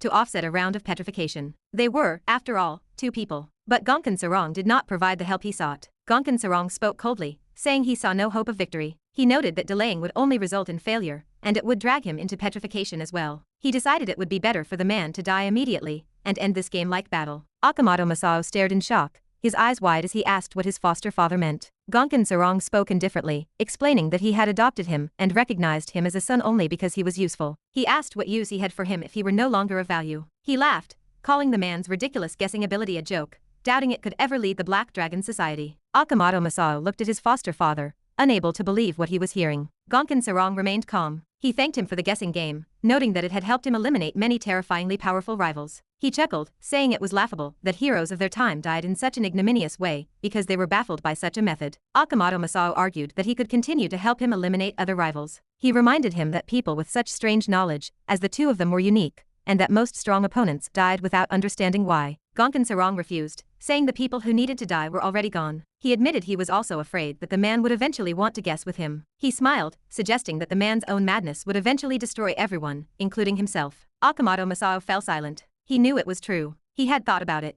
In a sense, he felt invincible. He could have killed his foster father at any time. But thinking about it did not mean he would do it, yet this foster father had shown no mercy, directly demanding his death. Akamoto Masao's expression went gray. The man who had been so enthusiastic about his own petrification now had no spirit left. The conversation lasted only a few moments, but the 3-minute limit had passed. The color of stone washed over his face. He made no attempt to resist or struggle. He merely spoke a final sentence, asking the two of them to let him come with him. Qiu Wuji answered that it was agreed. Akamoto Masao offered a smile, and his entire body turned into a stone statue. Chapter 371. As Akamoto Masao turned to stone, the petrified half of Chu Ge's body began to creak as flesh and blood slowly returned. Both of them breathed a sigh of relief. This process should not be a problem. This type of ability was supposed to be absolutely fair and interactive, which was why it resembled a heavenly contract. However, the recovery was slow. The petrification lasted only a few seconds, while the reversal looked like it would take several minutes. Chu Ge did not dwell on the slow recovery. He looked toward Gonkin Sarong. Your son has passed on, yet you remain. Do you truly believe that relying on your violence nullification ability can kill us? Qiu Wuji spoke in a calm tone. That is because his ability is not merely violence nullification. Just as Akamoto Masao's ability came with a contract effect that forced us to stay and exchange questions, this man's violence nullification is simply a side effect that restricts his true power. Chu Ge chuckled. Poor Akamoto Masao thought his foster father's ability was meant to complement his own. He never stopped to consider how his father could have become the leader of the Black Dragon Society before meeting him, if his only power was a simple violence nullification. You stayed attached to him so that others would think you relied on him to kill, while you were merely a support. You were just diluting the world's awareness of your true killing blow. Gonkin Sarong smiled slightly. That is correct. You are both very clever. Chu Ge did not falter. Where do you get the confidence to challenge us 2-1? Gonkin Sarong laughed. I might not be confident in a 2-on-1 fight. However, you are currently half petrified and unrecovered. With only your wife to deal with, it is not difficult for me to defeat you 1 by 1. This is the greatest value Akamoto Masao achieved. Qiu Wuji let out a long sigh. Even if I were alone, it would be more than enough to kill you. Chu Ge grew impatient with Gonkin Sarong. He decided to leave the fight to her. I am going up to check the situation. Finish him off quickly and join me. He dragged his half-petrified body and dashed toward the surface of the sea. Gonkin Sarong's expression shifted. How are you able to leave? Chu Ge had already vanished, so Qiu Wuji answered for him. What is wrong? Do you truly believe the spatial barrier you quietly set up while we were answering questions is enough to stop him? Gonkin Sarong looked solemn. You actually knew. There is nothing we do not know. The micro-changes in the space have never escaped our perception. We were just too lazy to deal with them. Qiu Wuji spoke in a detached tone. Did you think we were unable to use violence to break your barrier? We do not need to break it with violence. That level of spatial skill is no different from piercing a bubble to Chu Ge. Look at how he did not even feel any restrictions. He is already gone. Gonkin Sarong went silent, his gaze fixed on her. Qiu Wuji's indifferent expression, as if she were looking at an ant, infuriated Gonkin Sarong. His features twisted into a snarl. You arrogant fools. Die. The spatial barrier compressed suddenly from his violence nullification field, surrounding Qiu Wuji's body. When the range is compressed to this small, the thickness of the barrier is incomparable. Can you still pierce through it? Gonkin Sarong grinned. You will soon realize that you have no air, no water, and are trapped in an uninhabitable space. You will suffocate, dry out, and die in agony. You had better honestly reveal the location of the dragon bone, and you might die more quickly. Is this your method of killing after violence nullification? Qiu Wuji stood inside the isolated space, her expression unchanged. It is truly disappointing. Gonkin Sarong stared, confused by her lack of reaction. Qiu Wuji continued. If it were not for the turmoil happening above, I might have been able to play here for a month before leaving. But now, you should go down and join your foster son. Gonkin Sarong's face turned ugly. It was the first time he had seen someone in an airless environment speaking as if nothing were wrong. Previous opponents could not even let a sound out. There was no medium to transmit sound. Even if there were air inside, the sound should have been blocked by the spatial barrier. How was this woman able to do it? He could not understand. He sneered, testing her. Stop talking big. How can you kill me? You cannot even transmit your energy outside the barrier. Because when I discovered your so-called violence nullification, I had already reserved my divine sense around you. I intended to kill you directly, but my man wanted to play a game, so I played along with him. What you are hearing is the transmission of my divine sense, not my spoken words. Gonkin Sarong looked blank. He did not understand. What was divine sense? How was it different from spiritual power? Why could it reside inside someone else, lying in wait? However, the originally cold voice began to echo in Gonkin Sarong's ears. It seemed to expand and resonate throughout the entire ocean. It trembled and grew until it roared like thunder. I do not know what counts as violence. Does triggering a tidal wave in the ocean, or using the power of nature count as violence? Or can your rules correct the forces of nature? Qiu Wuji spoke softly. Suffocating you is too slow. I do not have much time. No. Gonkin Sarong felt the pressure of the seawater around him becoming increasingly intense. It was as if the ocean itself had become enraged, crushing his body. He had relied on his powerful mental energy to isolate the seawater, but now he realized he could not hold it back. 10,000 tons of pressure crashed into him, wave after wave. His mental dam collapsed in less than 1 second. Once his mental defense crumbled, a human body could not withstand the pressure of the deep sea. The pressure intensified to a violent degree. Gonkin Sarong's eyeballs were squeezed out. He vomited blood uncontrollably as seawater poured into his mouth. His state was miserable. Qiu Wuji did not spare him a glance and left the sea area in an instant. Gonkin Sarong remained behind, crushed into mush within seconds, floating alongside the blood-stained stone statue of Okamoto Masao. The scene was bizarre and tragic. The time returned to over 10 minutes earlier, when Moon Shadow quietly boarded the Black Dragon Society's ship. Metsuda was directing his 3 ships to fire upon the Korean ships opposite them. In reality, neither Metsuda nor Tang Jinyan understood naval command. Their subordinates were retired soldiers recruited for the job, but their personnel and hardware were insufficient for true naval warfare. It was a clumsy skirmish. After firing a few shots, they realized their range was not sufficient, and they were wasting their efforts. Tang Jinyan did not care. He was there to provide support. His goal was to tie up Matsuda's main naval force, making it easier for Chu Ge to operate underwater, and to train his own troops. He had lived in peace for too long, and he knew his naval warfare skills were lacking. The future of the world was turbulent. His main business of shipping might soon require escorts. It did not matter if the fight looked ugly, as long as it accumulated experience for his team. He led his team in a leisurely containment, while Matsuda was furious. He had long since lost his underwater signal observation. To this day, he did not know that Gonkin Sarong and his son had arrived. He believed the man and woman underwater were sent by the thieves from the Korean gang, stealing things while applying pressure from the sea. It was unbearable. He wished he could blast the 3 Korean ships into pieces. Unfortunately, reality did not give him much time to fight. The noise of explosions and cannon fire had already attracted the attention of the military from both countries. Patrol boats from the military were approaching rapidly. At this point, Matsuda considered calling for a ceasefire. If the holy object fell into the hands of the Korean gang, he would have a clear target to rob in the future. Once his own government found out, he would have no share in it. The battle could be easily passed off as a conflict between Japanese and Korean fishing boats. That had happened before. The condition was that the Chinese man beside him was no longer of any use. To prevent him from leaking information to the officials, he could go and die. Matsuda's hand turned into a blade, his metallic ability active. Before he could strike, the shadow on the floor twisted, leaving the ground as it flew upward. Before anyone in the cabin could react, it tightly bound Matsuda's throat. Chapter 372. The shadow attack connected. Moon Shadow emerged from the fringe of the darkness, her breath hitching in her chest. She had just arrived at the main cabin. Her first sight was the cold, gleaming blade that Matsuda's hand had become. Her instinct screamed that this blade was aimed at the righteous man, who had reported their location to the government. She did not even have time to scan the room, or note the arrangement of the people inside. She acted immediately. Saving the man was the priority. She exhaled in relief. The control had been successful. She allowed herself a smile as she fully materialized. She had not failed the mission. When she looked closely, the smile froze on her face. Her expression twisted into something ugly and dark. The person standing beside Matsuda was Zhang Kairan. She had rescued Zhang Kairan. Silence filled the cabin. Everyone stood in a stupor. Matsuda and his subordinates felt a wave of shock. They could not process how an assassin had slipped inside. They remained dazed, unsure of what was happening. Zhang Kairan stood frozen, his eyes wider than the others. His mind blanked. Why had she come here? Was she here to kill Matsuda? She had arrived with the couple, Chu Ge and Qiu Wuji. Were they on a mission together? If the couple was fighting underwater, why was she here in the cabin? Was she here to see him, or was she here to kill him? The silence dragged on for several seconds. The group around them woke up as if from a dream. They raised their guns and pointed them at Moon Shadow. The movement broke her daze. For the first time, she wanted to flee. The guns were not terrifying,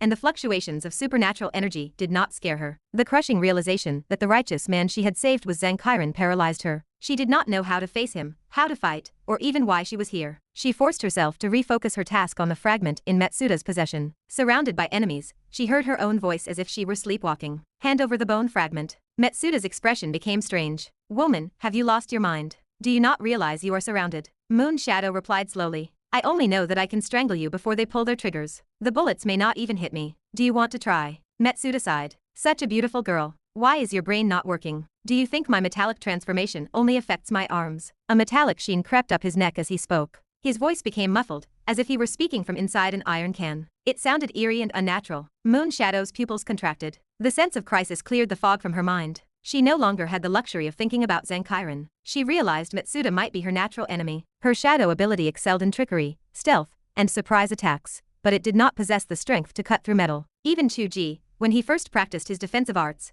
could effectively block her attacks. Although he had grown stronger since, there were limits. If Matsuda's metallic transformation could cover his entire body and vital points, she could not hurt him. Matsuda grinned. Open fire. Remember to aim for her 4 limbs. The brothers can have some fun. A savage look, the likes of which had never been seen before, flashed in Zankiren's eyes. Moon Shadow, however, had long since become numb to such talk. She had heard enough foul language in the underground boxing rings to learn how to automatically tune it out. Gunshots rang out in a continuous sequence. Moon Shadow dissolved into a shadow before their eyes and fled toward the cabin door. The trajectory was too obvious. She was not using instant teleportation. Even the most mysterious ability had a path to follow. Zankiren stepped forward instinctively, blocking Matsuda's line of sight. Stop her, Matsuda roared. Block the door and the windows. She cannot pass through walls. He glared viciously at Zankiren. Zang, he growled. Zankiren laughed. I just wanted to help catch her. In that brief exchange, the Black Dragon Society members had already blocked the door. The shadow fleeing across the floor remained clearly visible to everyone. The members blocking the door felt nervous. This shadow ability was like a ghost. They had no confidence they could stop the shadow with their bodies. They could only rely on their guns. Several members opened fire directly at the approaching shadow on the ground. Zankiren clenched his fists. He could not stop them. The bloody scene he expected did not happen. Instead, a scream erupted from the side window. Blood sprayed from a throat as a slender figure brushed past the victim. Amidst the spray of gore, she leaped out of the window. Zankiren felt a mix of shock and joy. He understood immediately. The shadow fleeing toward the door was just a manipulated decoy, not Moon Shadow herself. Her true form had been hiding elsewhere, waiting for everyone's eyes to be drawn to the decoy, before she appeared at the window to kill and escape. Zankiren felt a weight lift from his heart. She was still the calmest shadow fighter. Running away was the right choice. Matsuda flew into a rage. Everyone outside, open fire. The moment he finished speaking, the shadow that had tricked them at the door leaped up like a viper. It slashed the throats of the guards at the door. The manipulated shadow was not just for distraction, it was a weapon that could kill. A chill ran through the crowd. This woman was not trying to escape. In this environment of absolute disadvantage, she had been trying to kill them the entire time. Matsuda possessed a metal transformation ability, but his subordinates did not. Under the harassment of such a ghost, she could potentially slaughter everyone in this room. If that happened, Matsuda would be left alone. Would Moon Shadow be afraid then? Moon Shadow had the same thought. She was here on a mission. How could she just run away? Although she did not know how to complete the mission, killing the enemies seemed like a good start. She stepped back onto the windowsill and returned. The moonlight outside was beautiful. Shadows hung heavy in the cabin. Ghostly winds howled as the dark shadow swept past. More blood bloomed. Moon Shadow appeared to be in a frenzy. Matsuda showed a hint of a smile, while Zankiren began to feel anxious. Is there a reason this woman must stay here? She reached the window. Why not just leave? Is it worth it for some broken fragment? Did she really think Matsuda's ability was limited to his own metallic transformation? If given time, he would turn the doors and windows into metal. Then she would be trapped like a rat in a hole. As he thought this, Matsuda transformed his hands into blades and lunged toward Moon Shadow. He intended to entangle her and prevent further casualties. He only needed a moment to trap her completely. But as he lunged, a gunshot rang out behind him. Matsuda felt pain in his back, followed by a metallic clanging sound. The bullet failed to pierce his body, but the impact made him stumble. Moon Shadow, who had just slit the throat of a Black Dragon Society member, froze and looked behind Matsuda. Matsuda straightened his face and turned to look at Zankiren, who was holding the gun. Zankiren looked flustered. I just wanted to help everyone shoot that woman. I did not know Matsuda would suddenly jump out. Matsuda laughed in anger. I do not care if your repeated interference was intentional or accidental. He paused and then thrust his hand, now a blade, into Zankiren's chest. I was going to kill you anyway. Die. No, Moon Shadow screamed, but it was too late. At such close range, Zankiren's mediocre combat skills could not avoid the blade. He only managed to twist slightly, avoiding his heart. With a wet thud, the hand blade plunged in, and blood sprayed out. Moon Shadow was stunned. She had not left because of her mission to protect Zankiren. Who could have known that Zankiren would provoke Matsuda's anger himself? This was not helping. Zhang Qiren groaned, and instinctively wrapped his arms around Matsuda's hand blade. To everyone's astonishment, the groan of pain came from Matsuda himself. In the exact same spot as Zhang Qiren's wound, Matsuda's chest began to bleed. He screamed in agony. His metallic transformation was useless. When Zhang Qiren activated his ability, anyone who attacked him would suffer the same injuries. This was the law of causality. One had been prepared, and the other had been caught off guard. Their reactions decided the outcome. As Matsuda screamed, Zhang Qiren shoved the barrel of the gun directly into Matsuda's mouth. Matsuda's eyes went wide. Zhang Qiren pulled the trigger without hesitation. Blood sprayed from Matsuda's mouth. He stared at Zhang Qiren, unable to understand how this happened. He tried to mumble something, but the bullet shattered his throat, silencing him forever. Zhang Qiren turned pale. He struggled to pull the hand blade from his own chest, then gasped in a low voice. Metallic transformation cannot possibly cover internal organs. If it did, you would not be human. No matter how hard your skin is, one bullet in the throat is enough to kill you. If Matsuda could speak, he would not have asked how Zhang Qiren knew how to kill him. Such things were easy for a clever person to deduce. He would have wanted to ask why Zhang Qiren had shot him on purpose to provoke him into killing him. Was the situation that dire? Was he insane? He could not ask a single word. Zhang Qiren seemed to understand his confusion. His expression was wild and savage. His voice was too weak for even him to hear clearly. You want to play with her? Are you worthy? He pushed Matsuda's body gently. Matsuda collapsed to the ground, dead. The members of the Black Dragon Society stood stunned, still holding their guns, as if trapped in a dream. Chapter 373. Moon Shadow glanced at the group. They stood frozen, at a complete loss for what to do. With Matsuda gone, Moon Shadow made short work of the common thugs. Shadows roared through the air, and within a blink, corpses littered the deck. The men had not even had a chance to raise their weapons. Moon Shadow ignored the carnage around her, and rushed to Zhang Qiren's side to tend to his wounds. Her mind reeled. Like Matsuda, she could not understand Zhang Qiren's actions. Zhang Qiren could not have known Matsuda intended to kill him. She had stopped Matsuda the moment he turned his hand into a blade. She had been in control of the fight the entire time. Why had he suddenly chosen to bleed out for her? She did not understand her own motives as she applied the treatment. She had wished for this man to die, yet her mission demanded his protection. Her thoughts went blank. She moved like a machine, executing the required procedures without conscious effort. She pulled out military-grade styptic dressing and applied it to Zhang Qiren. It felt useless. The wound was deep, having pierced his chest cavity. What good could a patch do? She watched helplessly as blood seeped out from under the dressing, which struggled to stay attached to his skin. Panic flared and she snapped, "Are you insane? Why would you do this?" Zhang Qiren lay dying, but his eyes shone with a sudden light.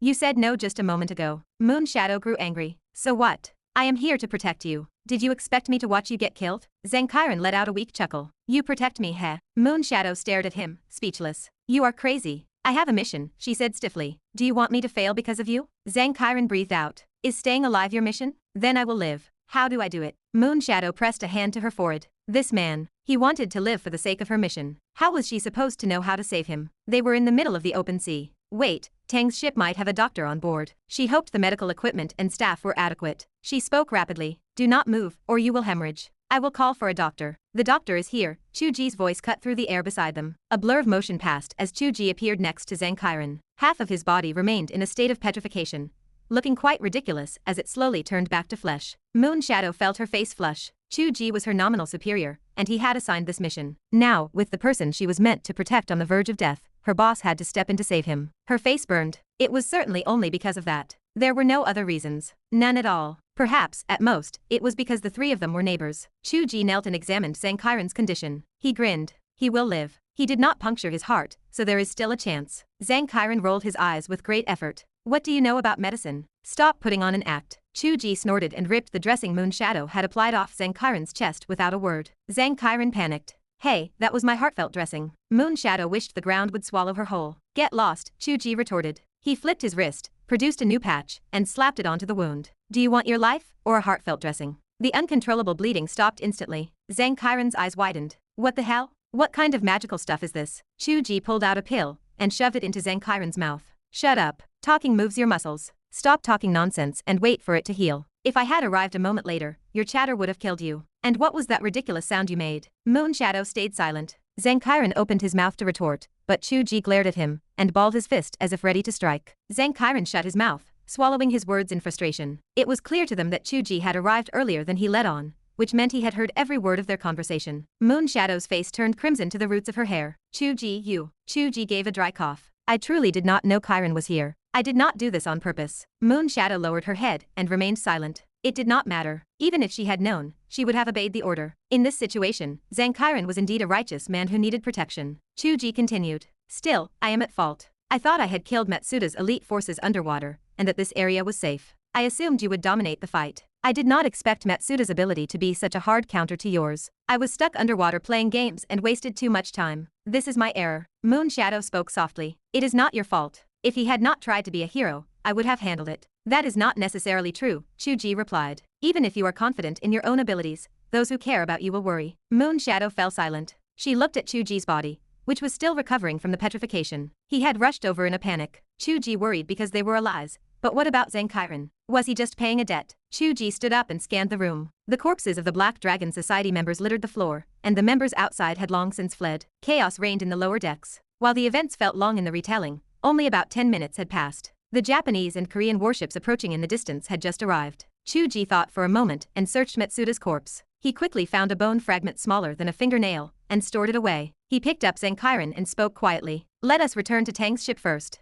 The official authorities have been alerted. We must consult with him on how to handle the aftermath. Zhang Kairen raised his hand with a tremor. Chu Ge looked down at him. What do you want to say? Zhang Kairen spoke. Everyone who witnessed our battle here is dead, including the ones who saw your underwater footage. A thought stirred in Chu Ge's mind. Zhang Kairen continued. To Matsuda's other subordinates, I am his partner in this operation. I should not leave with you. I should return to Japan. My current severe injuries will mislead the enemy. Chu Ge felt intrigued. For example, I can tell the Japanese side that an elite South Korean force boarded the ship, killed Matsuda, and seized the sacred object. I was shot in the chest and feigned death to escape. Zhang Kairen spoke slowly. Did you kill Gonkin Sarong underwater as well? Chu Ge nodded. Akamoto Masao is dead. Gonkin should be dead as well. There is no way he survived under Qiu Wuji's hands. Zhang Kairen continued. I will shift the blame to the South Koreans, and you and Tang can see if you can pin it on the Japanese. Perhaps claim that Gonkin Sarong stole the sacred object and vanished. We can watch the Japanese and Koreans tear each other apart and reap the benefits. Qiu Wuji appeared beside them and spoke softly. His plan is viable. The way Gonkin and Akamoto died, after being crushed by the immense water pressure for several minutes, their bodies will be unrecognizable, especially Akamoto. Once the stone statue is shattered, extracting flesh for verification will be impossible. If we claim they stole the object, no one will be able to dispute it. Chu Ge shook his head. This will put Kairen in an extremely dangerous position. If a single flaw is discovered, he will surely die. The Matsuda group is the strongest faction under the Black Dragon Society, and they have severe conflicts with the headquarters. Now that Matsuda and Gonkin are both dead, the organization is leaderless. Zhang Kairen chuckled. If I make them believe that Gonkin sabotaged Matsuda's operation and assassinated him to steal the credit, what will happen? Look, Gonkin took the bone fragment from Matsuda. No one knew Matsuda had it, not even I. Chu Ge looked at him. What are you trying to say? I am technically part of an organization under the Black Dragon Society. I did not bring my loyal subordinates on this trip, so my forces remain intact. In this environment, if Tang or Moon Shadow's department could provide me with secret support, I might be able to exploit the Matsuda group's need for revenge. I could seize control and make the Black Dragon Society mine. Chu Ge narrowed his eyes slightly. You are thinking about this? Do you have a death wish? Zhang Kairen avoided looking at Moon Shadow and turned his head. Wealth is found in the midst of danger. Let me try. If I go back now, what is left for me? Moon Shadow stared at him intently. The flustered look that had dominated her face slowly returned to a state of calm. After a long moment, she replied, I will relay your request to my superiors. She pressed her lips together and spoke slowly. I wish you a smooth ascent to power, and may you rule over Japan. Chapter 374. Zhang Kairen felt a pang of disappointment at the tone Moon Shadow adopted, though he kept his thoughts to himself. Chu Ge observed the pair, and sensed a fundamental misalignment between them. Perhaps Moon Shadow believed Zhang Kairen prioritized wealth and power above all else, his ambitious nature painting him as a villain. Yet, Chu Ge caught the subtle intent hidden in Zhang Kairen's request. He suggested Tang, or Moon Shadow's department, provide support. This hid a deeper hope. Would the state send Moon Shadow to assist him, given their recent connection? Moon Shadow remained too pure to detect the calculating mind of the storyteller before her. Chu Ge could not predict how the superiors would handle the report, but there was a distinct possibility. It remained out of his control, resting entirely on Zhang Kairen's fortune. Chu Ge also reasoned that Zhang Kairen's strategy could be interpreted in a positive light, as a commitment to his career. Otherwise, what purpose would returning serve? Abandoning the status he had cultivated in Japan over the past year, only to return and clash with his brothers for a seat of power. What then? A life of mediocrity, chasing after Moon Shadow with shameless persistence. Moon Shadow had become a national elite. Plenty of talented young men would surround her in the future, while Zhang Kairen had transformed from a villain capable of deciding her fate into an ordinary man. There was no reason to go back. Even if she continued to despise him, that felt preferable to being ignored or forgotten. Besides, there remained an opportunity to have her continue to protect him at his side. The ambition of a warlord burned within him, but Chu Ge understood it and felt a touch of admiration. This man had not used the potential reconciliation as an excuse to beg for favor. He looked toward the future and aimed to kill multiple birds with one stone. He possessed the potential to be a true leader. Chu Ge said nothing, only speaking in a low voice. If you must go through with this, be careful. Once we leave, if you make a mistake, there will be no one left to save you. Zhang Qiren smiled faintly. Seeing you offer no further persuasion, it seems you truly understand me. Chu Ge sighed. We are leaving. Moon Shadow dissolved into the shadows and vanished. Chu Ge pulled Qiu Wuji along, and they retreated in an instant. Zhang Qiren stared out the window in a daze for a long while before slowly peeling off the medicinal patch Chu Ge had applied. He tossed it into the sea. Before long, some of Matsuda's subordinates peeked inside, trembling. Blood seeped from Zhang Qiren's chest once more, and he called out with great effort, "Save me." Men rushed over to surround him. Zhang, what happened? What became of Boss Matsuda? Zhang Qiren clutched his chest, speaking in a strained whisper. A group of incredibly powerful superhumans broke in, killed Boss Matsuda, and stole a fragment he was carrying.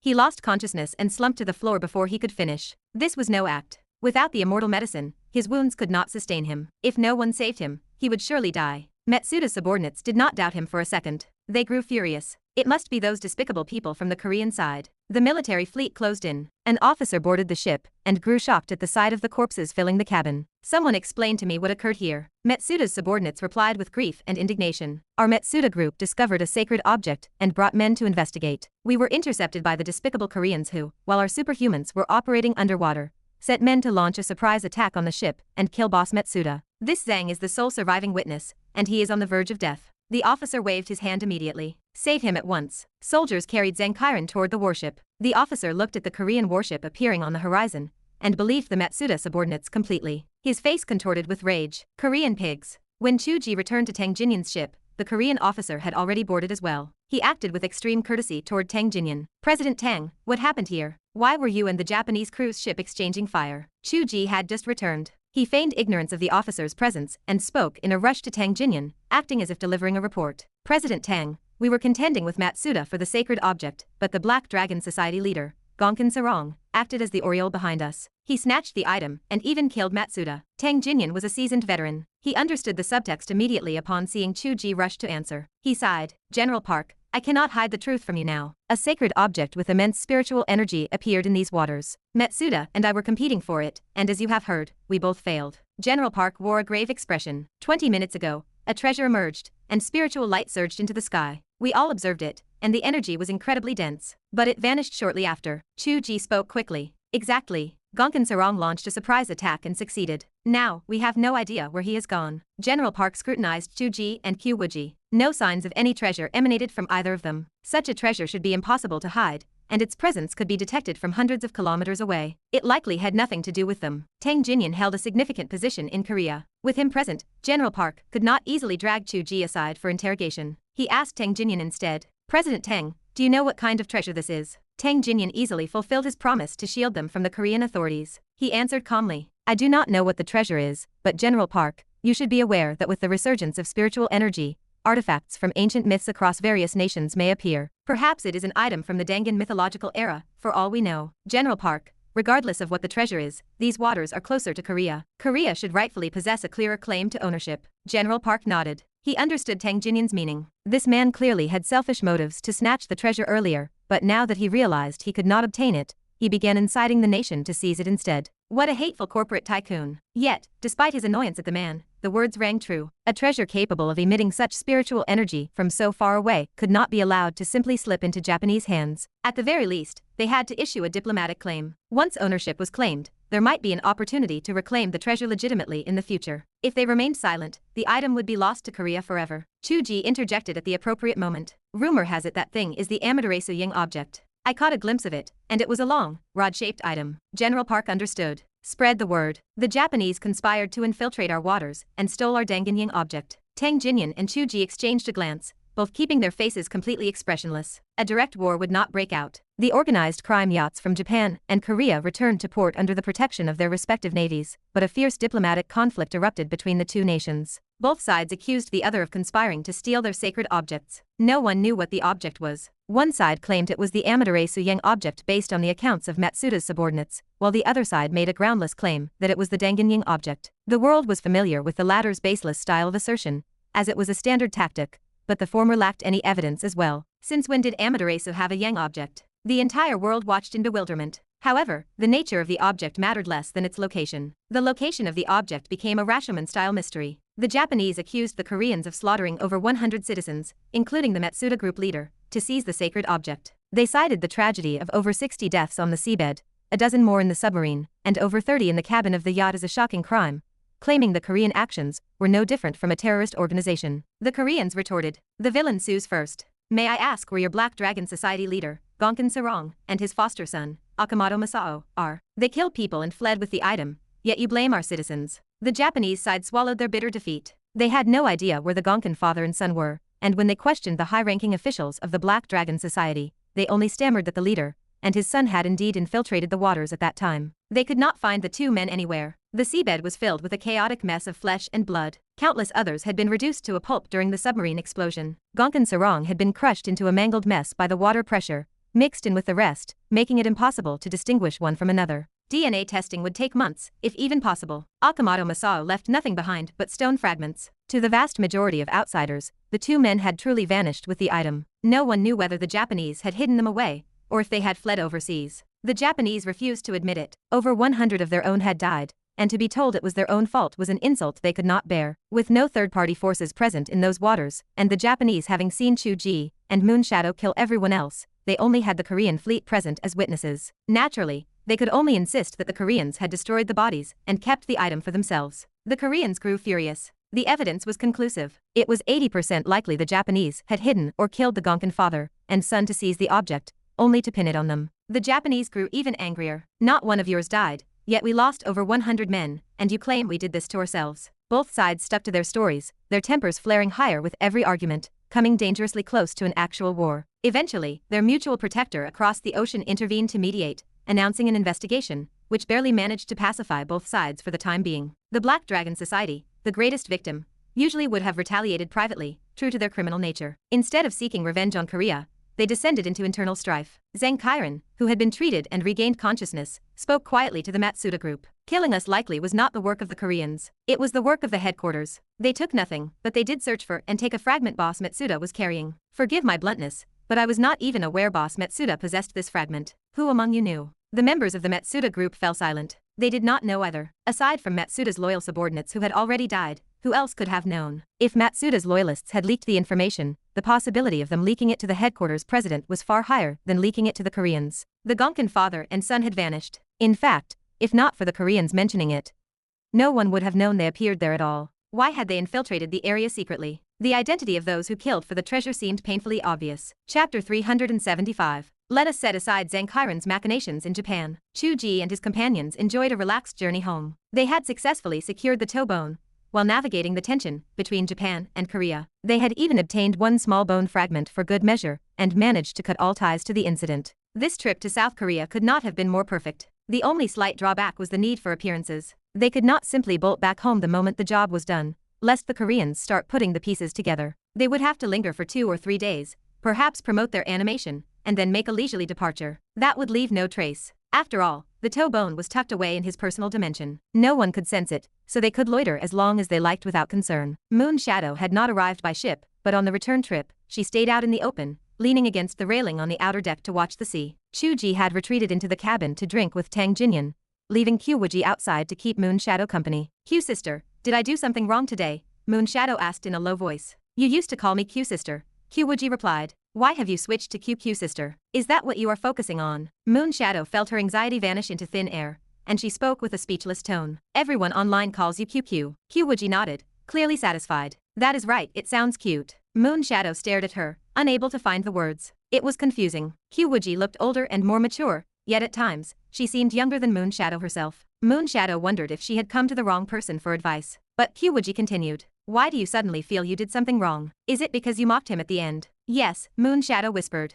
"Regardless of why he engaged in such a crazy act of trading wounds, he was helping me. It was brave. If I treat him as a comrade, even if I do not thank him, I should not have spoken to him so coldly." Qiu Wuji tilted her head and studied the girl until Moonshadow began to blush. Only then did Qiu Wuji break into a smile. "You really do not know why he did that." "I do not know. It is because you were the one fighting in the blood. No matter if you were in danger or not, he could not stand by. If anyone else had been there, do you think Zhang Kairan would have cared?" Moonshadow turned her head away and grumbled. There was no need for him to seek redemption like that. One thing is one thing, and another is another. This mission was an independent event. Once it ends, we go our separate ways. I am not going to forgive him. Qiu Wuji suddenly realized something. Everyone else knew Zhang Qiren liked Moon Shadow, so his actions seemed perfectly natural to them, but Moon Shadow had no reason to know. In her mind, his actions were truly inexplicable. Besides interpreting it as redemption, she had no other explanation. Since you think that way, why are you still blushing? Moon Shadow retorted in frustration. Because of that lunatic. When I said I would protect him, he just chuckled,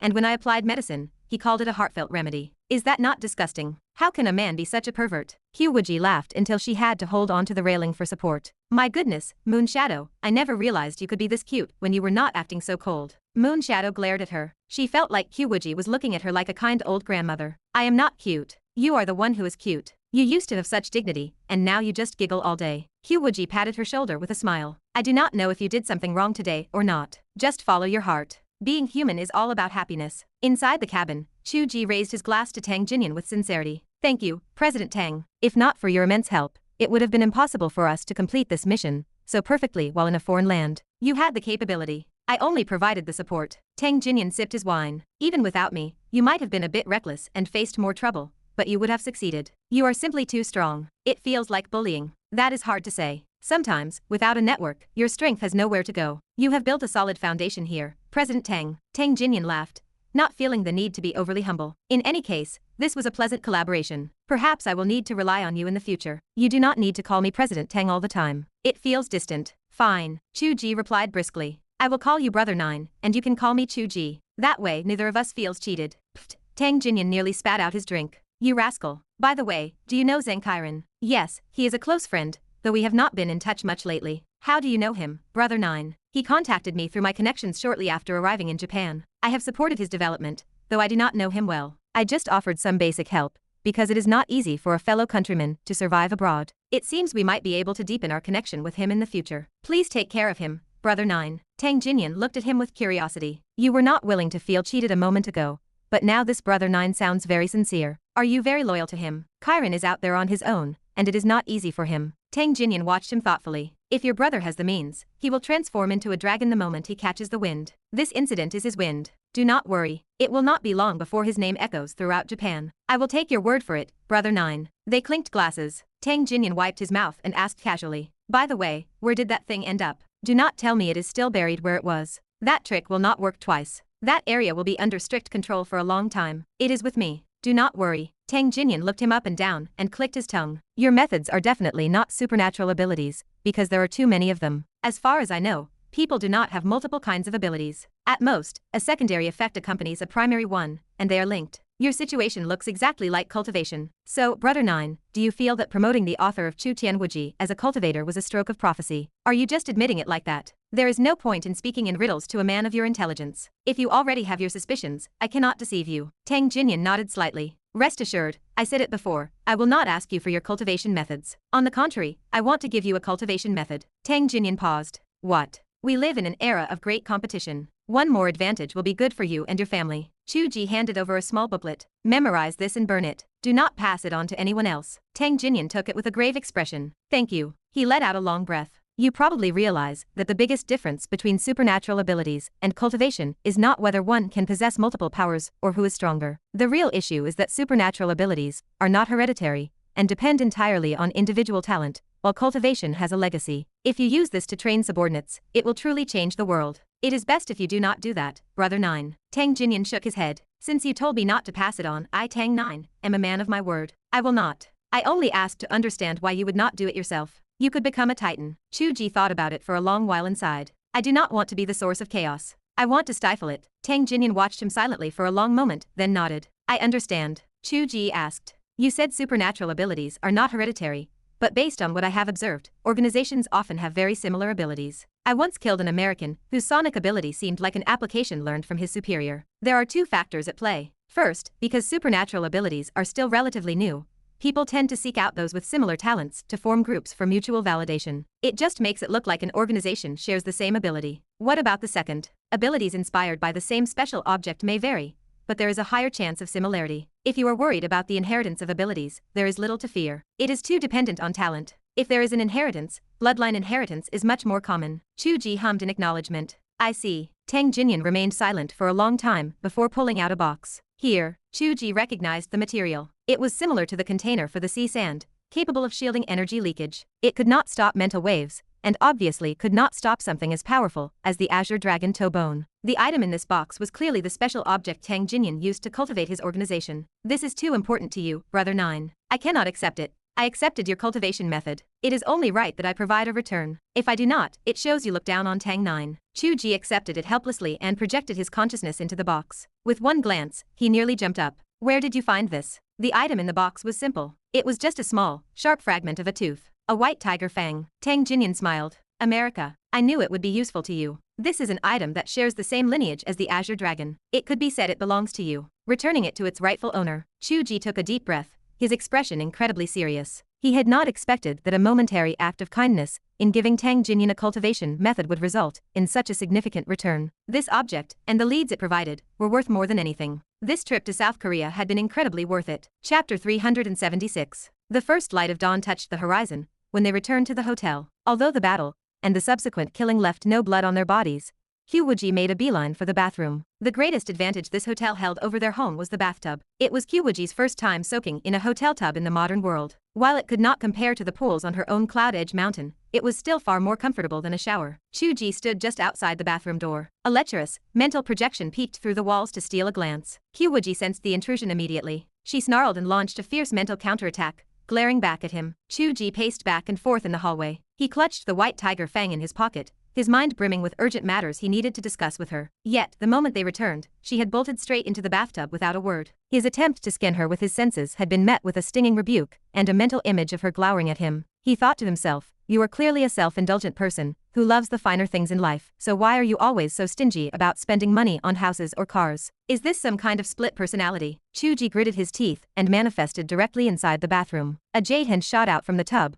followed by a biting sword aura that descended toward him. Chu Ge reached out to block and parry. The Tianshan Jimiai hand technique wove through the air with a crisp snapping sound, and he fell into the water with a splash, sending spray everywhere. You degenerate. Qiu Wuji struggled violently, but her wrists were caught, and her lips were sealed by a kiss. Only muffled protests escaped her. She thought, how has this degenerate become so proficient with the Tianshan Jimiai hand? I have not seen him practice these techniques at all lately. How is he already capable of suppressing me? She moaned in frustration, thinking it was only because the water made it difficult to move, and certainly not because she wanted to hold him back. The bathroom finally quieted, leaving only the music of the early morning. You are despicable. After an indeterminate amount of time, Qiu Wuji leaned against his chest, gasping for breath. How can you be like this? This hotel is not bad, Chu Ge sighed, leaning comfortably against the edge of the tub. The tub is quite large. Disgusting. I actually had important business to discuss with you, but you rushed into the bathroom the moment we got back. And that is your justification for attacking the bathroom and forcing yourself on me against my will. Chu Ge remained silent. Hey, Qiu Wuji said languidly. What is it? Speak. Chu Ge opened his palm. The sharp, icy light of the white tiger fang flashed briefly before he quickly tucked it away. Qiu Wuji tensed. You did not say so earlier. You had the nerve to do this first. Chu Ge covered his face. Did you give me a chance to speak? Qiu Wuji stared at his empty palm, her expression drifting. Are you going to go find it? Chu Ge shook his head. We have no target, and our strength is too limited. This should go to my father, so they can handle it. We will intervene only when necessary, just as we did this time. Then what did you want to discuss with me? I was thinking that after you ascend to the celestial realm, your primary objective should be to search for traces of the four symbols. See how they escaped and what they experienced. Since the celestial realm no longer has the four symbols, how were the four poles established, and what stabilizes the realm? I will observe the big picture from outside the book, and you can conduct a specific search from within. That seems scientific. Very well, Qiu Wuji said. How much longer until I ascend? Only a few days. This volume is nearing its finale, and the human realm storyline is concluding. Then I will return to prepare for the final battle. The last time I returned in a nervous wreck,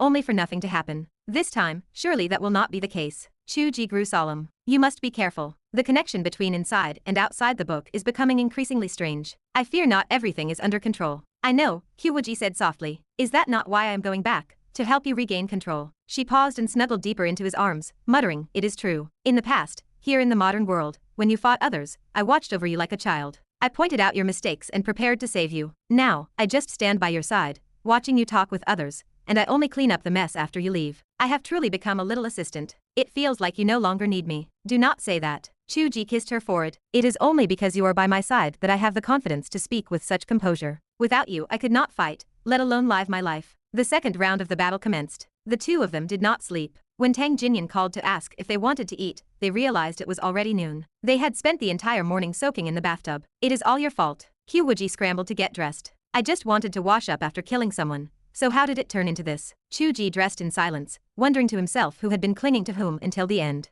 They decided to skip the meal with Tang Jinyan and instead wander the streets to try local specialties. In particular, they felt compelled to explore the alleys, a task they were quite experienced in. Before long, they spotted a roadside stall with a sign written in Chinese characters that read fried rice cakes. I have heard of this, Qiu Wuji said with interest. I have watched Korean dramas where they eat fried rice cakes by the roadside. Chu Ge said, we have steamed or fried rice cakes at home, but I have never heard of them being stir-fried. Shall we try it? Yes. They ordered a portion with great anticipation, only to be left dumbfounded when the vendor dropped the rice cakes into the pan. This is just white rice cake. You call this a rice cake? The vendor did not understand them. He looked at the pair with a blank expression and continued to stir-fry. If we wanted to eat stir-fried white rice cake, why would we come to Korea? Qiu Wuji felt like crying. We have a snack bar right at the entrance of our apartment complex. Chu Ge could only offer comfort. Let us try it. The cooking method is different, and the ingredients are different. However, the reality left them disappointed. To put it mildly, the taste was not bad, but white rice cake remained white rice cake, and it would never become the rice cakes they were hoping for. The two idiots looked at one another,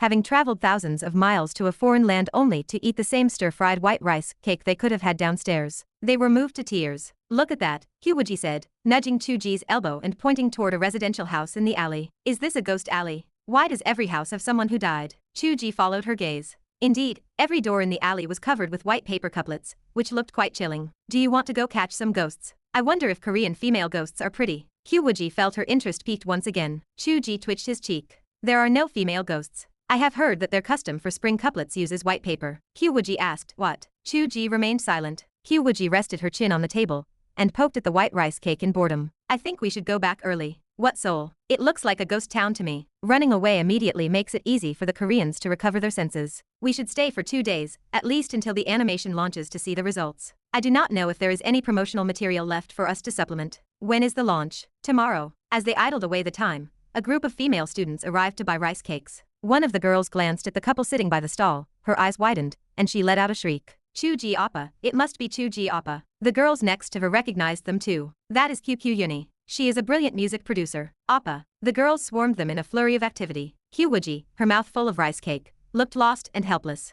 What are they doing? Chu Ge grabbed her hand and turned to run. They are fans. Run, or we will never escape. The stall dissolved into chaos. The couple held hands and bolted, sprinting wildly as the group of female students chased them. They still had food in their mouths, moving like stones thrown in a frenzy. Are those two being chased celebrities? A passerby asked after witnessing the spectacular scene. They look somewhat familiar. Is it that immortal Chu Ge who has been popular these past few days? Oh right. I remember now. Is he really an immortal? Let us go catch up and see. The couple ran in front, and the crowd of onlookers grew larger with every step until the spectacle was truly magnificent. The two exchanged a helpless glance. We cannot hide it anymore, right? Then we show them. They shared the same thought. The two leapt into the air simultaneously, soaring like eagles over the overpass ahead, and vanished in an instant. They left the trailing fans staring in disbelief. He told us to believe in science. Chapter 377. Chu Ge and Qiu Wuji had the good fortune to witness the intensity of the fan culture firsthand. They were unsure if it reached such extremes back home, because they had never encountered it, but South Korea seemed accustomed to this level of fervor. Even the random passers-by participated with smiles, creating an atmosphere of total public entertainment. It stood to reason that even in a society normalized to entertainment, people would not chase two relative unknowns with such persistence. This showed that they had become the primary topic of conversation over the last 2 days. The news from Tang Jinyan's press conference had fermented for a day, and the terrifying effect was beginning to manifest. The act of leaping over the overpass in full view of the public pushed the topic to the height of the trends. Headlines flooded the internet. Chu Ge and Qiu Wuji appear on the streets, flying over the overpass in public. Real people are more handsome and beautiful than their photos. Interpreting the definition of an immortal couple, a deep dive reveals that Chu Ge and Qiu Wuji are a well-known couple in China, referred to as the early autumn love. Comments flooded the network. They are boyfriend and girlfriend. The way they fly hand in hand is so sweet. Two creative talents are a perfect match. They look so good. Seeing them in person without makeup is even more natural than their photos. I love it. I want to build a fan site for them. People held a strong obsession regarding whether a star could create their own work. Once someone proved capable of creation, they immediately jumped a tier in the evaluation system. This applied both domestically and abroad. However, Chu Ge and Qiu Wuji could not understand how they were being judged by the standards of celebrities. They were creators after all. was being able to create not a given. Praising a writer for writing or a composer for composing was just part of the job. It was like praising someone for knowing how to eat. Perhaps it was because they looked so good. The truth was that the situation would be similar at home. The main reason so many people loved their pairing was that they were both attractive. If they were ugly, nobody would care about the pairing. When attractiveness served as such a powerful tool for gathering fans, talent became a chemical reaction. Tang Jinyan sat in his office, listening to his subordinate's report. He looked at the rapidly rising heat index and laughed. They are having a wild time in South Korea. It just so happens that our promotional planning is backing them up, so they do not even need to hide. They would not dare to be this reckless at home. I imagine they must find it quite refreshing. Xia Wenyuan sat to the side, hesitating to speak. He wanted to know if Tang Jinyan meant this was not a diversion he had orchestrated. Was he really flying? Xia Wenyuan did not dare to ask. He thought for a moment and then posed his question. If the animation can become a hit here in South Korea, it will likely feed back into the heat domestically. With the current momentum, the casting for the live-action version will be the center of attention. I wonder if you have any preferred candidates in mind. Tang Jinyan shook his head. Although using Korean actors would be beneficial for the market here, the current political situation makes it unsuitable to get involved. Pure Chinese actors would be better. As for the candidates, we should follow Chu Ge's wishes. He said he needs actors with genuine acting skills, so we will look for actors with genuine acting skills. We have already been contacting potential candidates. The male lead is easier to handle, but the female lead is too difficult to find. Looking at the Qiu Wuji described in the book, even the real Qiu Wuji lacks that cold and detached air. If Chu Ge agrees to open auditions, we might be able to find someone suitable. However, he demands veteran actors, which leaves us with almost no choices. Tang Jinyan pondered this. I think that superstar Qin Fair is quite good. She comes from a powerful family, and she has a cold and imposing aura. Xia Wenyuan sighed. Qin Fair is certainly suitable, but she is also famous for being difficult to deal with and demanding. Her asking price is also very high. We have tended to keep our distance. Tang Jinyan dismissed the concern. Ask her anyway. Chu Ge is no pushover. Who among these people is not a second-generation rich kid of some sort? Xia Wenyuan stared at him, his confusion evident. In the middle of their discussion, Xia Wenyuan's phone rang. He gestured an apology to Tang Jinyan and answered the call. It was his subordinate, calling to report. Manager Xia, Qin Fair's agency has taken the initiative to contact us. They said she is interested in playing the role of Qiu Wuji. Xia Wenyuan could not hide his shock. The subordinate likely guessed the reaction on Xia Wenyuan's end. He laughed in disbelief. She said that the casting for the Chu Wuji adaptation has been a hot topic recently. She went to check out the work and said she liked it very much. She hopes to play Qiu Wuji for her standard rate. Manager Xia, what do you think? Xia Wenyuan looked at Tang Jinyan with a strange expression. Tang Jinyan laughed out loud. No need to dig for the reason. Just assume that some things are destined to happen. It is what they call the world working in your favor. Let it be. As Tang Jinyan expected, Chu Ge and his wife were having a great time in South Korea. They spent the day wandering around, leaving their immortal legends everywhere. They had come to show off, and a simple press conference was not enough. This was a true show. They not only flew over the overpass, but they also went straight to jump into the Han River. In the evening, they went to the busiest night market for a full experience of food, drink, and play. They spent money like water and played until dawn before returning to the hotel. This had a dual purpose. The South Korean military was certainly observing their movements. By playing around so loudly and ostentatiously in public, it made them appear upright and honest. The disappearance of the sacred object clearly had nothing to do with them. Otherwise, even if they were not running back to their home country immediately, they would at least be hiding in the hotel.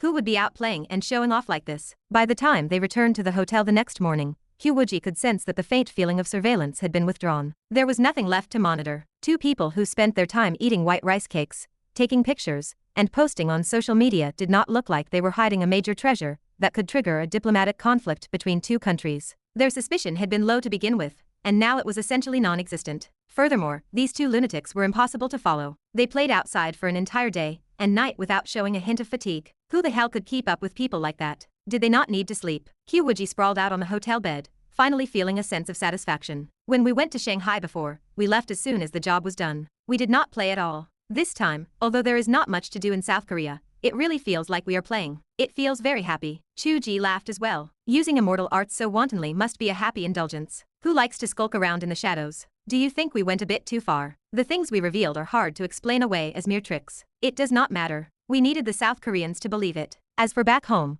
the news from outside will have been distorted by the time it gets back, and they will find their own reasons for it. Qiu Wuji checked the time. You said the animation releases today, right? What time is it? I do not know. In any case, we have built up the momentum to the maximum. We will have to leave the success or failure of the animation to fate. Time to sleep. The two embraced and fell into a comfortable sleep. By noon, they were woken up by another call from Xia Wenyuan. The two of you, I heard you stayed up all night again. How are you resting? Chu Ge smiled. Stop keeping me in suspense. The animation is out, is it not? How are the results? Xia Wenyuan chuckled. You two have been a bit too lively these past 2 days. Your fan clubs are already established, and the results of the animation are much better than our original targets. We thought that no matter what, the animation could not reach the same results as it did domestically. A middle-of-the-pack result would have been good. Now, guess what happened? Chu Ge thought for a moment. Top 3. Xia Wenyuan replied. Number 1 across the entire platform. There is a term for this in the industry called all kill. It is even more exaggerated than when we first launched domestically. Chu Ge widened his eyes.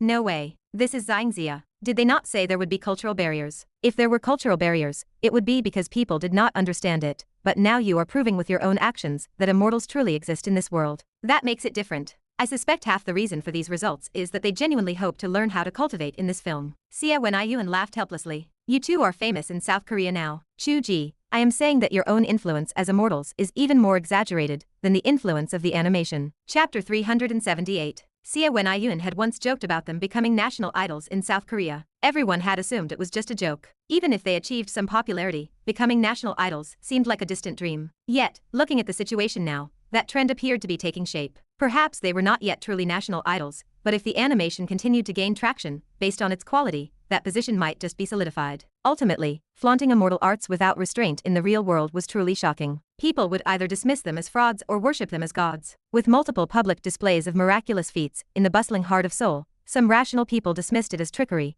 yet countless eyewitnesses argued back with fervor. Various clips spread across the internet and even reached YouTube. Chu Ge did not even realize that the view count had already reached tens of millions and was quickly climbing toward 100 million. It was impossible to know how people abroad viewed these videos, but in South Korea, the foundation was incredibly strong. Too many people had witnessed the events firsthand, and with Tang Jinyan adding fuel to the fire, the voices of doubt were easily suppressed. And just like that, they became famous. The moment Xia Wenyuan hung up, Tang Jinyan called. He spoke 2 sentences. First, congratulations on becoming famous, congratulations to me on making money, and congratulations on the promising success of our cultural export strategy. Chu Ge replied with a dry tone, congratulating him in return. Tang Jinyan continued. Second, return immediately. It must be fast. I have already ordered staff to book your tickets. Chu Ge paused, confused by the sudden urgency. Why are we in such a rush? Tang Jinyan explained. Because at this rate, if you continue showing off here, you will not just be chased by fans. Instead, high-ranking officials will come looking for you to demand the secret to eternal life. Chu Ge broke into a cold sweat. He had not considered that layer of implication at all. If Tang Jinyan had not warned him, he certainly would have missed it. Tang Jinyan added, I can see that you are not a person who chases fame and fortune. I do not know why you seem to care so much about the dissemination of your work. Perhaps that is the ideal of a writer. Regardless, you and I are bound together on this, so you can rest assured regarding overseas distribution. Chu Ge thanked him, calling him Brother 9. Tang Jinyan chuckled. Do not thank me. I need to make money too. Do you not think I am just a capitalist exploiting you in this matter? Chu Ge cursed under his breath. Tang Jinyan burst into loud laughter. Very well. I wish you a safe journey. Chu Ge hung up the phone and sighed toward Qiu Wuji. It seems our vacation must come to an end. Qiu Wuji actually felt a twinge of reluctance. She felt more carefree here and could fly around at will. Then, she thought of the food, and a sudden realization hit her. Let us go. I do not want to stay in this godforsaken place for even 1 more minute. By mid-January, amidst the fanatical atmosphere of the immortals in South Korea, Chu Ge ended his trip. He carried the Azure Dragon toe bone and the additional small fragment, returning home with full success. The couple did not expect to be surrounded by a swarm of reporters with cameras the moment they exited the airport. Mr. Chu, we heard that you were performing supernatural feats in South Korea. The videos have even spread back home. Is this true? Miss Q, may we have a few words? Is that video of you walking on the Han River real? Were you using wire cables? Chu Ge stared, unable to process the situation, and Qiu Wuji remained silent. Both were stunned. How did they find out about their flight? And why were they waiting here to ask questions? Is this what it is like to be famous? Chu Ge wiped the sweat from his forehead and pressed his hands down. His mind raced as he searched for an answer. He could not admit they were just tricking the South Koreans, or all the acting they had done over the last few days would be for nothing. In the end, he could only give the standard answer. You must believe in science. The reporters smiled, clearly understanding the subtext. It was just a publicity stunt, which was normal. Actually, many people knew about the existence of supernatural abilities, and figured the couple could not have fooled passers-by with wire cables. They suspected they might have flight abilities, but they chose not to speak of it. They lacked sufficient information, and did not know that the reason the South Koreans firmly believed was that the couple displayed too many types of abilities, which did not resemble standard supernatural powers at all. The journalists stationed in South Korea had been personally hoodwinked by Tang Jinyan, who claimed it was just a show performed by his subordinates. Consequently, the legends of immortals that were causing such a stir in South Korea were not believed by many people in China from the very beginning. At most, they discovered that the couple possessed supernatural abilities. Regarding this point, Chu Ge was no longer afraid of revealing them. It was meaningless to spend a lifetime hiding things. Just look at how unrestrained they were for those 2 days outside. Qiu Wuji had been beaming with joy, and his pursuit in the future should be the ability to play freely here as well, regardless of the consequences. The reporters received their scientific answer and finally asked about the main topic. You two went to South Korea to promote the animation. It is rumored that the animation achieved excellent results on multiple platforms there. Does our Xingxia story have a market in South Korea, or is it because Mr. Chu's story is particularly excellent? Chu Ge smiled. Excellent production and superb music are well received everywhere. My story does not deserve that much credit. That was his honest opinion, not an act of modesty. Marketing tactics had played the biggest role here. As for the story, the first 2 episodes of the animation had not even begun to unfold the plot. Whether the story was excellent or not had little impact on the results, including the initial performance at home. Of course, if they wanted to maintain those results,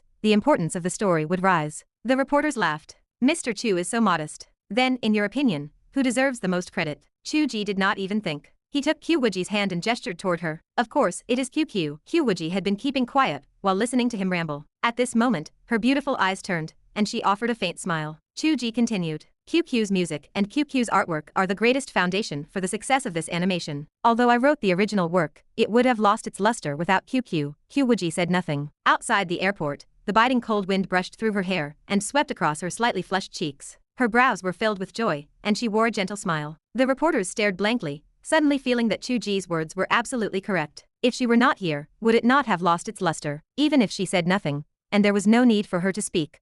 Just standing there was the most beautiful scenery. Such a beautiful woman was not just a pretty face. As Chu Ge said, at least half the credit for the animation's success should be attributed to Qiu Wuji. From the original art to the music, she had thoroughly brought everyone into that fairyland, drifting toward the human world with the snow of Cloud Edge Mountain. In the past, she had kept a low profile and was exceptionally modest. Many people regarded her as the assistant to the writer Chu Ge. It was only now that people discovered Qiu Wuji was not Chu Ge's little assistant. They were a match made in heaven, and neither could do without the other. The headlines read Early Autumn Love appears at the airport, immortal couple envied by others, and Chu Tianwuji sweeps through South Korea, half of the merit medal belongs to you. Without exception, multiple media outlets chose the CP of Early Autumn Love as the theme for their reports. The so-called immortals were not worth mentioning at all. The actual content was far more important than the couple's relationship. It was a rare achievement for Chinese entertainment to obtain such dazzling results in South Korea after many years. That was the reason for the mass blocking of the airport for interviews. Achieving success overseas was certainly a face-saving matter. Even without mentioning cultural export, it was an act worthy of pride and worth writing about extensively. What delighted the reporters was that this pair had plenty of talking points. The man was handsome, the woman was beautiful, and they were incredibly affectionate. When Chu Ge held Qiu Wuji's hand and proudly introduced her contribution to everyone, people could almost see the radiance on his face. The love in Qiu Wuji's eyes and that faint smile became a beautiful scene captured by the cameras of the reporters. The headlines of major entertainment sections were all pictures of the two of them holding hands and smiling at each other. Why did you suddenly become so high profile? Qiu Wuji looked at the photos on the internet and asked Chu Ge, appearing somewhat absent-minded. Chu Ge held her and kissed her gently. You have long since passed the time when you were cautious upon first arriving here. You can certainly stand openly before the eyes of the world. This time was just a coincidence. I said a long time ago that I wanted to make our love the wish of the whole world. Chapter 379. The explosive reception in South Korea ensured the popularity of the story reached a peak. It felt as if previous efforts in promotion and quality could not compare to the impact of this dominant success abroad. Countless people who had previously been unaware or disinterested swarmed in to investigate. If the story could sweep across South Korea, surely it could do the same in China. Within one day, the original work, the manga, and the animation hit the top spot on all major platforms. Even pirated sites saw the original work rise to number 1. Chu Ge stood speechless. His social media account had originally been a small influencer page with only a few 100,000 followers. Now, the numbers exploded. He could not distinguish between real people and bots. The growth seemed abnormal, multiplying tenfold in just a few days. The ratio of real fans remained a mystery. Sia when Yun returned. Taking advantage of the hype, he announced that the casting for the live-action version of the show was nearing its end. The production team would soon hold an opening ceremony. The chosen actress for Qiu Wuji was the famous diva, Qin Fei. The news triggered another frenzy. A popular and positive film star joining a hot project usually created a good chemical reaction. It generated mutual heat. The crucial factor was the compatibility between the male and female leads. Fans of the original work, the manga, and the animation were watching closely. One could not simply force an unsuitable lead into the role through backdoor connections or for the sake of marketing. The fans would riot. It was similar to filming a classic martial arts epic. If the two leads were acceptable, half the battle was won. For this adaptation to succeed, Chu Ge and Qiu Wuji had to fit the original vision. Long before Xia Wenyuan announced the auditions, the internet had been buzzing with discussions about the best candidates. Several polls appeared. While opinions on the male lead remained divided, the choice for Qiu Wuji faced little controversy. Qin Fei held the top spot in the polls. She was not the most popular, nor did she look like QQ. They looked nothing alike. She was beautiful, however, and possessed a haughty, cold aura. As Xia Wenyuan had said, her arrogance and her difficult nature made her perfect for the role of a powerful female lead. If she did not have a strong family background, she would have struggled to survive in the entertainment industry with that personality. Yet, one had to admit she was a seasoned professional. She had started as a child star and possessed legitimate acting talent. Her status as a diva was widely accepted. She was one of the few actresses from the previous generation who possessed genuine skill. She was in her 30s. That age suited the character of Qiu Wuji perfectly. Tang Jinyan agreed. Qin Fei was the right choice. Fans saw this as the production team respecting their votes. The internet was as festive as a holiday. Xia Wenyuan wondered how a difficult person like Qin Fei had volunteered to join the production. Was this really destiny working in their favor? Qin Fei was actually brought in by the mother of Chu Ge. She had traveled all the way from the capital to retrieve the white tiger fang. Once she held the fang, she started the conversation by mentioning the actress. Chu Ge stood silent.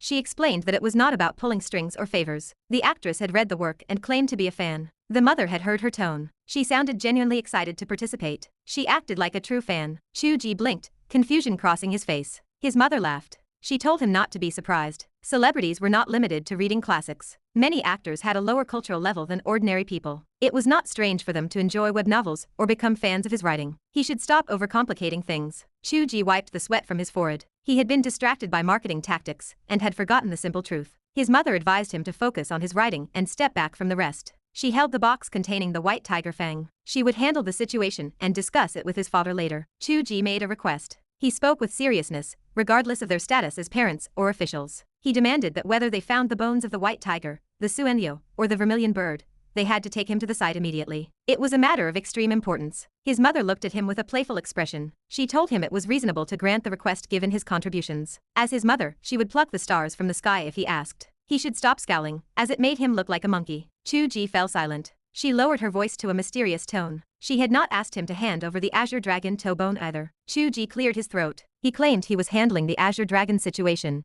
and would reattach the toe bone himself. She chuckled. They both knew who truly controlled the situation. She whispered a warning to remain careful and keep his guard up. He nodded in agreement. She addressed the request regarding Zhang Kairan. The government would provide secret support, but they would not send Moon Shadow to him. Moon Shadow was an elite with a promising future. They were training those agents to become leaders in special forces. Putting them in that remote location would be a waste of national talent. However, they could send a few other team members to assist him. Chu Ge felt a sense of relief for Zhang Kairan. With the national team providing support, he would not be so desperate. Operating alone in Japan was a difficult task. His mother agreed. They had realized that the kid was worth saving and nurturing. Tang Jinyan was a bold leader. His layout in Japan would certainly require the help of Zhang Kairan. Since Tang Jinyan had promised support, Chu Ge could stop worrying. She finished talking about the others and turned to him. She asked about his wife. Chu Ge replied that she had returned to her mother's home. She challenged the claim, as she had created the identity of the girl. He said she would be back in a few days. She asked if they had quarreled. He denied it. She poked her head into the secondary bedroom to check. The bedding was gone. Only a computer desk remained.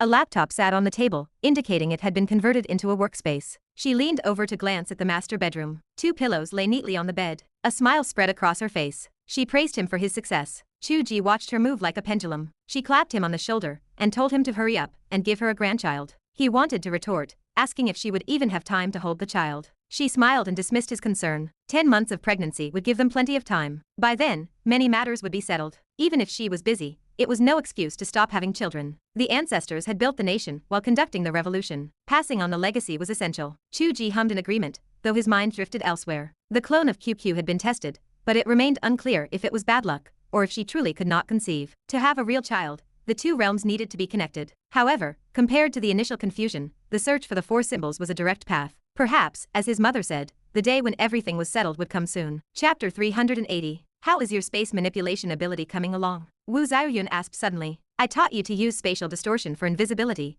and how to operate a simple portable space. Watching you now, it seems you have mastered spatial teleportation without any instruction. Chu Ge blinked, taken aback. Wait, how did you know I could teleport? Moon Shadow mentioned that you suddenly appeared in the cabin from underwater. It did not look like simple speed. At the very least, it involved passing through solid objects. Chu Ge gritted his teeth. Moon Shadow is disobedient. She betrayed my information. Wu Zhaoyun gave him a sharp rap on the head. I am your mother. I am the one who taught you about space. You should be embarrassed that I have to hear about your progress from a report filed by someone else. Chu Ge decided it was time to level up his spatial skills. He spoke honestly. To be fair, no matter how much I practiced spatial distortion, I made no progress. It only achieved the invisibility effect, and that invisibility could be forced out by targeted attacks. It was quite embarrassing. As for the hope that I could form an invincible state after training, that truly remained just a hope. And then, the portable space has been growing larger. It used to be the size of a school bag. Now, it is roughly the height of a person. If it were not, I could not store the Azure Dragon toe bone inside. That object is at least 1.56 meters long.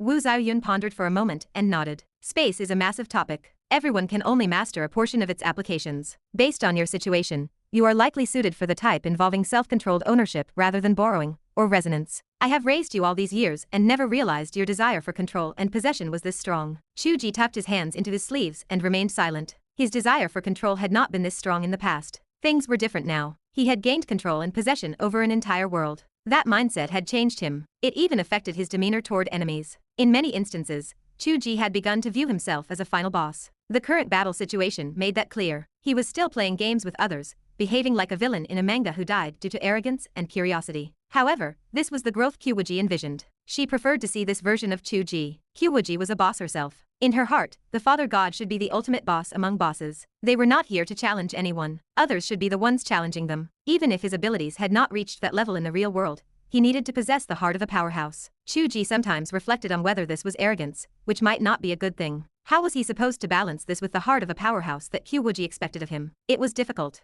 Regardless, seeking advice from his mother was never shameful. So, in your opinion, in what direction should I improve? I suspect your spatial teleportation ability does not have much to do with your inclinations. It seems more like a skill derived from becoming proficient in switching between two different spaces. That makes sense. You do not really need to strengthen that aspect. Since that invisibility cannot be improved, just let it go. Treat it as basic invisibility. Such petty tricks should not be your main focus. Otherwise, if you go around peeking at girls bathing in the future, that would truly be embarrassing. Chu Ge stared at her. Hey, you used to be the one who wanted me to go peeking at girls bathing everywhere. I have a beautiful and well-behaved daughter-in-law now. If you dare to go flirting around outside again, I will be the first to beat you to death. Fine, fine. So which aspect should I strengthen? Since it is about manipulating space that belongs to you, you should strengthen the application of this portable space. Have you ever considered that carrying around a space invisible to others is not just for storage? It can also be used to trap people.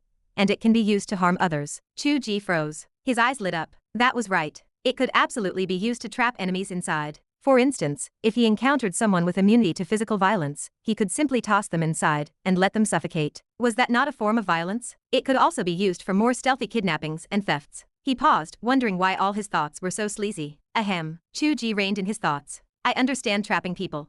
But how do I use it to harm them? This is a parallel space. Even if something passes through it, others feel nothing. Making people feel something means moving this space, which should be folded, into the space we occupy. This is the direction you need to strengthen. Wu Zhaoyun continued. There is a method of spatial attack that involves inserting another distorted space into normal space. Consequently, the space is split into 3 segments. Any object located in this space will be severed, and there is nothing that can resist it. A dimensional slash? Dividing space into 2 halves is called a dimensional slash. What you are doing can be called swinging a hammer. Although it sounds less elegant than a dimensional slash, do you know what the advantage is? Chu Ge thought for a moment. A dimensional slash still requires a trajectory, but I can attempt to make my portable space appear anywhere. It was Wu Zhaoyun's turn to freeze. Your thinking is quite flexible. You already called me a monkey. Chu Ge retorted. You adopted quite a few wrong animals back in the day. Wu Zhaoyun was speechless. Chu Ge was in a good mood. This type of skill belonged to the category of ultimate moves that were hard to defend against. The key was that it did not expend much energy. It entirely depended on his own playfulness with space.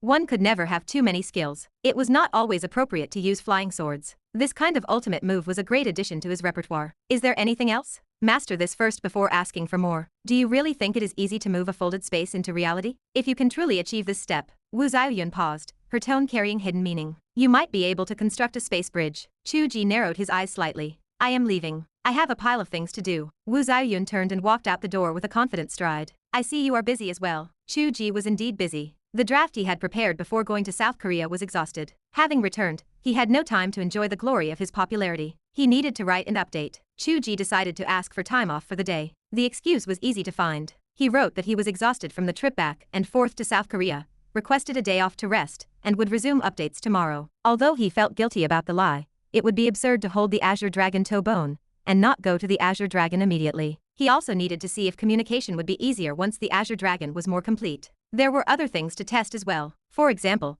now that his popularity was exploding and his global recognition was high, knowing how much control he had over his world was also important. He had to test that. After sending his mother off, Chu Ge went to the East Sea immediately, heading straight to the location of the Azure Dragon. Fortunately, he no longer needed to take public transport to the coast. He could fly and teleport. His speed was almost identical to the time Qiu Wuji had traveled from the coast. It took him only 30 minutes to reach the side of the Azure Dragon beyond the East Sea. It was blindingly fast. The Azure Dragon was still dormant. Chu Ge thought for a moment and decided to pull out the small fragment, the size of a fingernail, which he had found on Matsuda. He placed it on the body of the Azure Dragon. Soon, the bone fragment acted as if it had found its home. It automatically drifted toward a position where the bone was damaged and filled the gap, just like the many pieces his father had filled in before. It could be expected that after a long period of rest, the cracks in these areas would gradually heal and eventually become as smooth as new. The Azure Dragon revealed a comfortable expression and opened its eyes. Seeing Chu Ge in front of it, its expression became even gentler. It even displayed a hint of longing and dependence. Heaven knew how one could perceive gentleness and longing from a skeleton, but it was truly intuitive. Chu Ge stroked the center of its brows. He whispered, "I have brought you the toe bone. I see that the other small fragments missing from your body should not be a major issue. Only this position represents a significant defect.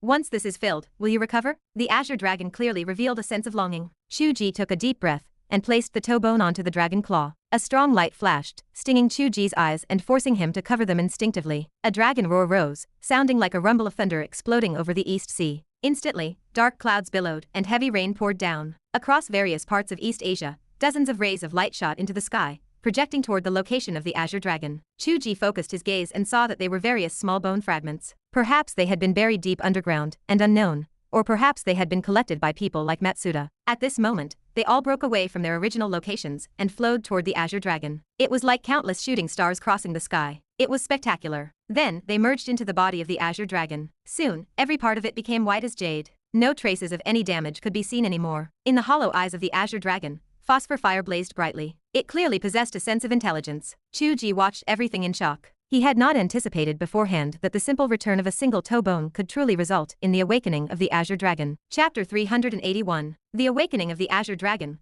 caused the spiritual energy in the sea area to surge abnormally. The torrential rain in the sky seemed to condense from spiritual energy itself, falling in threads. The reefs bathed in the spiritual rain appeared as though they were about to become treasures. Fish leapt out of the sea surface, greedily bathing in the rainwater, as if it were the source of their life. Even though the entity was still trapped within the seal functioned as if it were invalid. Spiritual energy overflowed frantically, and there was no stopping it. Chu Ge could even feel his own cultivation rising rapidly. This close-range baptism of spiritual energy felt like eating a potent medicinal pill. He had no time for joy. Instead, he felt a headache. The fragments converging from all directions were like bright, conspicuous targets. He feared the entire East Asia region would soon know about this. Chu Ge could almost sense the people from the Black Room on the island 100 miles away, gathered together and staring at the scene while they ate. After the initial shock passed, he could only pace in circles. He wondered if they could maintain a lower profile. The Azure Dragon glanced at him without making any special movements. Suddenly, 10,000 rays of light shot toward the far east. By visual estimation, they were heading toward North America. Chu Ge let out a sigh of relief. This diversion of trouble was acceptable. At the very least, it would force those who had lost their fragments to search in North America. The Azure Dragon withdrew its aura and crouched back into the seal as if nothing had happened. However, the phosphorus fire in its eye sockets began to shimmer with intelligence. It addressed him, asking how he could be so weak. Chu Ge cursed under his breath. The dragon continued, suggesting that this was wrong, and that he must be a fake father god. Chu Ge stomped his foot in anger. He claimed he finally understood the feeling his mother had while raising him, but then corrected himself, realizing that was not quite right. The Azure Dragon watched him steadily for a long time. It admitted it had forgotten many things, but the feeling he gave off was undoubtedly that of the father god. There was no way to fake it. This was a peak creature of at least the mysterious immortal level within the setting of the book. Its perception of the heavenly Tao was even clearer than Qiu Wuji's. There was absolutely no chance of a mistake. Chu Ge bypassed the process of self-proof and breathed a sigh of relief. He frowned slightly, asking if the dragon had lost its memory. The dragon explained it was not quite memory loss. Because the residual soul had been gone for so long, the 7 spirits had not returned. It needed a period of recuperation to truly recover, including the regeneration of its flesh and internal organs. Chu Ge acknowledged this. He asked the important question of how the dragon arrived here. Otherwise, what was the difference between being awake and asleep? Was the only difference the ability to chat nonsense with him? He could not say that aloud. After all, the dragon was his son. It was worth rejoicing that it was awake. The Azure Dragon struggled to fall into deep thought before slowly explaining. They had felt the Father God's summons and ascended to the heavenly realm to establish the four poles. However, for some reason, there was no passage between the two realms. They had fallen into spatial turbulence and forced their way through, which reduced their flesh to ash. Chu Ge pressed his lips tightly together. The dragon's explanation did not exceed his conjectures. They had ascended to the heavenly realm but landed in the wrong location, ending up in the present world. There was no passage between the world of the book and the real world, which was why Qiu Wuji could not cross over, and why he could not enter with his true body. They had faced the terrifying spatial turbulence and forced their way through, naturally causing them to be shattered and torn apart. They were strong enough that their flesh was destroyed, while their bones remained largely intact. Any other creature would have died completely. Their setting for ascension was to establish the four poles, so after passing through, they were naturally scattered to the four corresponding positions. Their 3 souls and 7 spirits resided within the bones, waiting for recovery. By gathering the missing bone parts, the remnants of the soul regained their support, which led to their revival. The logic held up. The confusion lay in the fact that this landing in the wrong place should not have happened. Things in the book were the book. Even if the heavenly realm was not constructed at the time, it was originally just background.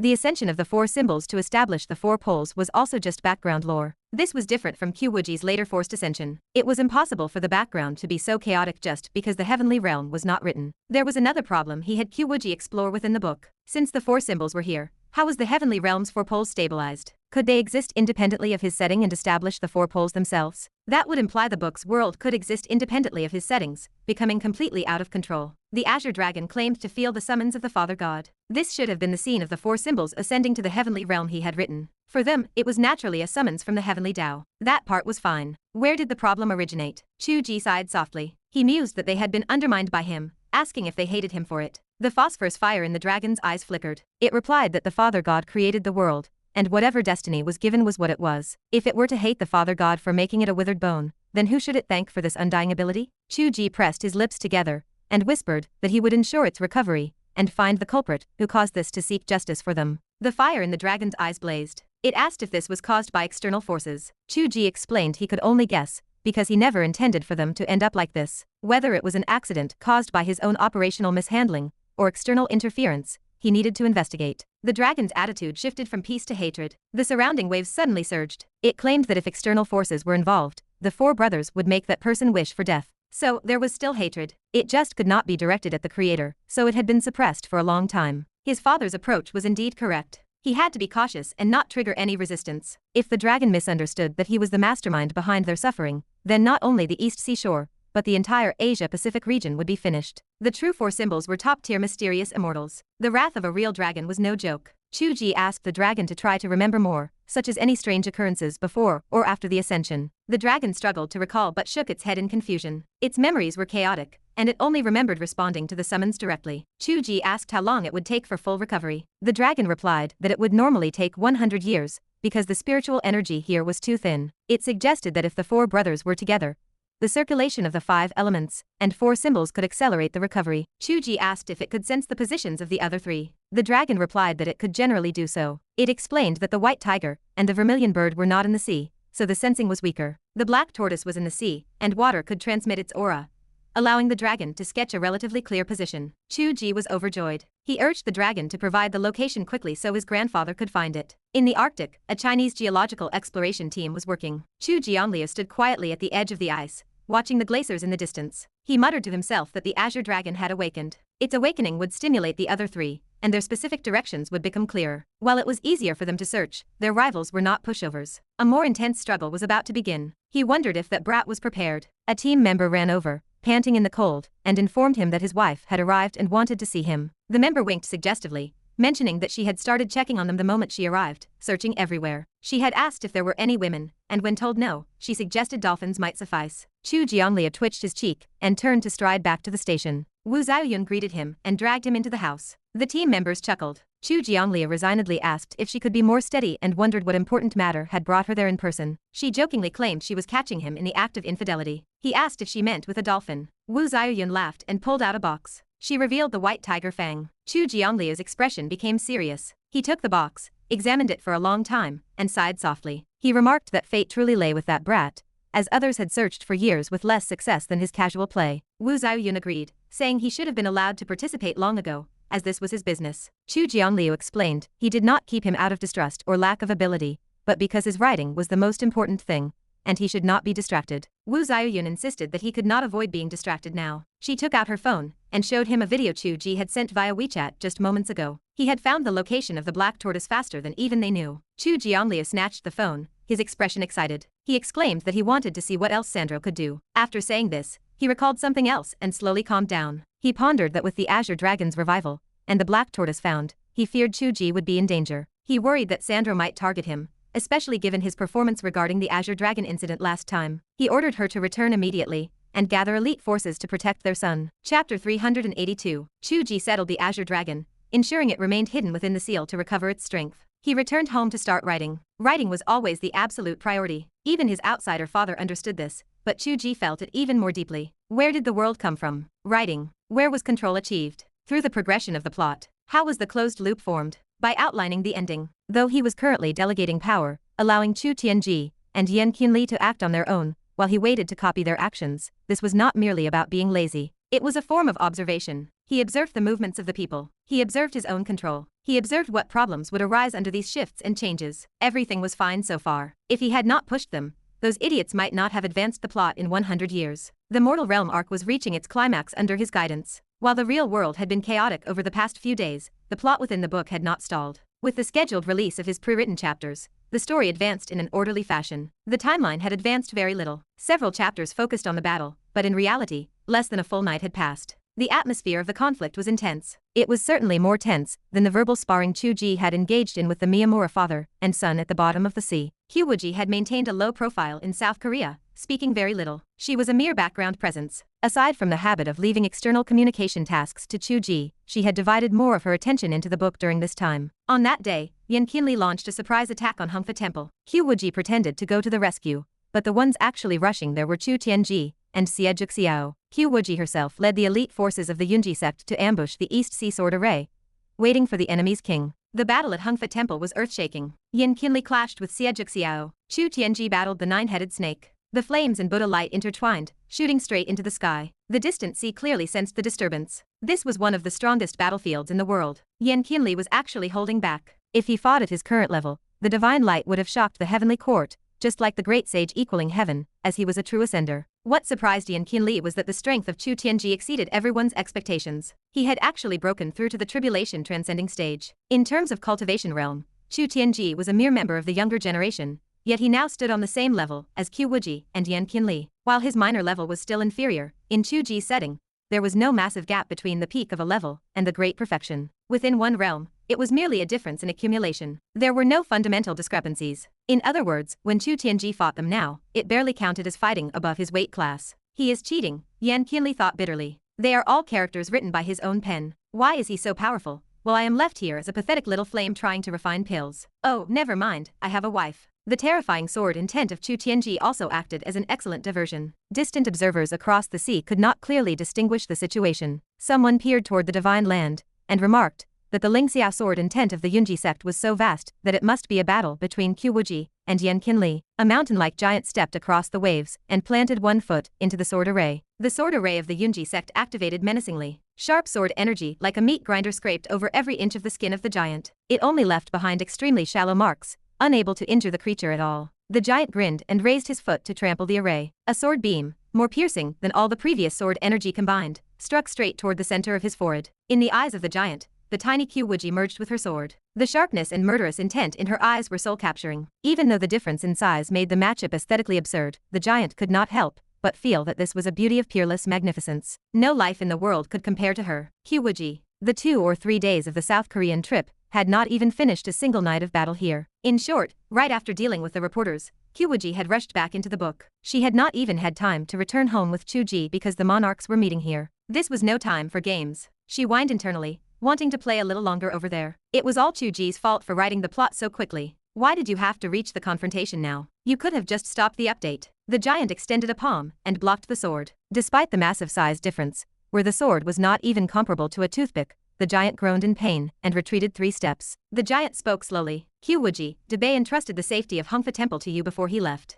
You did not go to rescue them, but came here to the East Sea to set an ambush. Qiu Wuji replied calmly, asking how he knew that Bei had gone east, and that he had entrusted the safety of the temple. This was easy to know. We did not discover him a few days ago, but he has revealed his tracks these past 2 days. In such a critical time of battle, if he traveled far to the East Sea, who else could he entrust Hongfa Temple to if not you? Qiu Wuji did not pursue the matter. She stated slowly that being able to intercept his footsteps outside the divine land was the best response to the trust of Debei. Do you really think Hongfa Temple is safe? You can never underestimate Chu Tianji. Qiu Wuji did not want to waste words. She pointed her sword and demanded to see what divine might the king of sun chasing from the overseas continent possessed. The giant was even more curious. You actually recognize me. Chu Tianji has been over there, but he has never seen me before. Qiu Wuji felt slightly embarrassed. It was easy to mix up the two identities. She should not have said that because Qiu Wuji should not recognize the king of sun chasing, let alone know his name. She had seen it in the book written by Chu Ge. This giant was modeled after Quafu. The two of them had even discussed the intention of Chu Ge in writing the story of Quafu. They had debated the theory that the legend of Quafu might have been about using a gnomon to measure shadows. Chu Ge had replied that he was actually writing about a heritage of the spirit of Huaxia. Even if the so-called chasing the sun was just measuring shadows with a gnomon, it was still an exploration of the heavenly Tao. Qiu Wuji had once said she hoped the giant in the book could understand his intentions. Thinking of this, the hostility of Qiu Wuji softened. She replied calmly that she empathized with the pursuit of the heavenly Tao. However, this matter was not achieved through invasion. The giant looked at her with an odd expression. Does that mean Sect Master Qiu implies that you and I could achieve harmonious communication? Qiu Wuji replied calmly that it might have been possible, but the way you entered was wrong. You know, I knew about your infiltration from the beginning. I have been waiting for your formal visit. It is a pity that all I waited for was your dark conspiracy with the demonic path. The giant remained silent for a moment and shook his head slightly. We are a multi-ethnic coalition. It is not up to me alone to decide. Besides, he laughed, and the laughter was somewhat arrogant. I also want to see how much the tripod of the divine land weighs. Qiu Wuji sneered. You cannot even make a decision for the multi-ethnic coalition, yet you come to ask about the weight of the divine land tripod. You want to learn from the Chu Zhuang. You followed this barbaric act, but you did not even learn a fraction of its essence. The face of the giant flushed. I see that you have not made any decisions in the divine land either. Why mock me? Qiu Wuji looked up at the sky. That is simply because I do not want to do it. The giant had no reply. The weight of the tripod is the weight of this sword. Qiu Wuji raised her long sword again. If you want to weigh it, please place your life on the other side of the balance. The battle between the monarchs of both sides began in the East Sea. The civilizations could indeed merge, but it was essentially a question of who would be the master. In the setting of Chu Ge, the two sides would indeed integrate sooner or later, but using words was useless. It required a war. This was the endgame of the mortal story. The elders of the Yunji sect tacitly chose not to participate. This was a dialogue between experts. They were only responsible for restraining the other subordinates brought by the giant, ensuring the peak battle remained undisturbed. Everyone watching felt shocked. This battle did not look like a mortal war at all. It was much more powerful than the battle between Qiu Wuji and Yan Qinli. It would be perfectly reasonable to call this a battle of the heavenly realm. Qiu Wuji was also surprised as they fought. It was not strange that she had surpassed the mortal level, but why was this giant so strong? He could not roam in another world like her, viewing the entire book from a higher perspective. Had he received some strange upgrade? Qiu Wuji had not fought such an evenly matched battle in a long time. Although she was tired, she felt great. In fact, neither side used any major ultimate moves. There was a tacit understanding that they were testing each other. This was very beneficial for everyone to understand their respective paths. They became immersed in the fight, not trying to kill each other. By the end, there was a sense of mutual admiration. However, both sides knew that after this intense competition, a battle of life and death would eventually come. Chu Ge sat in front of the document. His mind was immersed in the world, and his heavenly Tao was looking down from above. Chapter 383. Chu Ge feared the possibility of unforeseen variables causing Qiu Wuji to suffer injuries, much like what happened during that battle with Yan Qinli. The giant possessed power exceeding the original setting. Unpredictable changes appeared from the very start. Qiu Wuji exercised caution this time. She avoided the arrogance that plagued her in the past. Still, anxiety gnawed at Chu Ge. He found himself unable to trust Qiu Wuji to fight alone. He began to write, inserting himself into the fray to manipulate the battle. Writing gave him the power to control the direction of events. Any variable exceeding his script could be corrected. He paused, casting his gaze toward the eastern continent, while he continued to draft the conflict. The outcome of the duel between Qiu Wuji and the giant might not determine the fate of the entire world. This was a massive narrative arc. He needed to establish momentum. Sending Debei to the east was meant to incite unrest, dismantling the alliances, and the will to fight on the far side of the sea. As the fight between Qiu Wuji and the giant reached a fever pitch, Debei stepped into the Sun Chaser King's court. He chose the name to combine certain Western elements, though it shared no connection to any other world. These Sun Chasers referred to Quafu. Chu Ge believed the name suited Quafu best. In this world of a round sky and square earth, the sun rose from the abyss of the sea at the eastern end of the continent. The Sun Chaser King's court sat along the coast. The descendants of Quafu lived there for tens of thousands of years, watching the sun rise from the abyss and traverse the sky to the west. They followed the shadows of the sun until they reached the western coast, where they could go no further. They chased the heavenly Tao and pursued truth for tens of thousands of years. Having gained the chance to cross the endless sea, their aggression toward invasion rather than negotiation became understandable. Debay stepped into the court. He gazed at the massive sun will carved into the altar by the sea. Respect filled his heart. He pressed his palms together, whispering a prayer. Amidst. This is the Tathagata. Giants emerged from the surroundings, surrounding him. One of the giants gestured with a spear. You monk, you have been spreading heresy and stirring up people nearby. We did not block your path, yet you delivered yourself to our doorstep. Debay remained calm. We are all seekers of the way. We should discuss our paths with reason. Why call it heresy? The sun chasers have sought knowledge for 10,000 years. Surely you have the capacity for civil discussion. An elder sat atop the altar, legs crossed with lowered brows. He spoke in a low voice. We have heard your preaching recently. Concepts like clearing the mind and seeing one's nature are nothing more than cliches. Every school has its own methods, and they all lead to the same destination. As for the protection of Buddhas and the salvation of bodhisattvas, or accumulating virtue in this life to seek a better next life, those are just deceptions to fool the ignorant. They stink. How is this not heresy? Debay laughed. Such words are merely meant to provide hope and encourage people to be kind. If you do not give them something to look forward to, who will save them from the sea of suffering in this life? Do you tell them that they are merely beasts of burden? That is cruel. The elder tightened his grip on his staff. If the sea of suffering is unjust, you should teach people to rise up and wield their weapons, not accept it as a loss of virtue from a past life, and endure it in silence to seek a better afterlife. Debay smiled. So, whom have you taught to rise up and wield weapons? In my travels, I have seen only the supremacy of bloodlines, nobles eating human flesh, and the raising of slaves like livestock. It felt as if I had returned to the wilderness of the divine land 10,000 years ago. If you speak of fooling the ignorant, you do a better job than I ever could. You are hypocritical and laughable. The elder fell silent for a moment. I will not debate these scriptures with you. Sages appear every 10,000 years. You are not one, and neither am I. Debay asked. So, do you know why my heretical words can bewitch the masses? The elder replied coldly. That is a method of governance, not the way. Since you know you are deceiving people, and there is no point in seeing who deceives better, tell me, what is your way? Debay answered. If the things I use to deceive people become my great vow, then it is no longer deception. For example, accumulating virtue in this life, treating others with kindness, starting with myself. This is the way. If there is no Buddha to protect, I shall protect. If there is no bodhisattva to save, I shall save. Clearing the mind and seeing one's true nature is nothing more than this. The giants surrounding him looked moved. The elder finally took a serious look at Debay. He spoke in a low voice. Not bad. If you can achieve this, you are a sage. However, we do not believe you.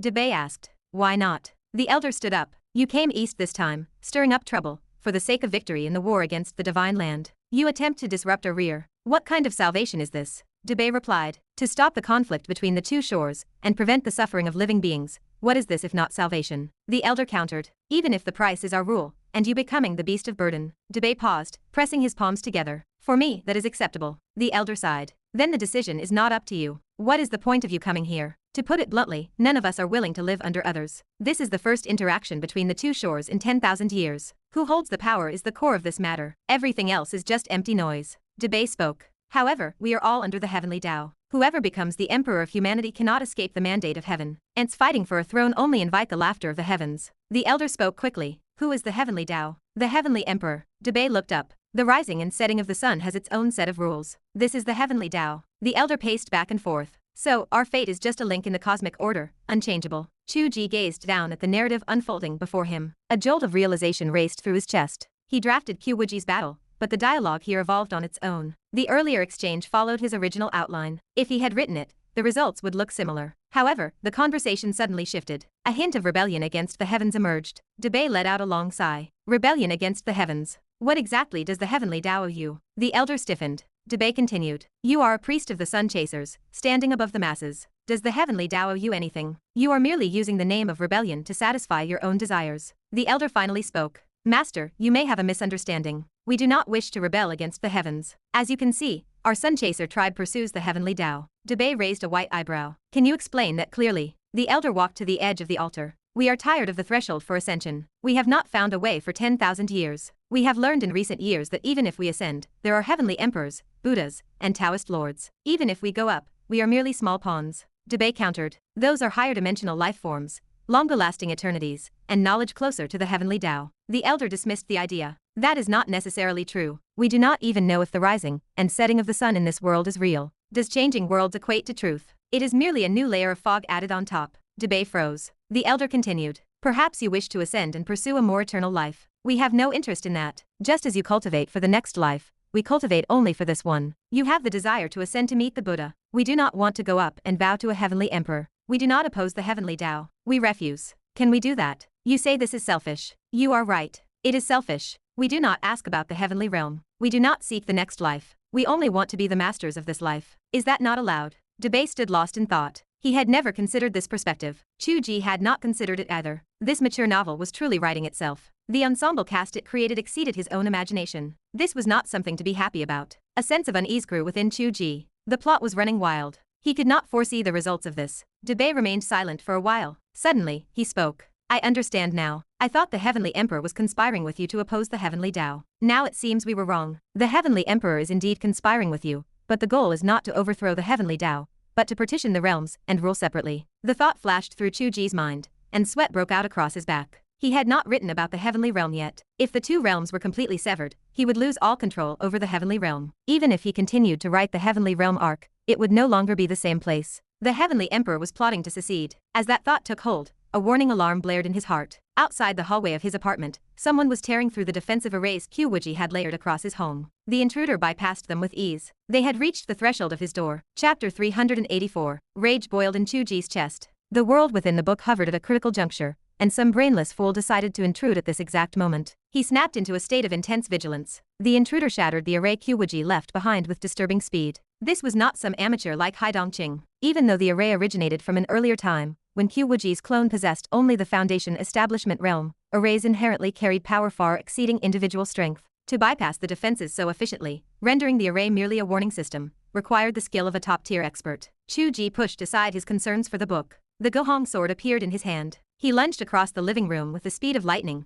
thrusting his blade toward the main entrance. The door kicked open at that precise moment. The sword light flew directly toward the face of the intruder. The intruder hesitated, surprised by the swift response. Instead of dodging, the stranger raised a palm to parry the strike. Metal rang against metal. The intruder suffered no damage, though a grunt of pain escaped them as they retreated 3 steps. A strange sensation washed over Chu Ge. Only moments ago, as he typed, the battle between Qiu Wuji and the sun-chasing king began with an identical start. The events within the book and the reality outside overlapped with unsettling precision. Was this a metal manipulation ability? No. It possessed far more flexibility than Metsuda's metal body. Chu Ge narrowed his eyes, studying the enemy. A strange armor covered the intruder's body, crafted from some unknown material, perhaps metal, perhaps something else entirely. Even the faceplate offered protection. It lacked the clunky aesthetic of traditional steel armor. Instead, it resembled nanotech armor. Chu Ge gasped. He wondered if this was truly nanotechnology from Iron Man. In this era of abilities, anything seems possible. The intruder chuckled. The stranger continued, expressing a desire to test the limits of space-grade power. The intruder noted that the sword strike actually caused pain, dismissing the rumors of its overwhelming strength. Chu Ge asked if the armor belonged to the intruder. The stranger performed a stretching motion, shaking with laughter. The intruder claimed to be no scientist, but argued that combining a scientist with a martial artist produced spectacular results. Chu Ge realized the connection. He accused the intruder of using armor crafted by Sandro, or at least someone from Sandro's team, confirming the stranger belonged to that group. The intruder acknowledged Chu Ge's intelligence, dismissing it as meaningless. The stranger explained that Chu Ge had caused significant trouble and drawn great interest, leaving only 2 choices, death or joining them. Confidence oozed from the intruder. Chu Ge bristled at the arrogance and raised his sword for another strike. Another clang echoed through the room. This time, the intruder retreated further, voice filled with surprise. The stranger questioned how Chu Ge could still unleash such a powerful skill. The realization hit the stranger. The intruder's tone grew grave, admitting understanding of why the organization approached this with such caution. The stranger introduced himself as Tony, revealing his ability to be the nullification of abilities. A shockwave rattled Chu Ge's mind. He instinctively tried to peer into the world of the book, but for the first time, he found nothing. The world had vanished. He reached out with his soul, desperate to make contact, but caught no traces of that world. It existed as if it had never been. Ability nullification. His cultivation was not an ability. His swordsmanship was not an ability. The golden bell shield, his footwork, the Jimei hands, none of these relied on powers. Only the ability to manifest the book's world, and the arrival of the heroine stemmed from his superpower. Without that link, he felt nothing. He could not see Qiu Wuji. Other manifestations, like space manipulation, were merely derivatives of that core power. Without it, he was cut off. Losing sight of Qiu Wuji was a fatal blow. Chu Ge raised his head. His eyes grew vicious. If he killed this man, the ability would surely return. Tony remained oblivious to Chu Ge's murderous intent, and continued to smile. He spoke of how everyone reacted with the same shock. He noted that even without abilities, many relied on combat prowess alone. This was true. Rong Fu, whom he had met long ago, operated similarly. Rong Fu copied abilities but relied entirely on his own combat skills to crush opponents. Many methods existed to suppress abilities and force enemies into hand-to-hand combat or gunfights. However, few people possessed an armored suit like this. When a martial artist equipped nanotech armor, the result was devastating. If the armor truly matched the power of the original Iron Man, the potential was limitless. Chu Ge had no interest in the philosophical debate. Even if the intruder were the real Iron Man, disrupting the connection to his world meant death. The sword light flared. This was no probing strike. It was the strongest attack of Chu Ge's life. He poured the stability and power cultivated from countless practice sessions of piercing trees into this single point. The sword intent refined in the sword testing cave, the ruthlessness of the Yunji sect predecessors, the biting cold energy he felt while in Qiu Wuji's embrace on the icy platform, and every technique from the scripture depository converged into his heart. Everything compressed into this single burst. No energy leaked. No sword chi flared. The sword tip sucked the surrounding space into a singularity, collapsing everything into a point of absolute death. This was the prototype of the heaven-shattering divine sword, one of Qiu Wuji's ultimate techniques. Chu Ge unleashed his full potential, pushing himself past his limits in this desperate strike. Tony realized he could not dodge. The martial artist's prowess and the armor's protection proved useless. The sword strike seemed to seal the space around him. It looked slow, yet it struck with such terrifying speed that he had no time to react. He could only raise his arms to block. The explosion of compressed power muffled itself, like a thunderclap trapped in a small space. The Gohong sword cracked under the strain. Chu Ge swallowed the urge to cough up blood. He staggered back 2 steps, his eyes locked on Tony, who also stumbled backward. The armor on Tony's right arm shattered, exposing a bloodied limb with wounds deep enough to reveal the bone. Tony winced in pain, shock evident in his voice. He wondered how such a powerful attack was possible without the use of abilities. Chu Ge ignored his internal injuries and slashed again. A bullet shattered the window glass. Chu Ge twisted his body instinctively. The bullet grazed his cheek, embedding itself in the wall behind him in a spray of sparks. A sniper waited outside. Tony lunged forward with a kick, while another shot rang out from the window. Chu Ge dodged the lightning-fast kick and reached out, snatching the bullet from the air. The kick was a feint. While Chu Ge dealt with the projectile, Tony turned and fled. Chu Ge cursed and hurled the bullet back. A scream erupted from the distant rooftop as the bullet pierced the sniper's skull. If you do not practice swordplay, what difference is there between your flying sword and a hidden weapon? Qiu Wuji's words echoed in his mind. Her influence permeated every fiber of his existence. Chu Ge gritted his teeth and pursued, but Tony had vanished. Gone. Chu Ge suppressed his emotions and released his divine sense to scan the area. Nothing. The suit must have possessed stealth and shielding capabilities. Anxiety rose in his chest until a sudden scream tore through the air. It was Tony. Chu Ge looked up, hope lighting his eyes. The air warped. Violent pressure compressed the space. Tony, caught in mid-flight while cloaked, was crushed by the sheer force of the spatial distortion. The armor failed completely, and Tony tumbled out of the sky. Wu Xiaoyun appeared beside the fallen figure. She brought a palm down toward his head, condemning them for bullying her son. She vowed that everyone in the Steel Undead Society would not be enough to pay for this transgression even if they died 10,000 times. Tony's eyes widened. He questioned if Chu Ge was her son, stammering that there must be a misunderstanding. A sharp crack rang out. The arrogant figure of the Iron Man slumped to the ground, his head pulverized into dust. Chu Ge felt a weight lift. He sensed the connection to the book's world flickering back into existence. Tony was dead, and his ability had returned. Elation swept through him as he cheered for his mother. Wu Xiaoyun maintained a stern expression as she grabbed the severed torso of Tony. She commanded him to check his ability immediately. She warned him that many people required a period of adjustment to regain control after an ability vanished and returned. Even if the duration was short, he could not afford to be careless, lest he lose control and face irreparable consequences. Chapter 385. Unknown to Chu Ge, the world within the book underwent a transformation at the very moment his ability failed. Qiu Wuji held the upper hand against the King of Sun Chasing. This matched the plot Chu Ge explicitly wrote, but it also reflected Qiu Wuji's genuine strength, which surpassed that of the king. It proved difficult to introduce any variables here. However, both combatants froze the moment Chu Ge's ability vanished. They sensed an abnormality in the heavenly Tao. It felt like a return to the past, before Chu Ge personally participated in observing and altering the world. Back then, the heavenly Tao existed as an abstract, passive, and ineffable force of fate or rules. Once Chu Ge began observing the world, the outstanding figures within it gradually sensed that gaze from above. They felt as if the heavens watched them. Simultaneously, a delusion took hold, where the world felt increasingly real and objects grew more vivid. Most people felt nothing. Only powerful cultivators at the tribulation transcending stage perceived this, with Chu Tianji as the sole exception. In essence, nothing changed. Even if it did, the process resembled a frog boiled in slowly heating water. No one detected the shifting trajectory. Yet, the sudden return to the past created an extremely distinct sensation. It resembled water that grew accustomed to rising temperatures suddenly turning cold again. The heavenly Tao is malfunctioning. Both figures shared the same realization. Qiu Wuji's face twisted in alarm. Chu Ge. She unleashed her sword in a frenzy, forcing the King of Sun Chasing back. The king struggled to deflect the blow. Blood spilled from his chest. He ignored the injury and spoke. The opportunity the Heavenly Emperor awaited has arrived. Qiu Wuji felt anxiety tighten her chest. She spoke with cold indifference. What do you mean? Make yourself clear. The king of sun chasing clutched his wound, his breathing labored. Perhaps you all assumed the Heavenly Emperor or our kind harbored intentions of rebelling against the heavens. That idea was mistaken from the start. We are who we are, and your divine land mindset is your own. By measuring others with your own standards, you set the wrong course. The Heavenly Emperor, and we only desire to sever the boundary between heaven and humanity, returning to a state where the path between earth and sky remains closed. You never considered this possibility,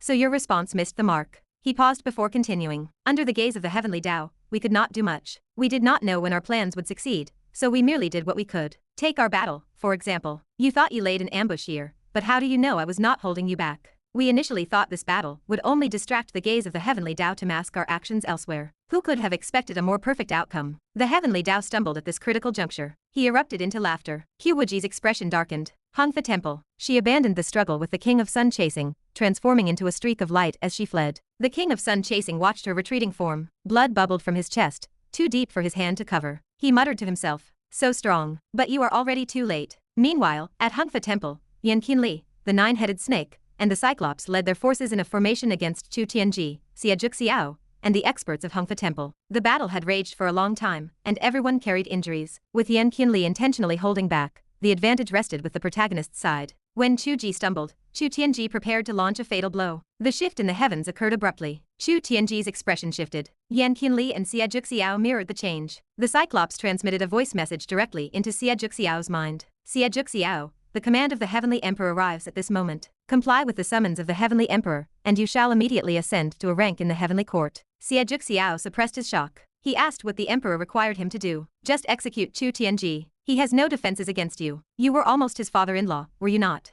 Xia Zhuxiao remained silent. The message continued. Do not hesitate. You are the legacy of the Heavenly Emperor, a subject of his house. If the Heavenly Tao had not forcibly divided the realm of heaven and humanity, your Cloud City would have functioned as an agency for the Heavenly Emperor to monitor the mortal realm. Now, after 10,000 years of separation, it is time to return. This is for the greater good. Furthermore, you long to ascend. The Heavenly Emperor personally invites you to ascend. Is that not better than the immense risk of soul destruction that comes with failing the attempt on your own? This is for your personal gain. Between public duty and personal benefit, what is there to hesitate about? Xia Zhuxiao kept his expression neutral and gave a slight nod. Reasonable. In the midst of the battle, he crept toward the spot where Chu Tianji fought the nine-headed snake. Joy flickered in the Cyclops' eye. A faint light gleamed in Xia Zhuxiao's hand. A magnificent aura erupted from him, slamming directly into the nine-headed snake. The creature struggled. It did not see this coming. It already struggled against Chu Tianji. It assumed Xia Zhuxiao worked as a spy for their side to ambush Chu Tianji, so it felt secret joy. The attack stunned the beast. It lacked any time for defense and suffered a direct hit. Chu Tianji's sword split into 9 blades. He pierced all 9 heads simultaneously. The magnificent aura descended,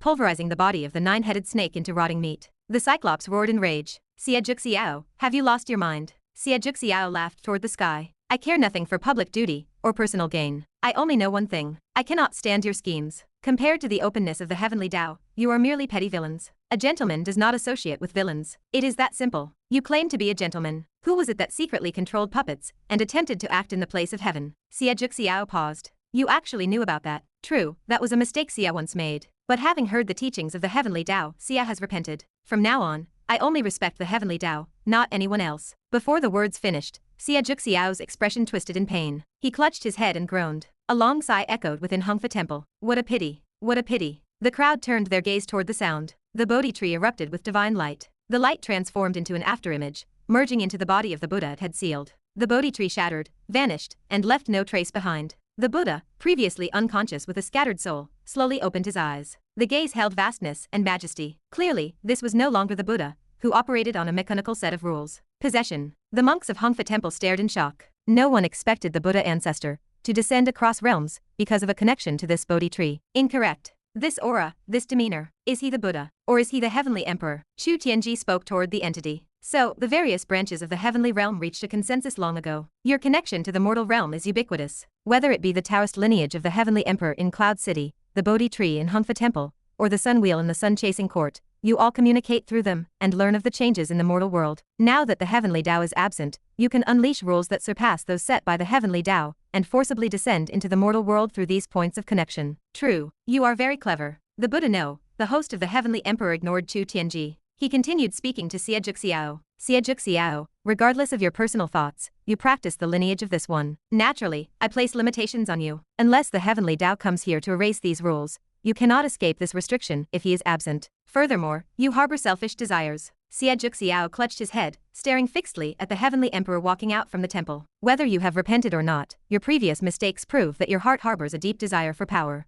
You merely suppress it through self-cultivation. The Heavenly Emperor spoke with cold indifference. You practice Gu arts. Do you not know that Gu can connect to the heart? Xie Zhixiao's pupils turned grayish-white without him realizing it. The Heavenly Emperor controlled him. Go. Return to your cloud city. Destroy everything related to the Heavenly Court, including my spirit tablet. Xie Zhixiao flew toward the sky with a vacant expression. Chu Tianji lunged to block his path. He asked the Heavenly Emperor if this was his true intention, to sever all connections between the boundary of heaven and humanity. True, the Heavenly Emperor did not seem to care about Chu Tianji intercepting Xie Zhixiao. He spoke slowly. I cannot control the mortal world, and I have no desire to do so. For 10,000 years, I have only done one thing. The heavenly realm belongs to me. It has nothing to do with anyone else. In the distant sun-chasing court, the elder priest crushed the sun-wheel carving, which they had worshipped for 10,000 years, right before the eyes of Debay. The world within the book completely broke free of its reins. Chapter 386. Chu Tianji spoke. I have one more question. The Heavenly Emperor smiled, knowing exactly what Chu Tianji intended to ask.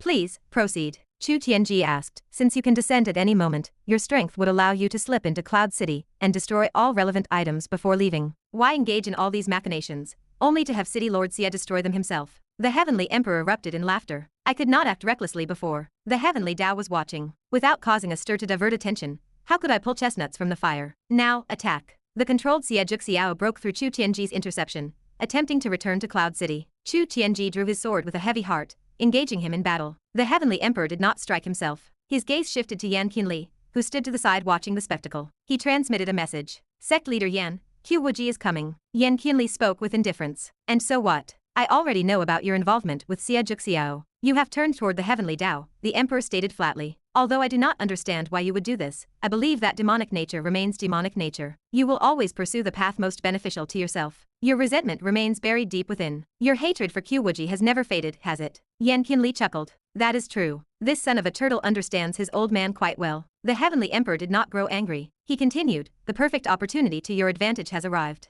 Qiu Wuji is rushing toward this location. If you and I join forces to kill her, you will stand as the supreme power of the divine land. Simultaneously, you can exact your revenge. You gain 2 results with 1 move. Yan Qinli threw his head back in laughter. I wondered why you, a son of a turtle, were droning on for so long. It turns out that, because you forcibly projected yourself into the mortal realm, your strength is severely limited. You cannot unleash your full power, so you are lingering here, needing our combined strength. The Heavenly Emperor replied, that is exactly the case, but so what? If we join forces, it will be enough to kill Qiu Wuji. Yan Qinli laughed again. Do you take me for a fool? If I help you kill Qiu Wuji now, and you pat your rear, and return to the heavenly realm, will I have any path to survival when the Heavenly Tao returns to the mortal realm? The Heavenly Emperor shook his head. If you are worried about the future reckoning of the Heavenly Tao, you need not be. Yan Qinli asked with curiosity. Why? Do you think I would have the confidence to isolate the heavenly realm if I feared the Heavenly Tao would re-establish its connection in the future? I think it is because you are stupid. The Heavenly Emperor smiled mysteriously. First, the architecture of the Heavenly Tao includes both the heavenly and human realms. If the heavenly realm breaks away, such a massive change, what result would it have for him? Yan Qinli froze in place. It was true. With such a massive upheaval of heaven and earth, and the plot running completely off the rails, Chu Ge might lose control over the entire world. It was not just the heavenly realm. He would lose his grip on the mortal realm as well. Otherwise, why did every deviation from the plot in the past trigger a correction from the Heavenly Tao? Because once the plot ceased to follow the written text, the world within the book would become completely independent of his writing. This was a world that had already matured. Yan Qinli realized why the Heavenly Emperor wanted to kill Qiu Wuji, or Chu Tianji. The derailment of the plot became absolute and fatal only if one of them died. This was more lethal than the separation of the heavenly realm. The 2 of them served as the foundation for building the world. The book was called Chu Tianji and Qiu Wuji. Without Chu Tianji, and without Wuji, what connection would this world have to his book? If one once worried that killing Chu Tianji and Qiu Wuji would lead to the collapse of the world, Yan Qinli could now be certain that it would not. The process of Chu Ge making the world increasingly real meant detaching it from the foundation of the protagonist. The world could now function even without the main characters. The world had taken shape. If the connection to Chu Ge were completely severed, it would exist on its own. From then on, his book would be a book, and the world would be a world. The 2 would have no relationship whatsoever. So, in reality, the second objective of the Heavenly Emperor still involved controlling the mortal realm. The Heavenly Emperor observed Yan Qinli's stunned expression. He knew there was no need to explain the secondary points. Yan Qinli had already figured it out. The persuasion had taken effect. Time pressed. He did not say more. His figure flashed, appearing behind Chu Tianji. As Chu Tianji fought Xie Juxiao, a violent eruption of energy struck from behind. He had not heard the telepathic conversation between the Heavenly Emperor and Yan Qinli, yet as if anticipating the move, he stepped 100 li away. The Heavenly Emperor missed his target. He looked surprised. You knew I would ambush you. Chu Tianji sighed. When I asked earlier why you did not go to destroy the items in Cloud City yourself, I realized your stated goal did not add up. Isolating the realms might just be your basic objective. If you could use this to make the Heavenly Tao lose control of the world, why would you not seek to replace the Heavenly Tao and control the mortal realm? There is only one explanation for why you would not destroy those things yourself and choose to prattle on here. Someone here is more important than those items. After thinking about it for a while, I am honored to discover that this important person is none other than yours truly. The Heavenly Emperor laughed aloud. Worthy of being the child of destiny. You are a child of destiny who knows he is a child of destiny. But do you know your destiny is merely a puppet played with by others? Chu Tianji raised an eyebrow. He and I have spoken openly. I know and I approve of him. Spoken. The Heavenly Emperor laughed heartily. Let me guess. Perhaps some of the proposals were your own ideas, but you never realized that you made those suggestions because your thinking had already been tampered with by him. Chu Tianji frowned. What do you mean? Do you know that your destiny was originally meant to have many beauties in your embrace? Whether it was your childhood sweetheart Yaziazu, or Xie Yuner, or even. The eyes of the Heavenly Emperor flashed with amusement. Qiu Wuji. Yan Qinli remained silent. Chu Tianji stared with wide eyes. Do not insult people with baseless accusations. Sect leader Qiu is a person as pure as a heavenly immortal. I have absolutely no blasphemous thoughts toward her. That means you do have them toward Xie Yuner and Yaziazu. The Heavenly Emperor roared with laughter. Someone forced a change in your thinking because he wanted Qiu Wuji for himself. Not only did he not give you Qiu Wuji, but to make it less obvious, he forced you onto the path of cold cultivation. You did not even get to be with Yaziazu or Xie Yuner. You probably thought it was your own choice. Child of destiny, ha ha ha. Chu Tianji's face darkened. Nonsense. How would you know the will of the Heavenly Tao? I have my own sources. The Heavenly Emperor sneered. You do not believe me. It is very simple. Ask your own heart. Why are you afraid to think of Yaziazu? You value loyalty and righteousness, and you have achieved success on the path of the immortal. Why have you never thought of finding the woman who was best to you, the woman who touched your soul the most? You would rather wait year after year, letting her grow old and die. Chu Tianji shouted. That is a lie. I searched for her. If you could not find her for a time, did you just stop looking? The Heavenly Emperor sneered. Since you know you are the child of destiny, why not think about this? If he wanted you to find her, would you not have found her? You have spoken heart to heart. Did he dare tell you? Did he dare? Ha ha ha ha. You have wasted your cultivation, living as long as heaven and earth, while that young girl grew old and isolated. That is your destiny. Chu Tianji felt a sharp twitch in his heart. His head began to ache. It felt as though his soul were tearing and struggling. A voice welled up in his heart, telling him the emperor was not wrong. Xie Juxiao took the opportunity to leave, and Chu Tianji did not even attempt to stop him. The Heavenly Emperor summoned divine light into his hand once more. A divine sword,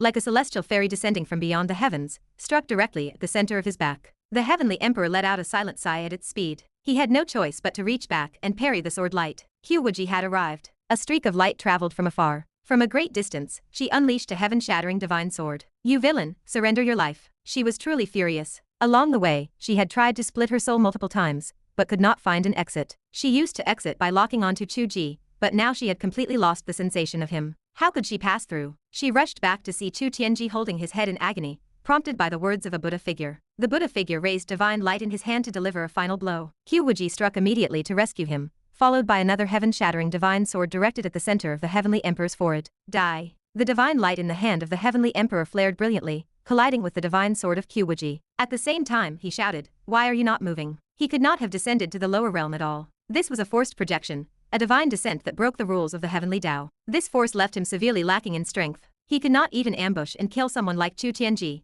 who had only just entered the tribulation transcending stage. Facing Qiu Wuji, he faced a high probability of defeat. That was why he relied on verbal sparring and needed to pull Yan Qinli in, even though he knew Yan Qinli had served as a dog for the Heavenly Tao in the past. He had to try. Qiu Wuji had exhausted herself in a long battle against the King of Sun chasing, and she had traveled 10,000 miles to get here. All her focus rested on him. If Yan Qinli launched a sneak attack now, the possibility of wounding Qiu Wuji remained high. Yan Qinli moved, just as predicted. Under the expectant gaze of the Heavenly Emperor and the exhausted eyes of Qiu Wuji, roaring flames rose. A violent fire dragon slammed heavily into the back of the Heavenly Emperor. The laughter of Yan Qinli echoed in the air. I am not chasing old Xia. I have been waiting for this moment. Chapter 387. Ever since his divine descent, the Heavenly Emperor felt he held the rhythm of events in his grasp. Now, for the first time, he realized the world contained such unpredictable madmen, who defied all logic. Though he had prepared for the possibility that Yan Qinli might prove difficult to control, he expected only neutrality. The madness of this self-destructive intervention baffled him. He could not understand why Yan Qinli would go out of his way to make an enemy of him, nor what benefit the man could possibly gain. In this moment, the person he wanted to kill most was not Qiu Wuji, nor Chu Tianji. It was, without a doubt,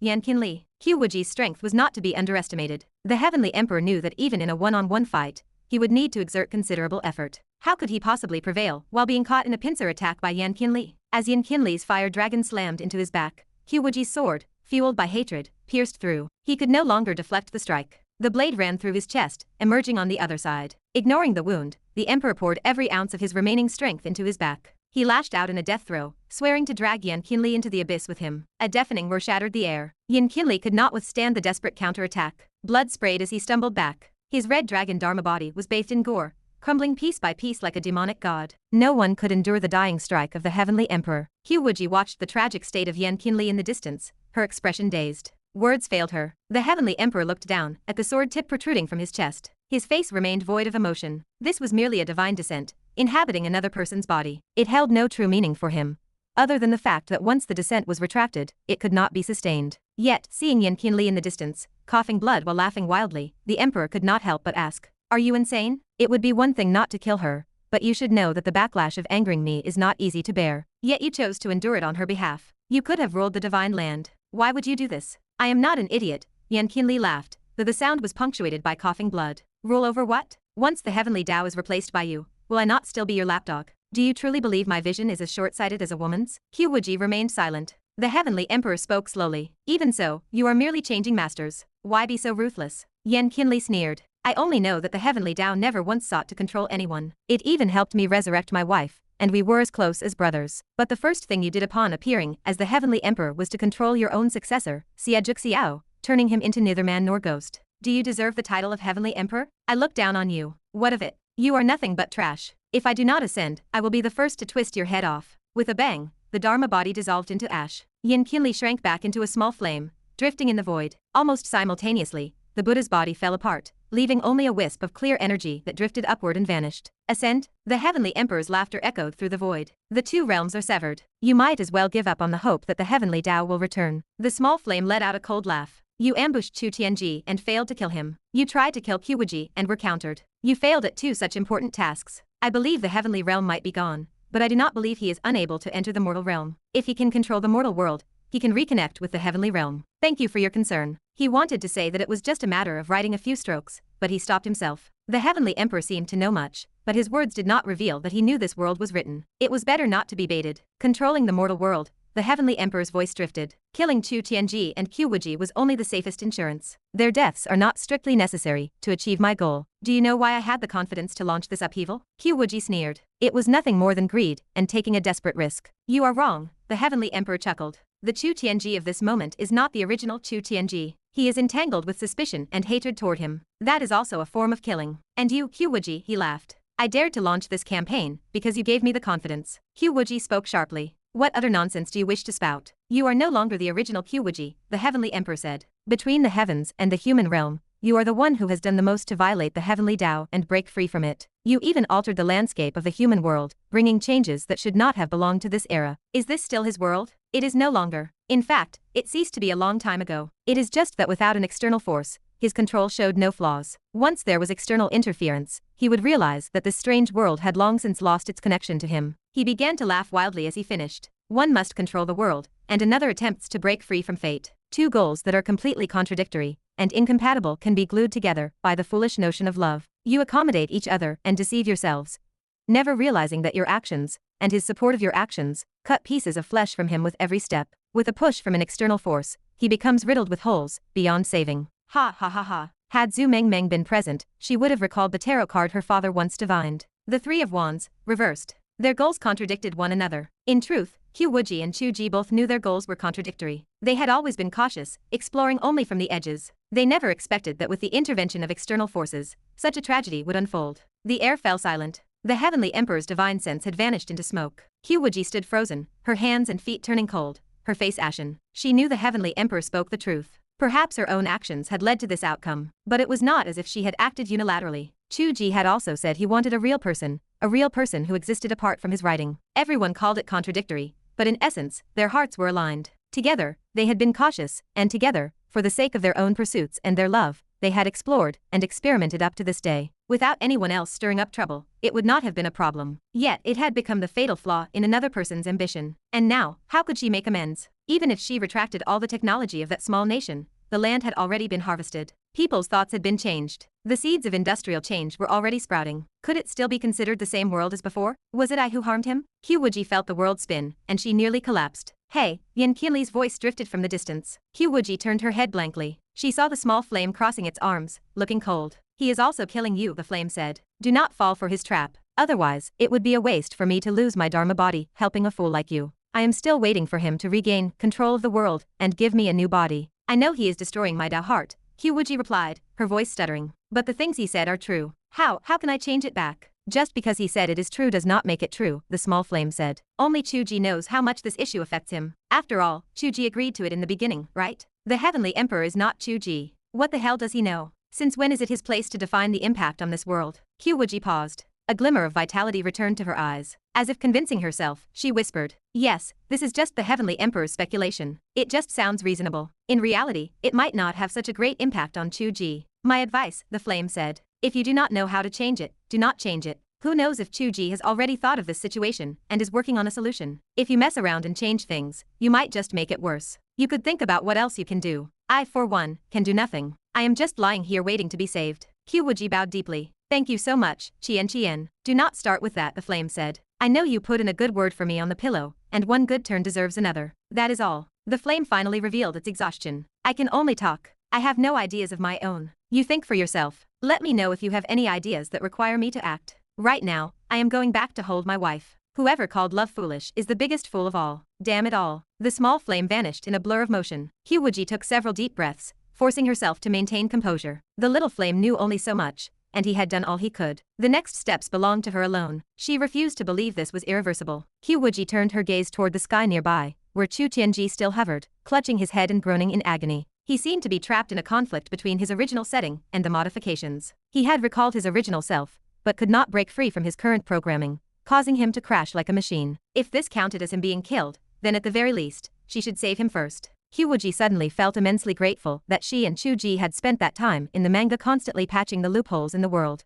It had finally proven useful. Had she allowed the previous situation, riddled with flaws, to continue, everything would have been finished by now. Chapter 388. Qiu Wuji pressed a finger to the center of Chu Tianji's brow, poured into him. Her deep and pure spiritual energy combed through his spirit platform, working to untangle his chaotic soul sea. Qiu Wuji frowned slightly. Within his consciousness, it felt as though two versions of Chu Tianji existed, the original envisioned Chu Tianji, and the currently brave and progressing Chu Tianji, who sought only the great path. Qiu Wuji thought to herself that people often joked about splitting one's personality, but while she had remained intact, Chu Tianji seemed to be on the verge of a genuine break. She felt a massive headache coming on. This situation was almost destined from the very beginning. Once external forces discovered the truth and tore away the foundation, such problems were inevitable. Everyone had acted without considering the possibility of external interference. Who could have imagined it? Chu Ge did not even dare to tell his own parents, keeping his world building entirely to himself. How could anyone possibly understand the situation well enough to expose everything to Chu Tianji? Even if they guessed about Chu Ge's book world,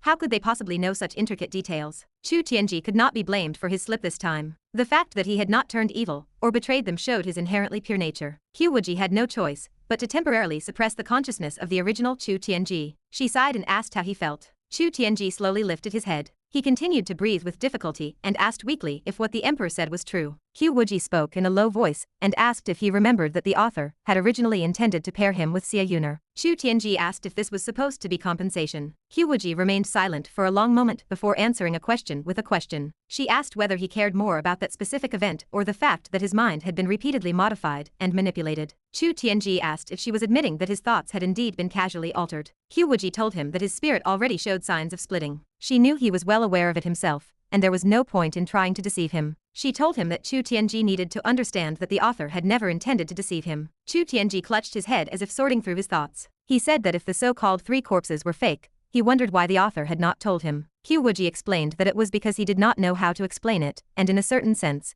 the theory of the three corpses was not entirely false. She told him he was a projection of the author's thoughts, his hopes, and his burdens, materialized into the form of Chu Ge. All of his beautiful fantasies were realized through him. From that perspective, he was essentially an avatar. If one insisted on the three corpses theory, he was the good corpse. Understood in that light, it was not unreasonable. Chu Ge fell silent. Qiu Wuji spoke softly and told him that if he wanted to blame the author for modifying his thoughts, he might as well blame her. Chu Ge looked up at her. She explained that the author used him to fantasize about obtaining various women, including her. Qiu Wuji spoke of this topic quite calmly. She told him she had refused, so she made him change it. The root cause lay with her. Chu Ge's expression became quite complex. After a long while, he remarked that it was actually true. He wondered what the author was thinking. He pointed out that the gap between them was too vast. She could not possibly be interested in him, and to be blunt, he was not interested in her either. He stopped there, unable to continue. Qiu Wuji knew exactly what he wanted to say. She asked if he wanted to say he had no interest in her. Chu Ge turned his head away. He had no interest. Never mind his current mindset. Even the original version, currently suppressed within him, had no interest in Qiu Wuji. After all, back then, Chu Ge had not written any intersection between the two of them. Both the past Chu Ge and the current one shared a consensus on this point. He had no interest in this 10,000-year-old spinster. What on earth was the point of this forced match? Qiu Wuji certainly understood his meaning. Her heart felt extremely shamed and angry. Damn it, you do not think highly of me, and I do not think highly of you either. Of course, this was not the time for an argument. She could only speak stiffly and ask if he felt quite happy with this modification. Chu Ge answered honestly that he did. Damn it. Qiu Wuji did not know whether to be angry or amused. She continued, asking if he understood the problem. He was the male lead, and she was the female lead. If the link between the male and female leads was completely severed by modifications, and he pursued other girls, the entire structure of the work would collapse. Or rather, she would no longer be the female lead. She would become increasingly marginalized, relegated to a background character. Chu Ge nodded in acknowledgement. Qiu Wuji did not bother with further explanations. She continued, stating that if they wanted to ensure they both remained the core figures, the author had to change him onto the path of arduous cultivation. Only then could their status as characters remain unaffected by romantic entanglements. This was the origin of the modifications he had endured. Therefore, if he wanted to blame the author, he might as well blame her. It was she who insisted on maintaining her status, which forced him to change. In truth, as she said these things, Qiu Wuji also felt a sense of sadness. Revisiting this thread, she realized everything had indeed been caused by her. It was not just the modification of that initial plot point, but even subsequent major changes had been made to guarantee her screen time. Otherwise, it would have been simple for Chu Ge to treat Qiu Wuji as a background character, leaving the original settings unchanged. He could not bring himself to do it. Qiu Wuji became lost in thought, and a faint blush colored her cheeks. Chu Ge watched her expression and felt utterly speechless. Why was an old woman acting like a young girl? A woman blushing meant she was thinking of her husband. She was actually having a romantic relationship with the heavenly Tao. Chu Ge thought of what he had once told Chu Ge, that he could have simply possessed her without needing to pretend to be a disciple, and felt like the biggest idiot in history. It turned out they had been playing a romantic game. He could not really bring himself to blame Qiu Wuji. The crux of his issue was being modified at will,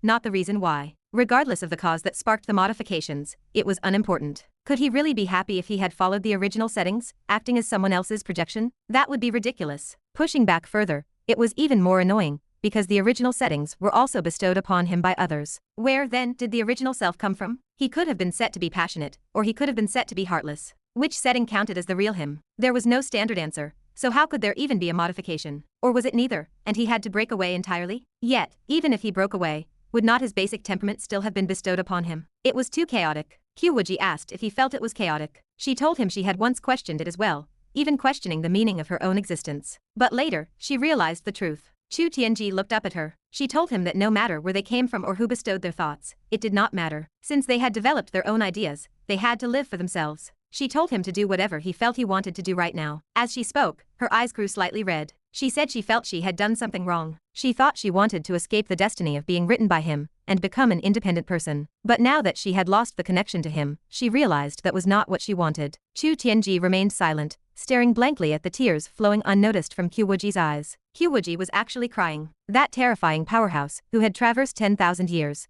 whose pressure dominated the age, and whose power was such that even a projection of the heavenly emperor had to persuade the demonic path to assist in a pincer attack, was actually crying. He suppressed the indescribably touching emotions in his heart and asked in a low voice what it was she sought if not to escape destiny. Qiu Wuji sniffled and said she wanted to be with him. She would rather be a puppet for the rest of her life, written or erased, as long as she could be with him. Chu Ge's eyes widened. He had always believed he existed in a mortal-style cultivation story. Only now did he know the truth of the world. This was a Xiangxia period romance drama. Qiu Wuji knew that no matter how anxious she was, or how much she missed Chu Ge, now was not the time for crying and complaining to heaven and men. She had to use all her strength to save the situation. She had not said these things as a confession, but for Chu Tianji's sake. Qiu Wuji suppressed her tears and asked him what he sought. She said she had shared such embarrassing things with him, so what about him? Regardless of who bestowed his basic temperament, he only needed to ask his heart what he wanted now. Chu Tianji stared blankly for a long time, before finally saying in a low voice that he used to think he wanted to pursue the essence of power,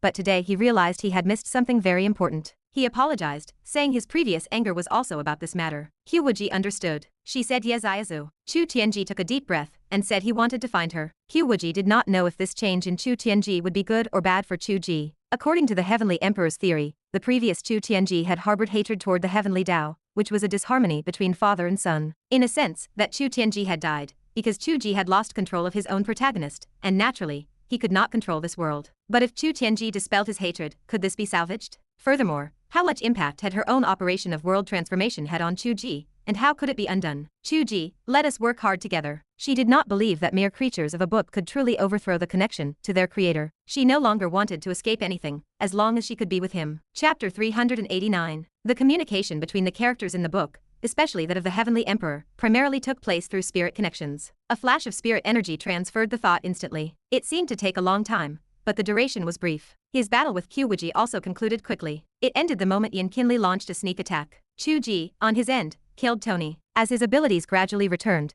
the timing coincided exactly with the moment the Heavenly Emperor chest was pierced by the strike from Qiu Wuji. Chu Ge inspected his abilities the instant they surged back. The scene burned into his mind, and his expression lit up with joy. Qiu and the little flame had killed the enemy. Qiu was safe. Safe was good. But the next moment, his expression turned ugly again. He gazed at the world, but his hands remained empty. He watched the Heavenly Emperor prattling on, attempting a corrective strike to kill him, but there was no response. He tried to project his own spirit inside, but still, nothing happened. He could see it, but he could not get in. He tried to send a message to Qiu Wuji, but it would not go through. The world had completely turned into a passive viewing experience. Communication was impossible. Chu Ge spiraled toward madness. He raced back to his home. A clattering sound rang out. The furniture in the living room shattered slowly as the lingering energy from the previous clash dissipated, scattering across the floor. The only thing that remained intact was the painting of Zhuangzhou dreaming of a butterfly that Qiu Wuji had written. Chu Ge bit his lip and raced into the house. Fortunately, the computer was not broken, and the network cable was intact. The document could still be written. He tried to immerse himself in the world through his writing. He did not know if he could not concentrate, or if writing was simply useless, but regardless, he still could not establish a connection. With a soft sound,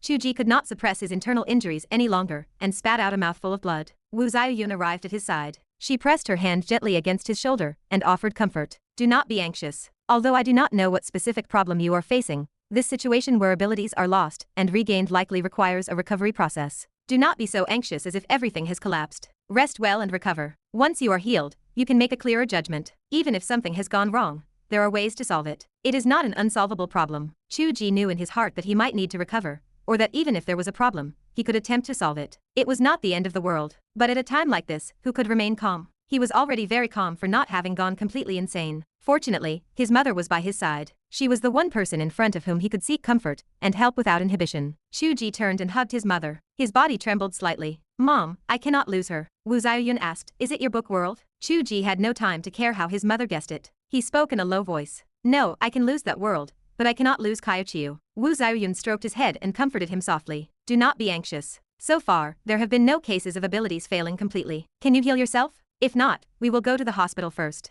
Only after everything is restored to its normal state can we talk about the recovery of your abilities. Chu Ge nodded. He produced a spare medicinal pill, swallowed it, and took several more deep breaths. He forced himself to be calm again. He remained in passive viewing mode, and he could hear the Heavenly Emperor words. Hearing them now, each word felt like a knife. A person must control the world, and another attempts to break free from fate. Two goals that are completely contradictory and incompatible can be glued together by the foolish notion of love. They accommodate each other and deceive themselves. The Heavenly Emperor had no way of knowing that Chu Ge was listening at that very moment. He wanted to kill Qiu Wuji. The root of the loss of control became clear to Chu Ge as he listened blankly. The loss of control was the result of many factors. The Heavenly Emperor must have used some special method to make the heavenly realm independent. The specific method was unknown, but it must have been done during the short time he had lost his abilities. The Heavenly Emperor and the current world must have a connection. That was why he knew many things that should have been secrets. That was a separate matter. He focused first on sorting out the situation in the book. The independence of the heavenly realm was a sign that the plot had completely collapsed. He could not correct it immediately,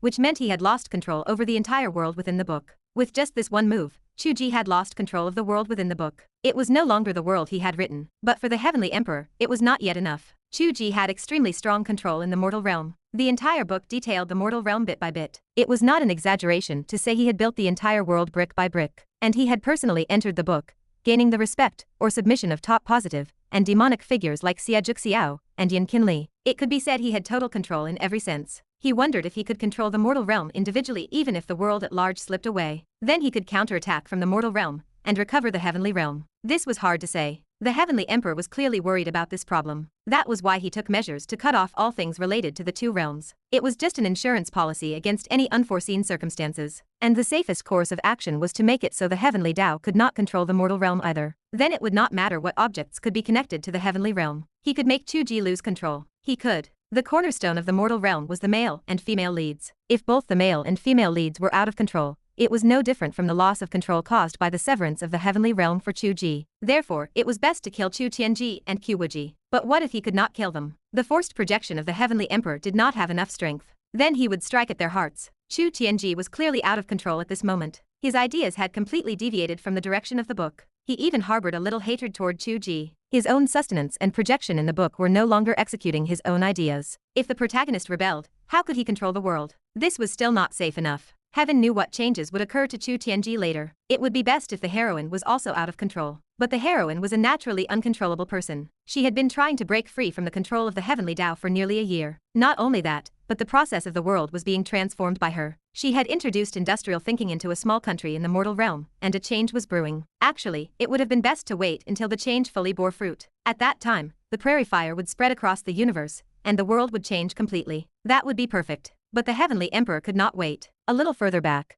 after Chu Ge truly started the plot of the heavenly realm, his control over the heavenly realm would be different from now. He might not be able to become independent. He had to act at the last moment, before Chu Ge started the heavenly realm chapter. The Heavenly Emperor said that Qiu Wuji gave him confidence. Although this was hurtful, it was not unreasonable. The pursuits of his little couple were contradictory, yet they gave way to each other and compromised, trying to achieve a mutually beneficial situation. In the end, the trap exploded here. Chu Ge watched Qiu Wuji and Chu Tianji talking. He saw the tears in Qiu Wuji's eyes. He heard her say, "I do not want to break free from anything anymore. I just want to be with him." Chu Ge watched and whispered in response, "Your pursuit is not wrong. I have never regretted supporting you in doing so. It is the evil result caused by others doing bad things. Why blame yourself?" He completely calmed down and asked his mother in a low voice, "Mom, when did you guess that my abilities were related to the book?" She replied, "Judged based on various situations. Your Qiu Wuji, your Azure Dragon, your Cultivation. We have read your books. Linking it to your father fantasy realization, we roughly guessed it. Your father believes that the change in the spiritual energy of the whole world is closely related to you. If Chu Tianji is the protagonist of the book, then you are the protagonist of this world." "Protagonist, is it?" Chu Ge smiled. "I have lived so miserably that someone found a loophole to make me like this." Wu Xiaoyun spoke. "It is not that a protagonist cannot have a trough. It depends on how he can get out of it. I know, I will do a good job." Chu Ge whispered to himself. "If you can guess it, I am afraid others can guess it too. It is even possible that the Heavenly Emperor has come out with his spirit. That is why Tony abilities were so timely this time." Wu Xiaoyun said, "Perhaps. Actually, I have always been very tolerant of them in the past. They are all forged by my hard work, and I understand their desire to pursue self. But this time is different. This is no longer a struggle between the characters in the book and the Heavenly Tao." Chu Ge paused. His eyes became sharp. "Now the conspirators inside and outside the book are linked together. What they have done has exceeded my bottom line. Do they really think that as a writer, I have no way to deal with their so-called changes?" After Chu Ge finished speaking, he opened a new document directly and wrote the title, "Side Story, The World Transformation of Qiu Wuji." It was easy to round off this world process. It was nothing more than a side story. Yan Qinli was right. Qiu Wuji did not need to change things back over there. Chu Ge could present the world exactly as it was in the book. Perhaps it would not take effect,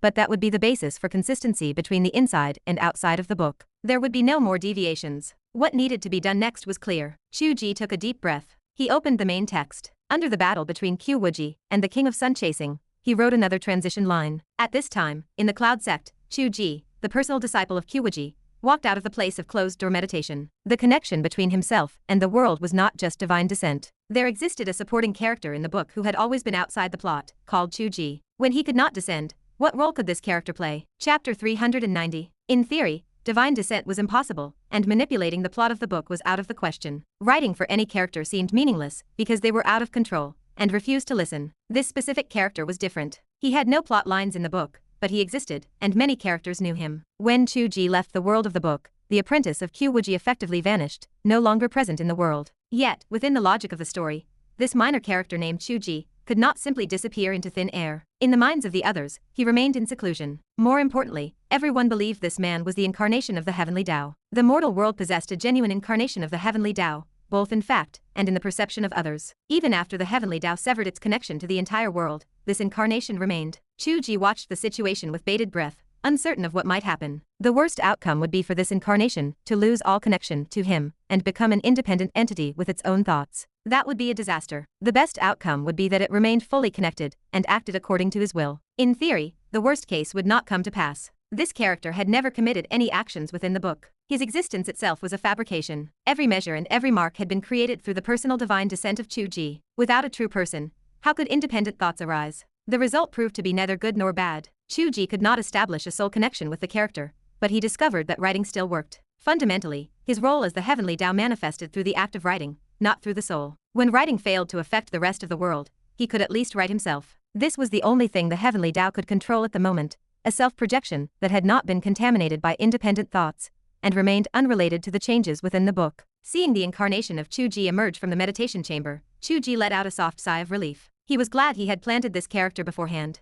Had he tried to write him in now, it would have been impossible. He felt that his connection to the world was not entirely severed. He could still watch the drama and write himself. The connection remained, but the communication channel had broken down. This was a problem he could solve. This incarnation was the first step toward the solution. Just then, Qiu Wuji hurried back to Cloud Peak. She needed to mobilize the members of the Cloud Sect to help Chu Tianji find his childhood friend. Regardless of whether finding her would help reconnect the world to the heavenly Tao, it would at least stabilize the mindset of the protagonist. If both the male and female leads acknowledged the heavenly Tao, it would at least help the heavenly Tao regain control of the universe. She returned to her mountain peak, ready to call out orders to the various peaks, but she froze in place. A Chu Ge dressed in ancient garments emerged slowly from the meditation room. Her sorrow turned instantly to joy, and her Tao heart nearly shattered. She dashed toward him, crying his name. She nearly embraced him, but she stopped abruptly, pulling back to look at this Chu Ge with suspicion. Something was wrong. Chu Ge usually descended as a soul. Why did this Chu Ge look like a physical body of flesh and blood? She scrutinized him for several seconds, preparing to ask a question. The Chu Ge before her spoke first, his tone detached. He asked if she knew whether he counted as an avatar if she hugged him, noting that technically this was him, though he functioned essentially as a puppet. Qiu Wuji stomped her foot in frustration. She complained that he still had the luxury of making jokes. A slight delay followed. It took several seconds for him to reply that he was typing, and that was the only way to speak with her. He wondered if this counted as a chat online. Qiu Wuji fell silent. A second later, the voice of Chu Ge said he missed her. Tears streamed down Qiu Wuji's face. She told him she wanted to leave. Once, she felt the real world held no appeal, and had it not been for Chu Ge, it would not have suited her better than the world inside the book. But now she realized how crucial that prefix of being with Chu Ge was. Without him, the vast world felt like a prison. Less than one day had passed, but it felt longer than the past 10,000 years. Chu Ge sat before the computer, his heart aching as if pierced by a blade. He typed rapidly, telling her not to cry. At least they could still converse this way, to discuss how to handle this. It was a solvable problem. They needed to exchange information. First, she should ignore the changes happening in that small country. Qiu Wuji gazed at the Chu Ge before her, eyes red. She realized this was not the true Chu Ge. His expression remained rigid,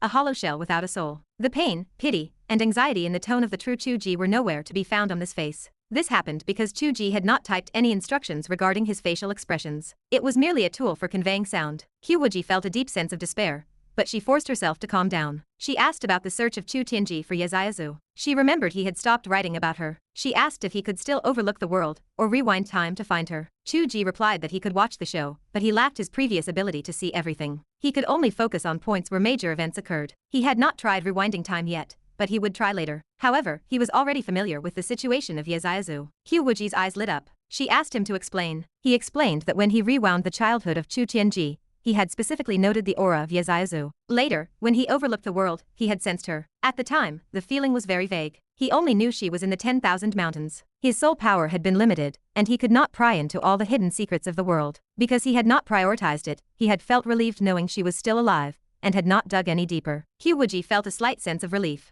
It was good to have a lead. She noted it was the 10,000 mountains, where the demon and witch tribes resided. She asked if they needed to find the Gu god again. Chu Ge replied that the role of the Gu god in the affair of the Heavenly Emperor was ambiguous. He harbored the 9-headed snake and other demon tribes, conspiring with the Little Flame to oppose her. Yet, during the critical final battle, he had not shown his face. They still could not determine if his alliance with the Little Flame was merely a gathering of demons in the plot, or if he had a connection to the Heavenly Emperor. Qiu Wuji worried that if he had a connection to the Heavenly Emperor, the Little Flame would be in grave danger if he returned. Chu Ge insisted that they must not delay. She should immediately head to the 10,000 mountains to find the Little Flame. They could discuss the rest later. Qiu Wuji was no sentimental heroine. She took a deep breath and spoke with solemnity. She told him to take care in the real world. They would work together to break the barrier between the two worlds. She transformed into a ray of light and departed instantly. She feared that if she continued to look at the rigid face of the puppet Chu Ge, her longing would only deepen. Chu Ge watched the words appear on the document, his expression turning peculiar. He had written this in the main draft, resulting in a series of inexplicable one-sided dialogues. If he published this, readers would think he had gone mad.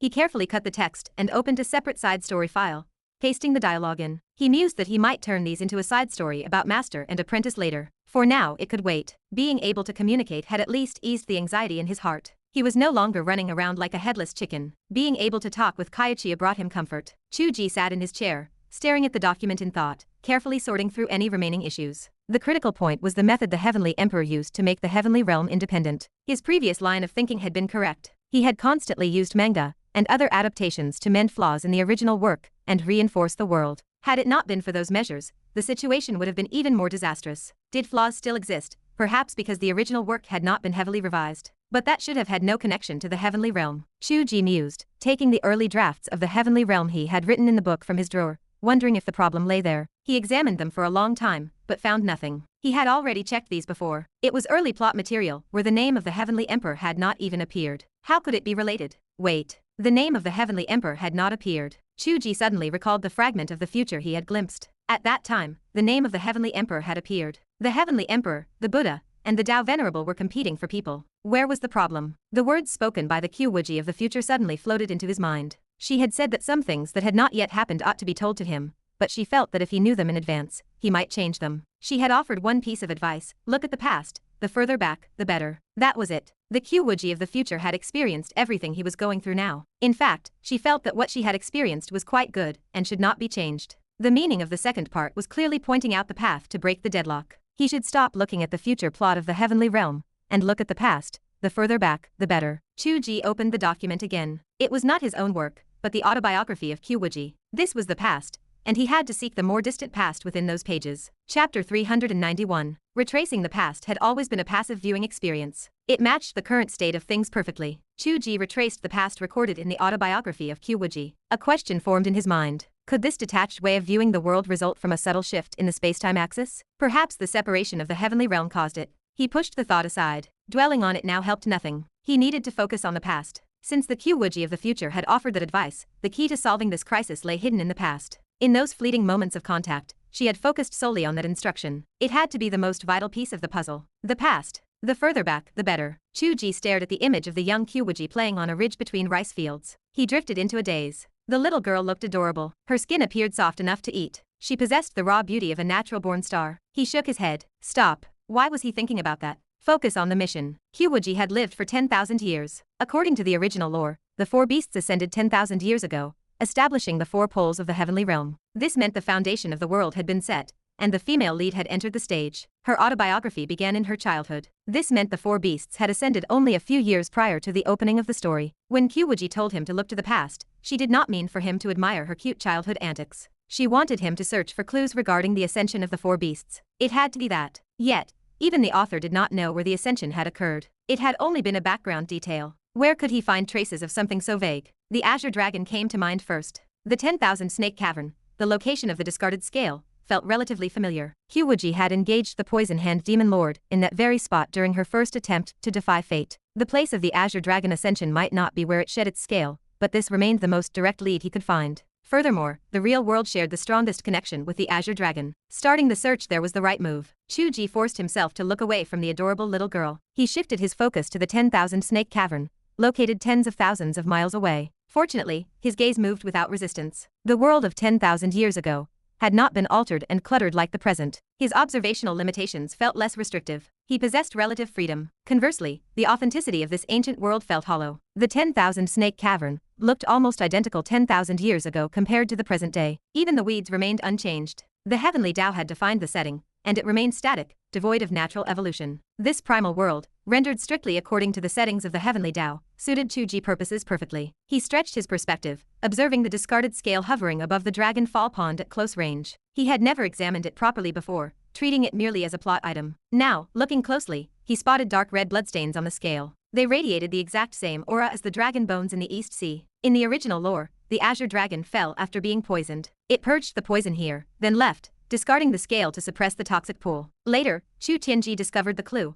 reported it to his sect, and Qiu Wuji arrived to retrieve the scale, turning the event into an early dungeon quest. The logic fell apart under scrutiny. It served only to explain why relics of the four beasts remained in the mortal realm. The narrative never detailed how the azure dragon had been poisoned or whom it had fought. It provided no explanation for how the fangs, feathers, and shells of the other three sacred beasts had been left behind. Who had they fought, and how had they lost parts of their bodies in the process? He had never written those details. They were merely set dressing for a web novel. Who would overthink such things? No reader would care. Yet, at this very moment, these questions acted as clues. The blood on the scale belonged to the azure dragon. No traces of any other power lingered here. If the beast had simply shed a useless scale, why would it be covered in blood? If a powerful entity had wounded it, forcing the scale to fall, the clash of such immense power would not have vanished into nothingness after only a few years. Traces of the conflict should remain. Yet he found none. Only one explanation existed. The poisoning and the bloodstains were separate events. The dragon had been poisoned and purged the toxin. It shed the scale to suppress the pool. The blood had nothing to do with that process. No conflicting power signature existed, because the blood had splattered onto the scale later. Chu Ge sank his consciousness into the blood. Before him, the broken dimensions of the cosmic void materialized. The azure dragon ascended from the mortal realm and traveled through the void, where violent forces tore its flesh apart. Blood splattered and scattered into nothingness. A single drop of blood had been drawn to the scale left behind in the mortal realm. It clung to the surface, while the rest of the blood evaporated into the void, leaving no trace. The dragon flesh disintegrated. Before it could escape the chaotic space, nothing remained but a skeletal frame. As it broke through to the other side, the skeleton shattered into fragments, which scattered across the countries of East Asia. The main frame plummeted into a corner of the East Sea, sinking countless miles into the depths. On that day, tsunamis swept the coasts, and earthquakes struck the island nations. Wisps of spiritual energy began to spill from the seafloor, from origins unknown. Chu Ge pulled his consciousness back abruptly. The 10,000 snake cavern, the dragon fall pond, and the azure dragon scale reappeared before him. Cold sweat beaded on his forehead. The vision had been staggering. The boundless void, the violent turbulence of space. The azure dragon,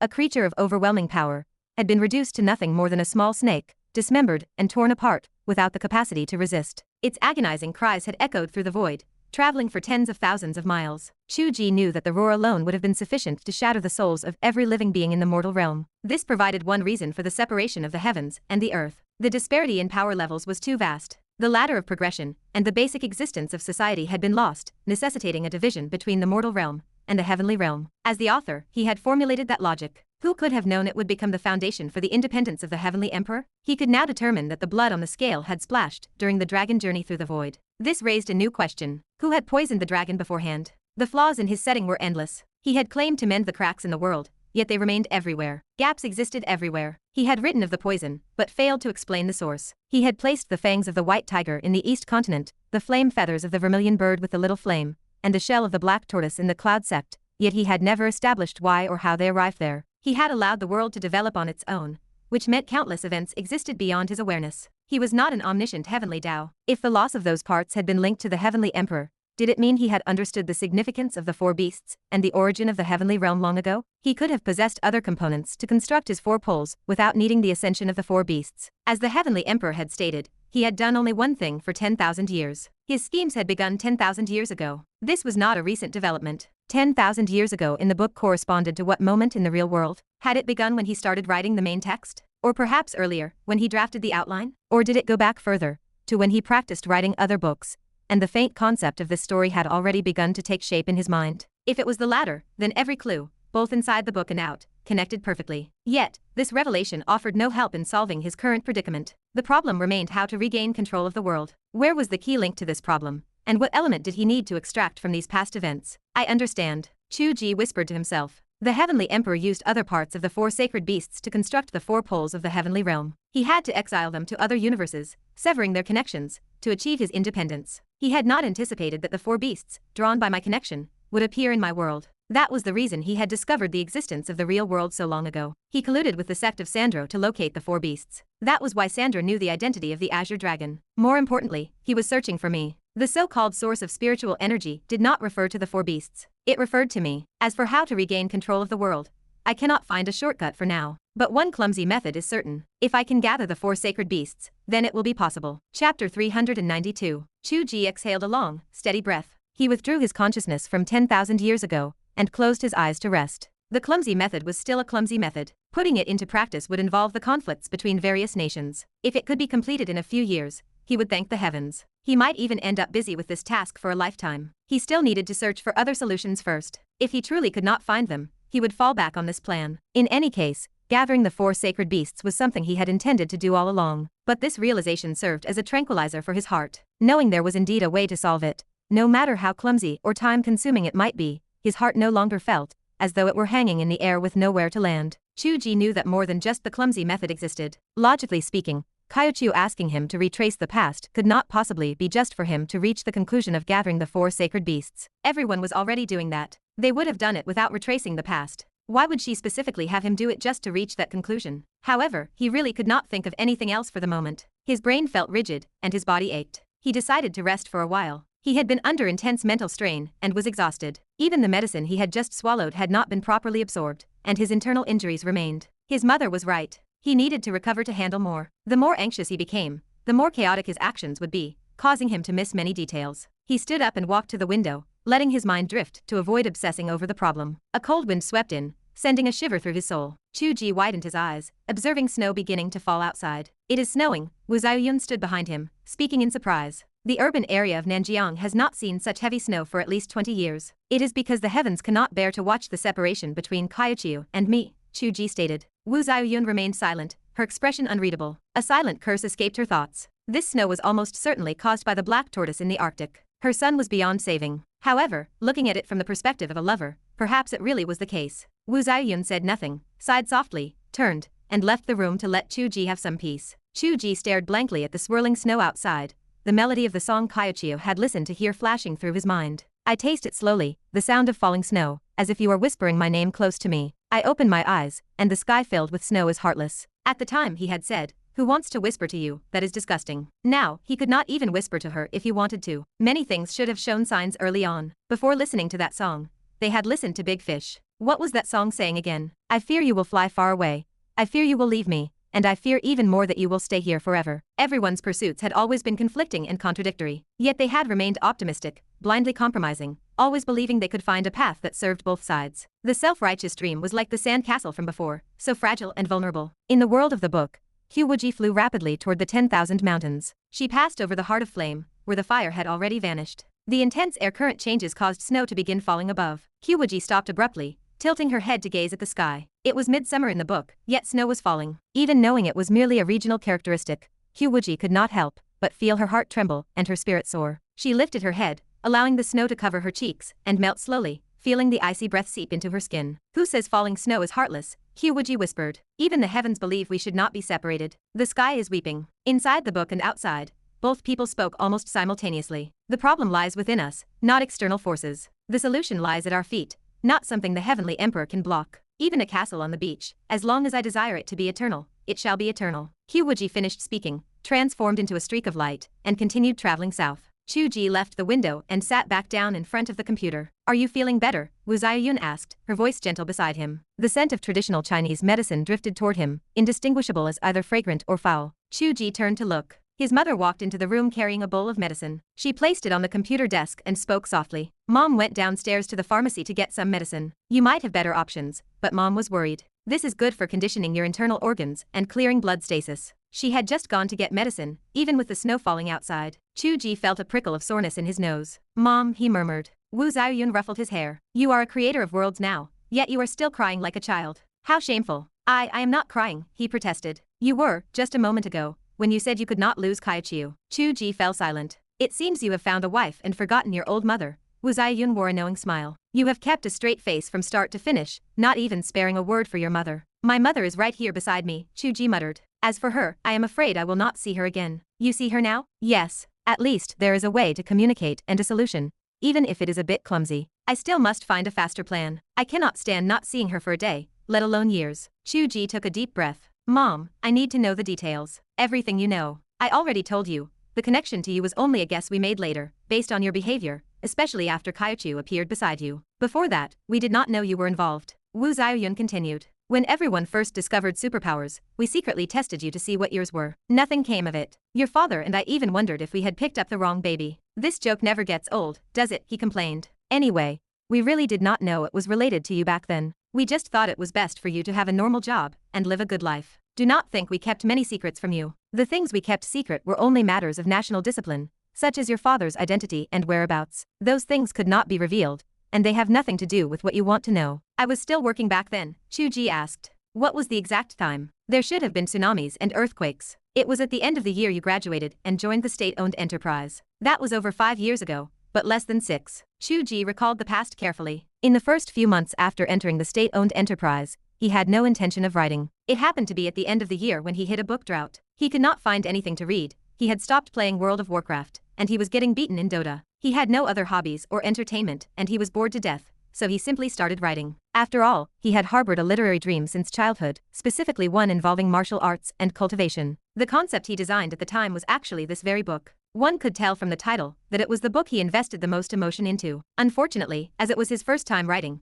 he had no idea how to proceed. He wrote a dry segment that he could not even bear to read himself, so he deleted it and gave up. Instead, he imitated someone else's work to write a fanfiction for practice. Fanfiction had one advantage. It required no world building or character creation, and there was a ready-made storyline to reference and expand upon, making it very suitable for a novice writer. Fanfiction had another characteristic. Those who wrote it were often those who felt unsatisfied with the original work. In terms of Chu Ge's taste, that meant there were some female characters who had not been recruited. Since he was already writing fanfiction, why not recruit them? This was the beginning of Chu Ge's journey into harem novels. Another benefit of fanfiction was that it came with built-in popularity. As long as the writing was not too poor, one could make a living. Chu Ge's skill was actually not bad, so his first book had some minor success, enough to put food on the table. This success also planted the seeds for his resignation later on. The drawbacks of fanfiction were obvious. The ceiling was low, and he could not release the copyright. It was good enough if he did not get into copyright disputes. Most importantly, if one grew accustomed to the worldviews and storylines provided by others,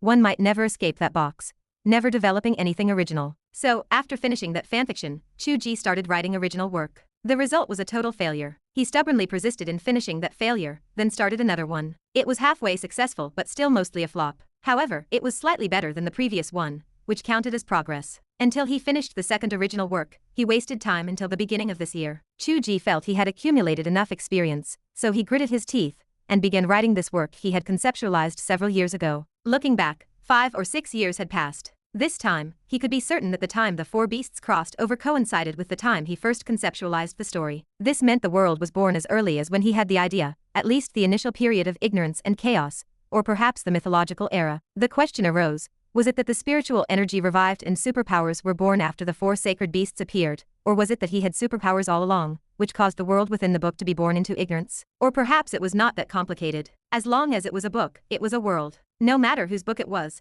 the world existed, regardless of superpowers. The crossing of the 4 sacred beasts was less a result of his own superpowers, and more the ability of the Heavenly Emperor. His own superpowers merely built a strong connection with the world, allowing him to see everything and control everything. So, when his superpowers were temporarily lost, the world did not vanish, only his control had disappeared. The world still existed, and he could still see it, but he could no longer manipulate it. The logic was sound. What had the greatest impact on his control over the world? He had verified it before. It was not cultivation. First was the authenticity of the world. Every blade of grass and tree had to be written in detail, making them more vivid and reducing contradictions and flaws. Second was the recognition of the world. The more people who knew about it, the closer and more real the world became to the current world, and thus his control became stronger. The recognition of the world was currently exploding, spreading like wildfire. Perhaps it needed time to ferment. It was not something that would show results in a day or two. The first point was where he could see results. Chu Ge did not even open the document. He opened the author dashboard directly and wrote a single chapter announcement. The Mortal Realm chapter is concluded.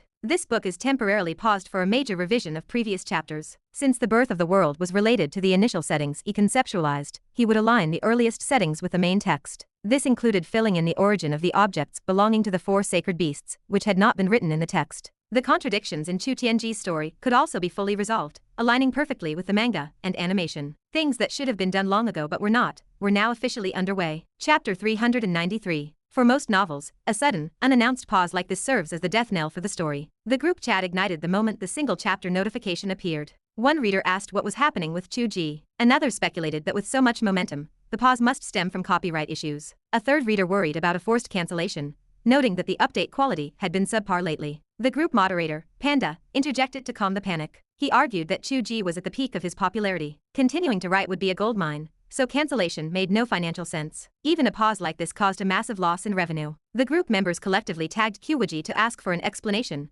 but she remained silent. They turned their attention back to tagging Chu Ge, demanding he speak up. Chu Ge observed the heated discussion, unsure of how to reply. His private messages exploded with inquiries from Panda and Wan Zijun. They pressed him for the situation and suggested he explain his reasoning to the readers if he truly intended to revise the work. Chu Ge sighed, typing out a response. He maintained that he was indeed just fixing the story. The others expressed disbelief, arguing that an edit at this stage lacked logic. Chu Ge paused, then replied that this was actually the perfect time. The next arc had yet to begin, and the previous sections had a disconnect. Stopping now was far better than pausing during a normal narrative flow. When they asked why he did not wait until the book finished, Chu Ge retorted by asking if anyone actually edited novels after completion, implying that such a thing was unheard of in the genre. Panda offered a dry laugh, noting that nobody edited web novels before completion either. Once an author started editing, the story usually ended up abandoned. Chu Ge assured them he would never abandon the book. He explained that the revision stemmed from the inconsistencies between the original text and the manga adaptation. Panda expressed surprise, admitting that true fans could feel those discrepancies. He recalled telling Wan Zijun that the intentional corrections in the manga would eventually lead to a full revision of the original text. Panda then asked how Chu Ge planned to handle the physical book editions. Chu Ge felt a headache forming. He wished he had delayed the physical print run. He wondered if he would really end up like a famous author,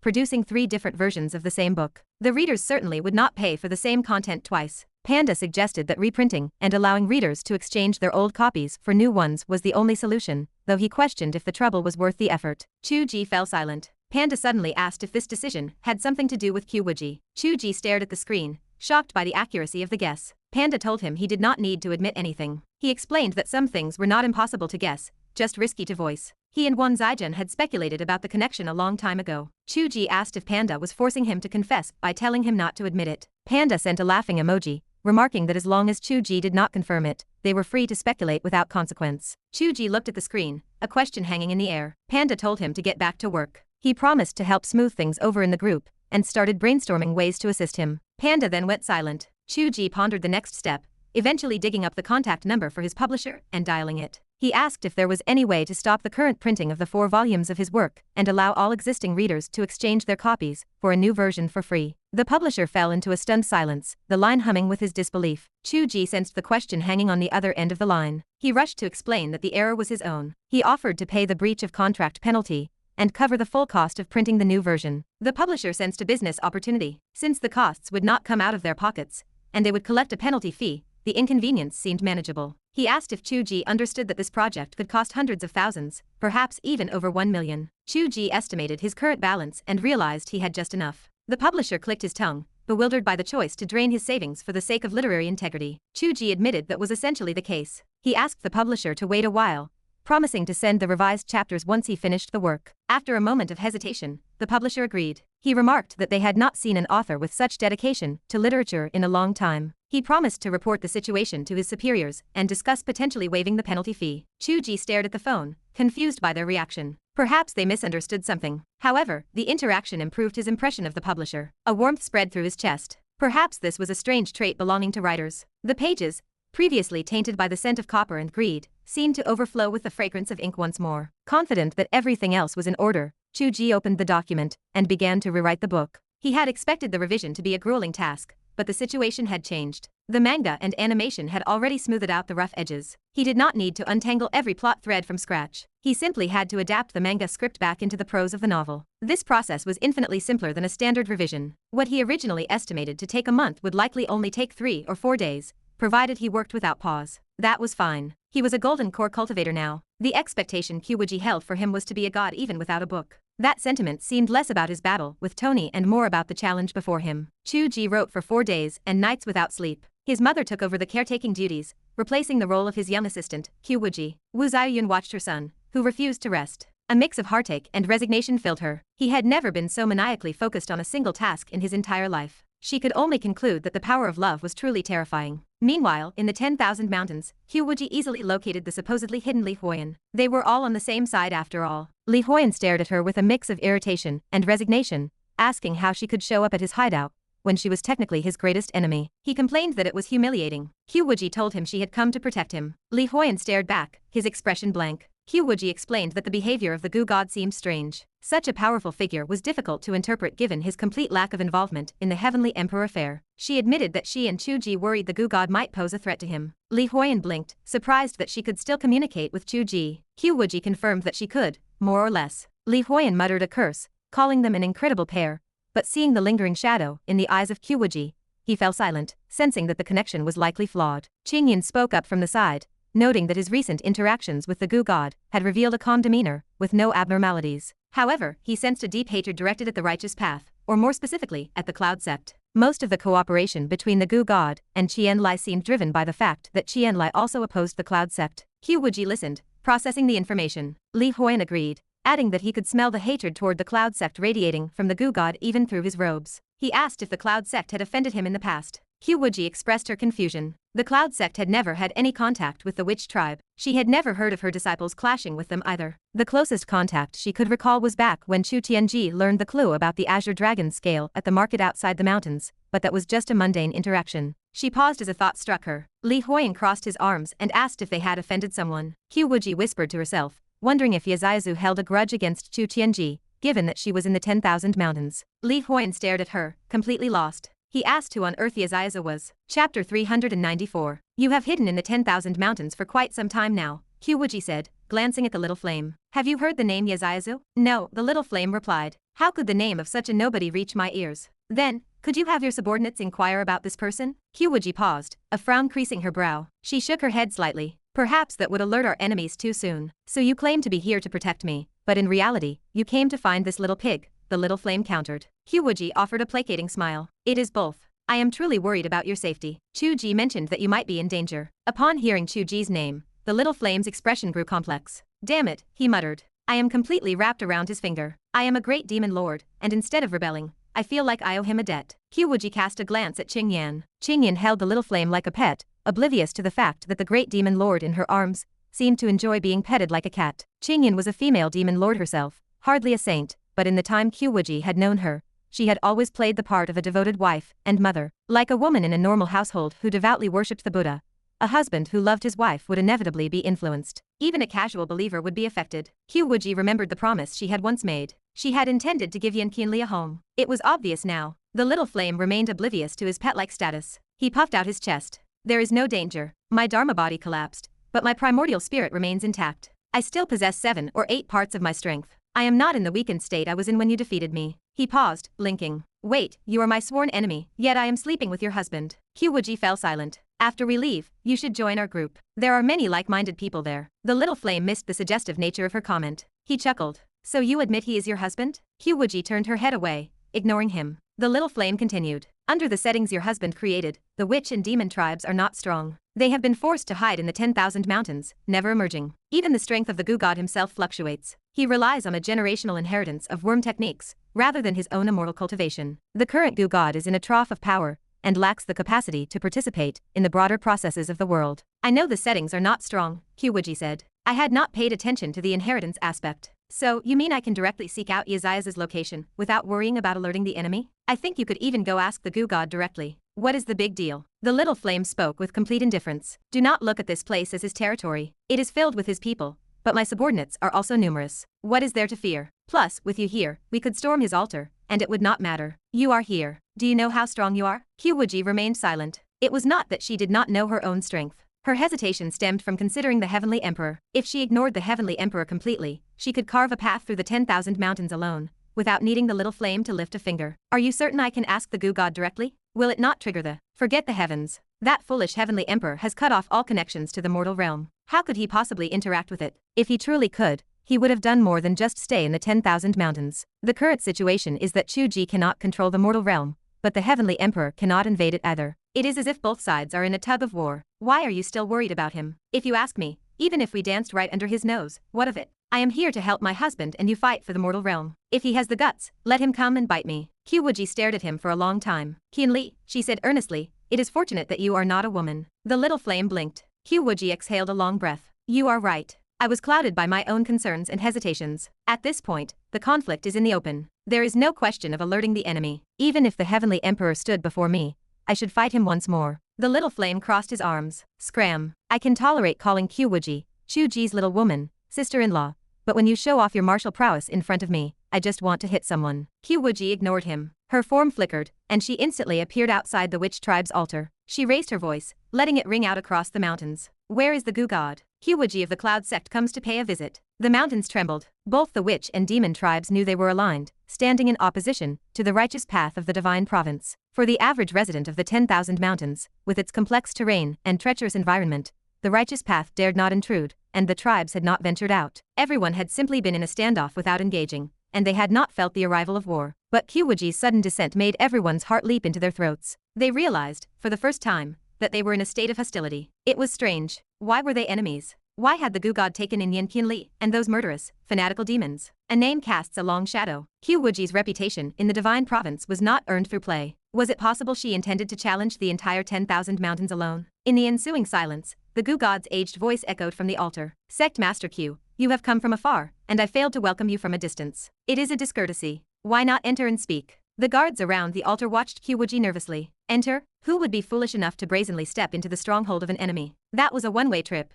Those who dared to enter would either be so strong that they had absolute confidence, or they were fools. Was Qiu Wuji a fool? Even if she fought her way in slowly, that would be better than rashly entering. Under the gaze of everyone, Qiu Wuji smiled slightly. Why not? A trace of laughter surfaced in the Gu god's voice. Then, throw open the gates. Welcome Sect Master Qiu. With a deep rumble, the massive gates swung open, revealing a dark, unknown passage leading to a dangerous trap. Qiu Wuji did not hesitate. With a calm expression, she stepped inside. The guards watched her movements, their hearts filled with admiration. Such poise and confidence. It was no accident that she commanded such awe throughout the divine province. The most important part was that she was beautiful. How could such a powerful and beautiful woman leave a path for others to survive? Qiu Wuji pressed her hand against the hilt of her sword at her waist, and walked slowly toward the highest point inside the altar. The feeling as she walked was strange. Danger lurked everywhere around her. Various bizarre witch curses and prohibitions surrounded her. If an outsider had broken in, they could truly have died a gruesome death. Yet, she felt only the tension and admiration of those lying in ambush. She detected no hostility,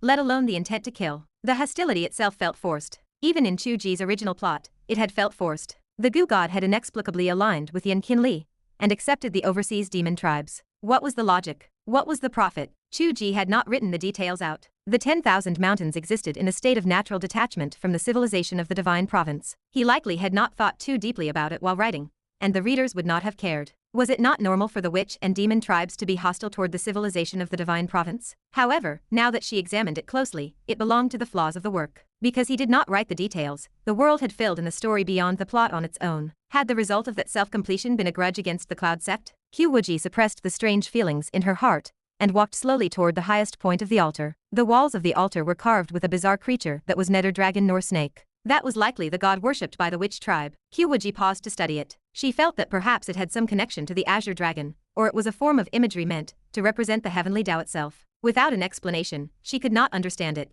In any case, the heaven worshipped by the witch tribe should refer to the heavenly Tao. By logic, it should have nothing to do with the heavenly emperor. They were not part of the same system. Before the wall carvings, a figure cloaked in dark robes sat cross-legged in the center of the altar, clutching a snake staff. That was the Gu god, who had always appeared as a background character in Chu Ge's book. Several red-robed elders stood guard in a circle around him. One of them was an acquaintance, the green snake venerable. He had been secretly controlled by Xia Zhuxiao, plotted to death by Yan Qianli, and finally resurrected by Chu Ge, who had wiped away the shameful memory of being manipulated by both the righteous and the demonic. If there were to be hatred, the green snake venerable might have felt some if he remembered that memory. Even then, the hatred should have been directed at Xia Zhuxiao and Yan Qianli. What did that have to do with her Cloud Sect? At this moment, looking at the green snake venerable's expression, there was no sign of hatred. He likely did not remember that memory. She looked closely at the Gu god, shrouded in black robes in the center. A strange feeling washed over Qiu Wuji once more. She could not see through him. The black robe was clearly a treasure of the witch tribe. It completely concealed the Gu god's appearance and his cultivation, leaving only a sense of mysterious and boundless mist. Her appraisal lasted only a moment before the Gu god spoke. Sect Master Qiu, you have traveled a long distance. Have you come to issue a challenge? Qiu Wuji composed herself and spoke slowly. Why would I issue a challenge? What enmity exists between you and me? Chapter 395. Qiu Wuji asked her question. The Gu god laughed softly. The sound seemed to originate from another dimension, distant, raspy, and profoundly mysterious. Sect Master Qiu is known as the uncrowned empress of the divine province, shaking the world, commanding the respect of all heroes, the Gu god said. Yet, seeing you in person today, there is no imperial heart. Qiu Wuji raised an eyebrow. How so? The Gu god chuckled. An emperor needs no reason. A simple decree that one cannot sleep soundly while others lie on the side of one's bed is enough, were the 10,000 mountains to be brought under control. Yet, you ask what enmity exists between us. Qiu Wuji replied calmly. It is not quite that exaggerated. The Gu god continued. As for hatred, that is hard to say. But regarding my offenses, they are numerous. Harboring Yan Qinli, joining forces with overseas demon tribes, and plotting against the alliance of the divine province. Each and every one is a great act of defiance. It is hard to believe that you came here for anything other than to issue a challenge. Qiu Wuji nodded slightly. Even if I were here to challenge you, courtesy must come before force. Our factions have never exchanged envoys. Where could this defiance possibly begin? The Gu god replied. So, Sect Master Qiu has come personally to act as an envoy. Indeed, Qiu Wuji spoke firmly. At the very least, I must understand your reasons. Men from the divine province have never entered the 10,000 mountains. For 10,000 years, we have kept to our own affairs. What is the reason for this confrontation? The Gu god emitted a raspy chuckle again. In this world, why must there be so many reasons? Why is Sect Master Qiu so naive? Everything has a cause, Qiu Wuji said. Even if the causality is incomprehensible, a cause exists. If you had an interest in the outside world, or sought profit there, or wished to rule the divine province, even if I deemed such actions reckless and difficult to understand, at least it would be a reason. The laughter caught in the Gu god's throat. He replied with displeasure. So, Sect Master Qiu is actually here to mock me? Qiu Wuji paused. She had assumed the Gu god was deep and inscrutable, hiding his emotions, yet a single simple sarcasm had caused him to lose his composure. It was strange. Her mind raced. She answered. Yet, to this day, I cannot see what it is you truly want. Alliances to resist the divine province, then hiding in these mountains like a tortoise. Is this what you require? The mockery was biting. If there had been any semblance of diplomatic courtesy before, it had vanished, leaving only a direct insult. Green Snake Venerable, and the other protectors scowled, yet the authority of the Gu god silenced them. They did not dare interrupt. The Gu god snorted. The tripod of the divine province is something even overseas forces can seek. Why can I not? Let you fight to the death on the front lines, while I sit back and reap the benefits. Why is that not acceptable? That is not how one reaps benefits. Qiu Wuji spoke with the tone of a patient teacher. Look, Dubei has not returned from his crossing. City Lord Xia has met with misfortune. The Hungfa Temple and Yumziao City are leaderless. Why have you not gone out to stir up some trouble? The Gu god grew flustered and angry. I know that naturally. I do not need you to teach me. But such things require prior planning, and your capable subordinates are all here. Qiu Wuji looked at him with a touch of pity. Could it be that you have no arrangements at all for the key locations of the divine province? The Gu god remained silent. Qiu Wuji offered another thought. Or perhaps let me think. It is not that you have no arrangements, but rather that you have no interest in Yumziao City or Hongfa Temple. Are your arrangements directed solely at my cloud sect?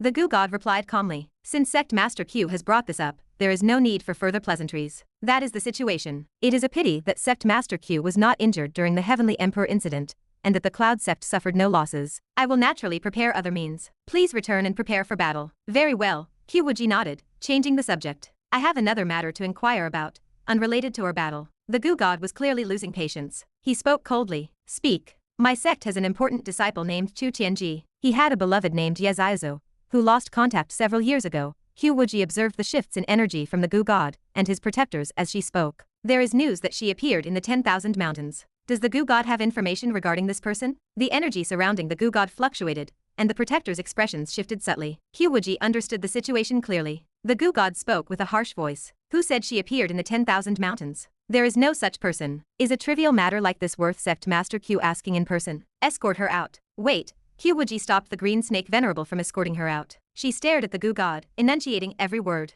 Does the Gu god know every living creature in the 10,000 mountains? Why are you so certain she does not exist? I have been here for 10,000 years. Who do I not know? If I say she does not exist, she does not. Sect Master Qiu, do not pester me. The Gu god waved his hand impatiently. Do you truly wish to start a war with us here? Qiu Wuji smiled slightly. I would actually advise you to start that war here, because if I return, your arrangements within the Cloud Sect will be dismantled. The Gu god sneered. How could you know what arrangements I have made? Qiu Wuji replied calmly. Luo Qingling, an inner disciple of my sect, the senior sister, who took care of Chu Tianji when he first joined. The Gu God looked up sharply. Beneath the cloak, a sharp, piercing light seemed to flash. Qiu Wuji returned the gaze without flinching. I believe you need to clear the room. Let us speak in private. Sovereign, Green Snake Venerable, and the others panicked, urging him against it. This woman's cultivation is too high. You cannot be alone with her. The Gu God stared at Qiu Wuji for a long time, before speaking slowly. Leave. Green Snake Venerable was bewildered, and the other protectors were stunned. Sovereign, you cannot. The Gu God repeated calmly. Leave.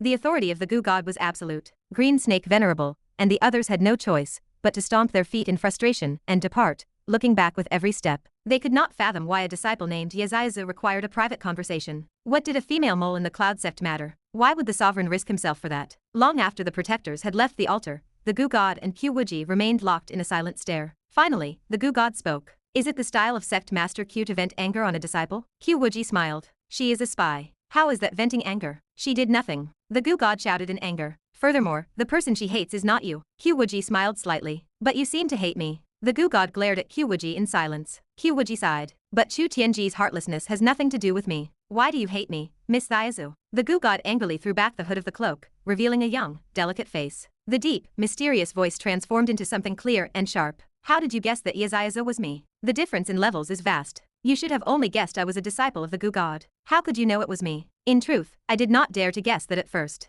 After all, the Gu God he wrote was certainly not you. Qiu Wuji spoke to herself. But the changes in this world are already absurd. It is no surprise that unexpected variables outside his control have appeared in the 10,000 mountains. I must break free from his writing and view the world through my own perception. What? Yaziazu stared at her, completely confused. What are you talking about? So, you do not even understand this. Qiu Wuji smiled benevolently. Girl, do you know why I guessed it was you? There are many reasons, and they take time to explain. But the most immediate reason is that your reactions were too cute. You do not resemble a deep, ancient elder at all. What do you mean, cute? Yaziazu jumped up. Yes, I cannot compare to an old hag like you who is 10,000 years old. Besides brainwashing men and stealing them, what else can you do? Shameless. Qiu Wuji's expression became vibrant. You hate me because of that? Chapter 396. In the eyes of Yaziazu, this was a clear case of a childhood sweetheart losing out to a newcomer. The situation was enough to break anyone's heart and move the heavens to tears. But she paused to think, was she truly just a newcomer? Yaziazu, you are mistaken, Qiu Wuji explained. She thought to herself that she was even more frustrated than the girl. If the possessive and twisted creator of her world found out about this, there would be hell to pay. Yaziazu glared, her voice laced with anger. What mistake could I have possibly made? Tian brother was not the same person back then as he is now. Even Sister Luo said that when he first entered the sect, he was no different from the man I knew. The change happened after he met you. The entire person became different. You old witch, what kind of brainwashing did you use on my Tian brother? Qiu Wuji could no longer remain calm. She stood up, mirroring the girl's indignation. You stop that insulting language right now. Yaziazu raised her chin, unfazed. I will insult you if I want to. This is the witch tribe main altar. If you have the ability, strike me down. Being a sword immortal of the divine province does not make you so great. Qiu Wuji crossed her arms and offered a cold, mocking laugh. If you continue to insult me, you can kiss any chance with your Tian brother goodbye. Yaziazu demanded to know what she meant by that. Is it that even entering the family requires the approval of the first wife? Who exactly do you think you are? I am his mother. Yaziazu stood frozen, her eyes wide as she blinked rapidly, unable to process the statement. Qiu Wuji had the privilege of watching the expression on the girl's face shift. It morphed from pure rage into total stunned silence. Then, it transformed into disbelief, followed by profound awkwardness, and finally, a tentative, cautious curiosity. I am not his biological mother, but I am truly his mother, Qiu Wuji said, her tone sounding righteous and firm. She was not merely a mother figure forced into the role by the concept of being the wife of the father god. As the creator of the manga, a vast portion of the world was crafted by her own pen. If she were not the mother god, who was? Claiming to be the mother of everyone was perfectly accurate, especially concerning Chu Tianji, who was her own beloved son. Qiu Wuji felt that the care she and Chu Ge lavished on the protagonist of the book, dumping every good resource they could find into his hands, was exactly how a mother would treat her own child. Of course I am his mother. Yaziazu was utterly bewildered. She stammered, unable to find her footing. You are lying. Qiu Wuji hummed to herself. Why do you not go ask him yourself? Yaziazu felt an intense wave of embarrassment. Whether the woman was lying or not was one thing, but if it were true, had she not offended her mother-in-law deeply? As a mother-in-law, she could certainly destroy a relationship, and if she did, Yaziazu would have no place to plead her case. Furthermore, even if she managed to enter the family, how was she supposed to handle this relationship with her mother-in-law? She asked with a foolish, blank expression. Then, is it because you do not allow him to pursue romance while he cultivates? Qiu Wuji asked how she could be so sure he was not pursuing romance. He was full of interest in his senior sister when he first entered the sept, and then he lost all interest. Sister Luo does not even know how she offended him. He does not even respond when she greets him. Ye Zaizi could not bring herself to look at Qiu Wuji anymore. She crouched on the ground and began to draw circles. Qiu Wuji asked with genuine curiosity how she had managed to get involved with their inner sect disciples. They rarely left the mountain in their entire lives, let alone entered the 10,000 mountains. A long time ago, Tian brother went on a mission with them. They reached the market outside the mountains. I thought he was coming to find me. I was so happy that I had my people drop hints to them that there were treasures in the 10,000 snake cave, so he would go to train. Ye Zaizi sniffled, her voice trembling. In the end, he learned of the news regarding the Azure Dragon Scale and left in high spirits. He did not even ask if anyone had seen Ye Zaizi. I just watched him walk away. Qiu Wuji felt a pang of sadness. She asked softly if she and he had an agreement to meet there. There was no agreement, but he should have asked. Ye Zaizi continued, speaking to the ground. Back then, he said that once he had the chance to leave the mountains, he would search everywhere for me. But he did not even ask. If you did not forbid him, then that means he has forgotten about me. Ye Zaizi buried her face in her knees and sobbed. Qiu Wuji only wanted to scratch her head in frustration. Half of the blame belonged to her, and the other half belonged to Chu Ge. When he made his edits, he neglected the consequences. He only changed Chu Tianji's thoughts without considering the mental states of the other characters. He simply faded those characters out of existence to finish the scene. But these were living, breathing people. The loneliness and the waiting over the past few years were real, tangible experiences. The greatest tragedy was that, while others were fine, because their relationships had never truly begun, Ye Zaizi was different. From the very beginning of the original design, she had been deeply in love with Chu Tianji. So, after waiting in bitterness for so many years and watching her lover change his heart, the heartbreak was beyond words. Qiu Wuji asked in a low voice why she did not reveal herself to him when she saw him back then. I was too afraid to do so. Ye Zaizi muttered. Master wanted me to inherit the position of the Gu God, and that role does not allow for marriage, let alone to someone from the divine province. I was unwilling at first, and I do not know why Master was like that. If I had revealed myself to Tian brother back then, Master would have killed him. So, when you saw him change his heart, you agreed to accept the inheritance from your master. I did not at first. I waited for him for so many years. I kept watching his actions, and eventually, I discovered that he had truly never looked for me. At most, he went to his old home to ask one question. And when he found no answer, he stopped searching. I finally lost all hope. Ye Zaizi lowered her voice, speaking to the floor. Master was very kind to me. His lifespan was coming to an end, and he needed an heir. I just felt that by inheriting the position of the Gu God, I could at least get revenge on that unfaithful man. Qiu Wuji noted that the inheritance of the Gu God was not a transmission of the soul, but rather a transmission of knowledge and memory. If given time, her cultivation would advance faster than anyone else, and she would soon become the second Gu God. That is just about right. But you have only accepted the inheritance for a few months, so you have not fully absorbed the knowledge. That is why you seem so cute. Ye Zaizi stared at her, speechless. Qiu Wuji continued, trying to piece together the timeline. Was the approximate time around when Yan Qinli obtained the red flame dragon bone? Yes, that was the time. The Gu God who dealt with Yan Qinli was already me. At that time, I felt that Yan Qinli was an irreconcilable enemy of yours, so I was willing to cooperate with him. I gave him the dragon bone and taught him the art of resurrection. Those were all my doing. I just wanted to cause trouble for you. Later, joining forces with them to oppose the divine province was also my doing. I did not know specifically what to do. I only knew that this was opposing your cloud sect, so I did it. Qiu Wuji processed this silently. No wonder she always felt that this Gu God was particularly easy to talk to, especially with a strange, favorable view toward Yan Qinli. The identity of Qinli as an enemy of Qiu Wuji had proven to be useful in many ways. And what time was that? It was the moment when the people of the divine province began to awaken. Xie Juxiao secretly controlled puppets, Debei sealed the Buddha, and Chu Tianji acknowledged his 3 corpses. Characters began to take actions according to their own wills, and the timeline underwent massive changes, all erupting around that same period. The changes in the Gu God lineage likely diverged from what was written in the book at that time. The original Gu God Chu Ge wrote had likely passed away, or perhaps departed to heaven or somewhere else. Regardless, the original Gu God was gone, and a new one was born. This change was monumental. Chu Ge had resolved the matters of Xie Juxiao and Debei, yet he remained unaware of this development in the 10,000 mountains. This was likely a significant reason for his loss of control over the world. As expected, matters related to the protagonist were of extreme importance, and the changes she triggered were also significant.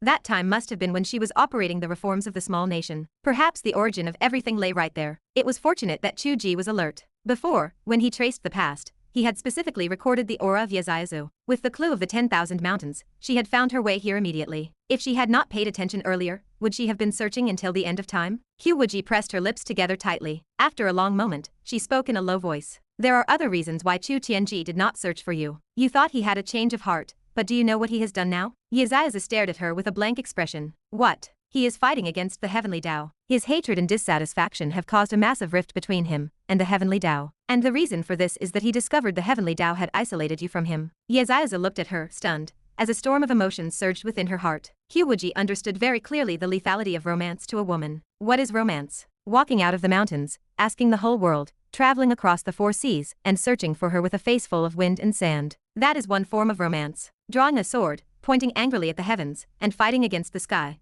all just to be with her. That is even more romantic. The form of romance she had been anticipating was gone, replaced by the latter. This was the art of lowering expectations to raise them later. Qiu Wuji pulled out her sect token and input a message to the Sect Master. Chu Tianji, come to the 10,000 mountains. Your childhood sweetheart has been found. Chapter 397. Chu Tianji scrambled like a headless chicken. He found himself completely lost in his search for Yeziazu. How could he possibly find her without a single lead? He began his search in his hometown. But what could the villagers possibly know? All they recalled was that shortly after he joined the Cloud Sect, Yeziazu's family members passed away, and she left to seek a master herself. Heaven only knew where she ended up. A young girl traveling alone, she might have perished in the deep mountains and forests without anyone ever knowing. A wave of regret washed over Chu Tianji. He should not have broken ties with the heavenly Tao. Regardless of how Chu Ge might have ignored Yeziazu later, she had been planned as one of the main heroines in the initial design. Her life path must have been arranged, and her sect affiliation would have been part of the original setup. Even if it were changed, the original design remained a clue he could investigate. Now that the heavenly Tao remained isolated and unreachable, and Sect Master Qiu had grown frantic, where else could he find a lead on Yeziazu's whereabouts? He remained unaware that asking Chu Ge about the original design would have been useless.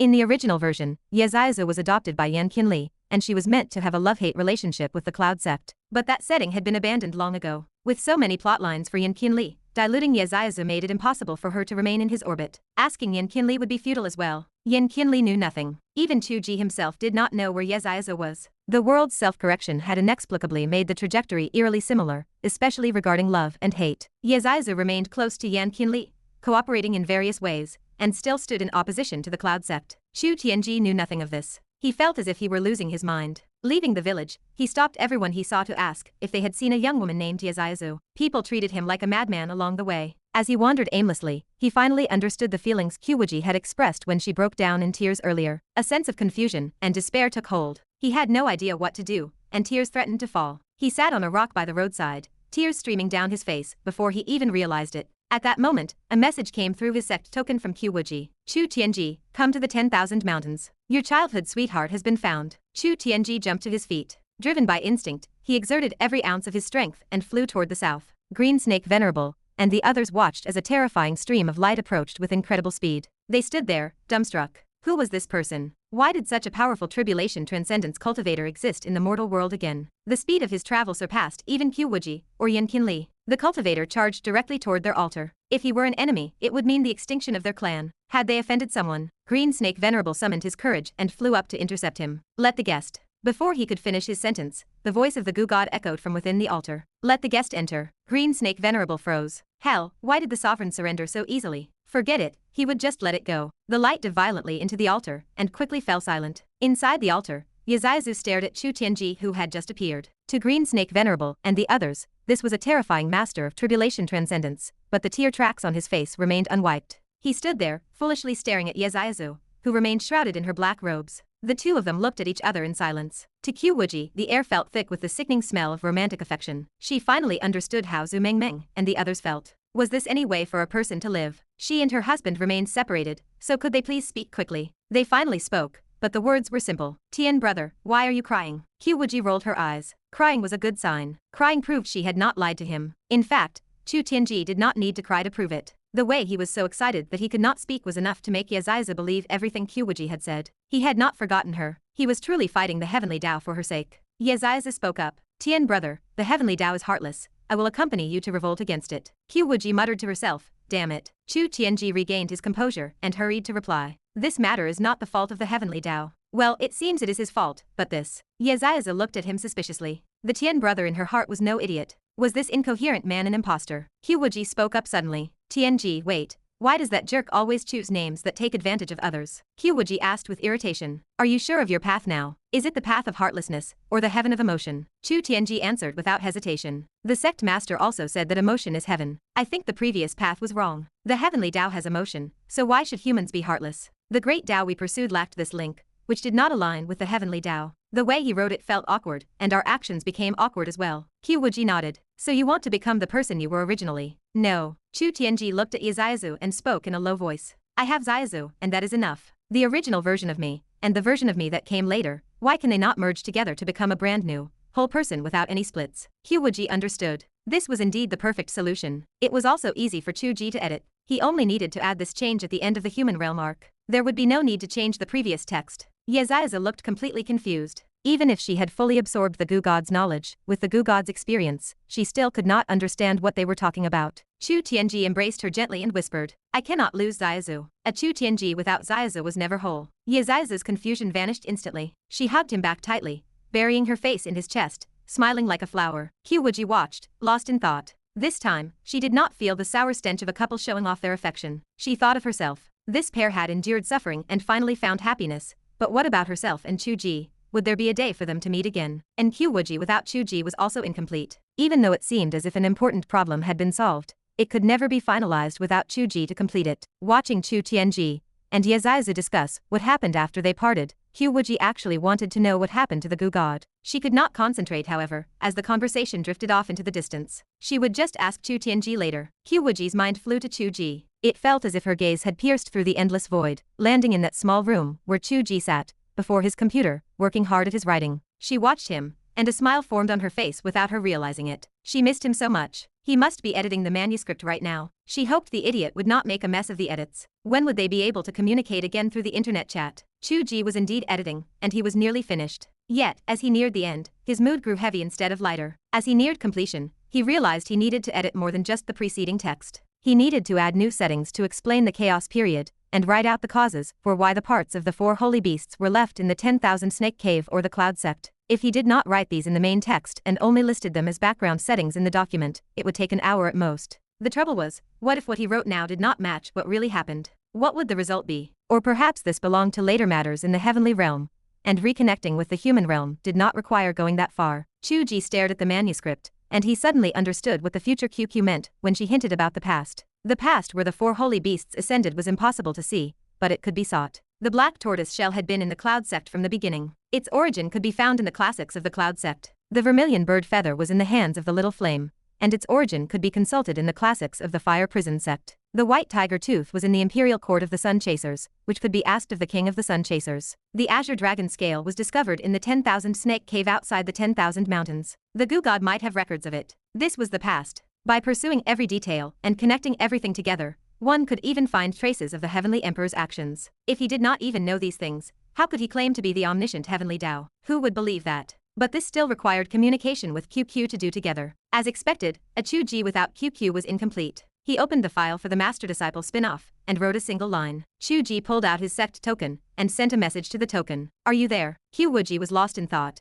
distracted by the couple's affection, when she suddenly jolted. Beside her, Yaziza was whispering to Chu Tianji. They watched as Qiu Wuji's expression suddenly brightened, as if she had suddenly become whole. Chapter 398. Qiu Wuji beamed at the communication token. She spoke with delight. It feels like we are of one mind. I was just wondering when you would contact me again. Only a few minutes have passed, and you are already here. This feeling is wonderful. Chu Ge finally found a free moment to view the world map. Seeing the current display, he could not help but chuckle to himself. It seems you are only thinking of me because you have gorged yourself on too much affection from those two. He pushed the banter aside, his mind snagging on a more pressing concern. How could the Gu God possibly be Yazizu? Qiu Wuji answered without hesitation. You wrote Yazizu into existence. You never wrote that she died, and you never gave her any follow-up plot. Naturally, a character path similar to your original design emerged. Chu Ge nodded. I understand the self-evolution of the plot outside my direct writing. However, this has exceeded the scope of self-derivation. I do not know if you can grasp this. This qualifies as altering the plot, not deriving it. Qiu Wuji understood him perfectly. You mean that the Gu God you wrote was not her? Exactly. Up until the point where she was taken as an apprentice by the Gu God,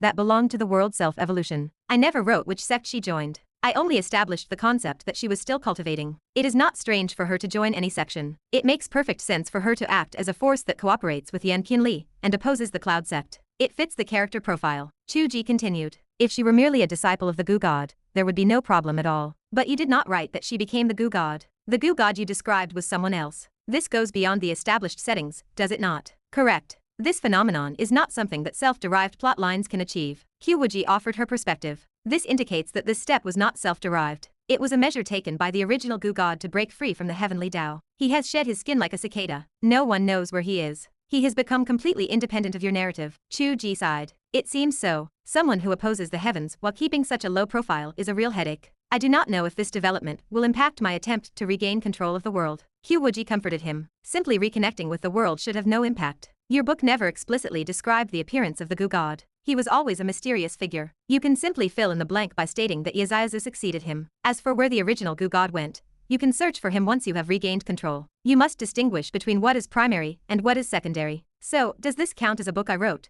Or am I being held hostage by the characters to write it against my will? Qiu Wuji fell silent for a moment. She sighed, sounding somewhat helpless. You were kidnapped by me to write books a long time ago. What essential difference does this make now? If it comes to that, I will just capture that Gu God later to sleep with you. How about that? Chu Ge stared at the screen, speechless. Qiu Wuji softened her voice. Do not be angry. I will never do such a thing again. Chu Ge pushed the thought aside. It is fine. We will talk about it later. Chu Ge continued. If this is the case with Yaziazu, it is indeed easy to revise. The scenes in the village during Chu Tianji's youth, involving his childhood sweetheart, Yaziazu, have always been the focus of every adaptation. Although their relationship was never explicitly detailed, the readers and audience have filled in the gaps with their own imaginations. The groundwork is already there. Exactly. I also think this will be very easy to resolve. With one final twist, Chu Tianji follows the path of heartlessness only to realize he cannot transcend the tribulation. He reflects on the past and discovers that Yaziazu has always remained in his heart. After some emotional development, he sets out to find her. The plot will be complete. Qiu Wuji smiled. It looks like your mood has improved. Even though I was kidnapped into writing,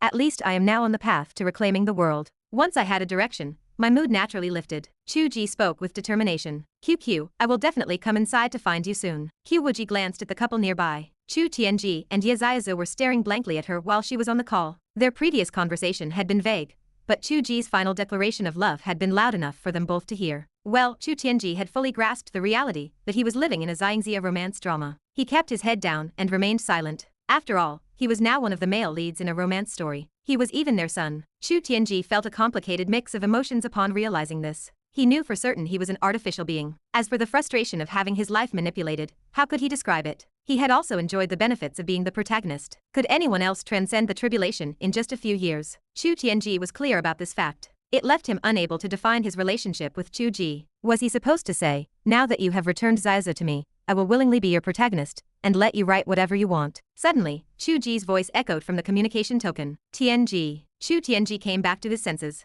Ah, we shall not speak of those tangled and confusing matters for now. Chu Ge asked. We once had an agreement. Do you remember? Chu Tianji thought for a moment. In the past, Chu Ge had indeed intended to pair him with women, but he had refused. Therefore, he had no reason to blame Chu Ge. As for their original agreement, Chu Tianji remembered. He had agreed that he could act freely in minor matters, but he had to follow Chu Ge's arrangements in major affairs. Regardless of whether this agreement was reasonable or not, he had made a promise. A man keeps his word. Once a promise was made, it had to be honored. Chu Tianji nodded. Very well. I gave my word. I will accept your arrangements in major matters. Furthermore, my soul is showing signs of splitting. Do I need you to help me merge it back together? You are correct. It depends on me. Once I complete this part of the narrative, your soul will never split again. Chu Ge stated. We complement each other. In our current situation, once you are willing to let me write your story, it may very well be the key to me regaining control of the world. I am telling you all of this clearly. Chu Tianji glanced at Yaziazu. She did not quite understand what they were discussing, but she continued to gaze at him with tenderness. He sighed softly. If I want to be with Diazo,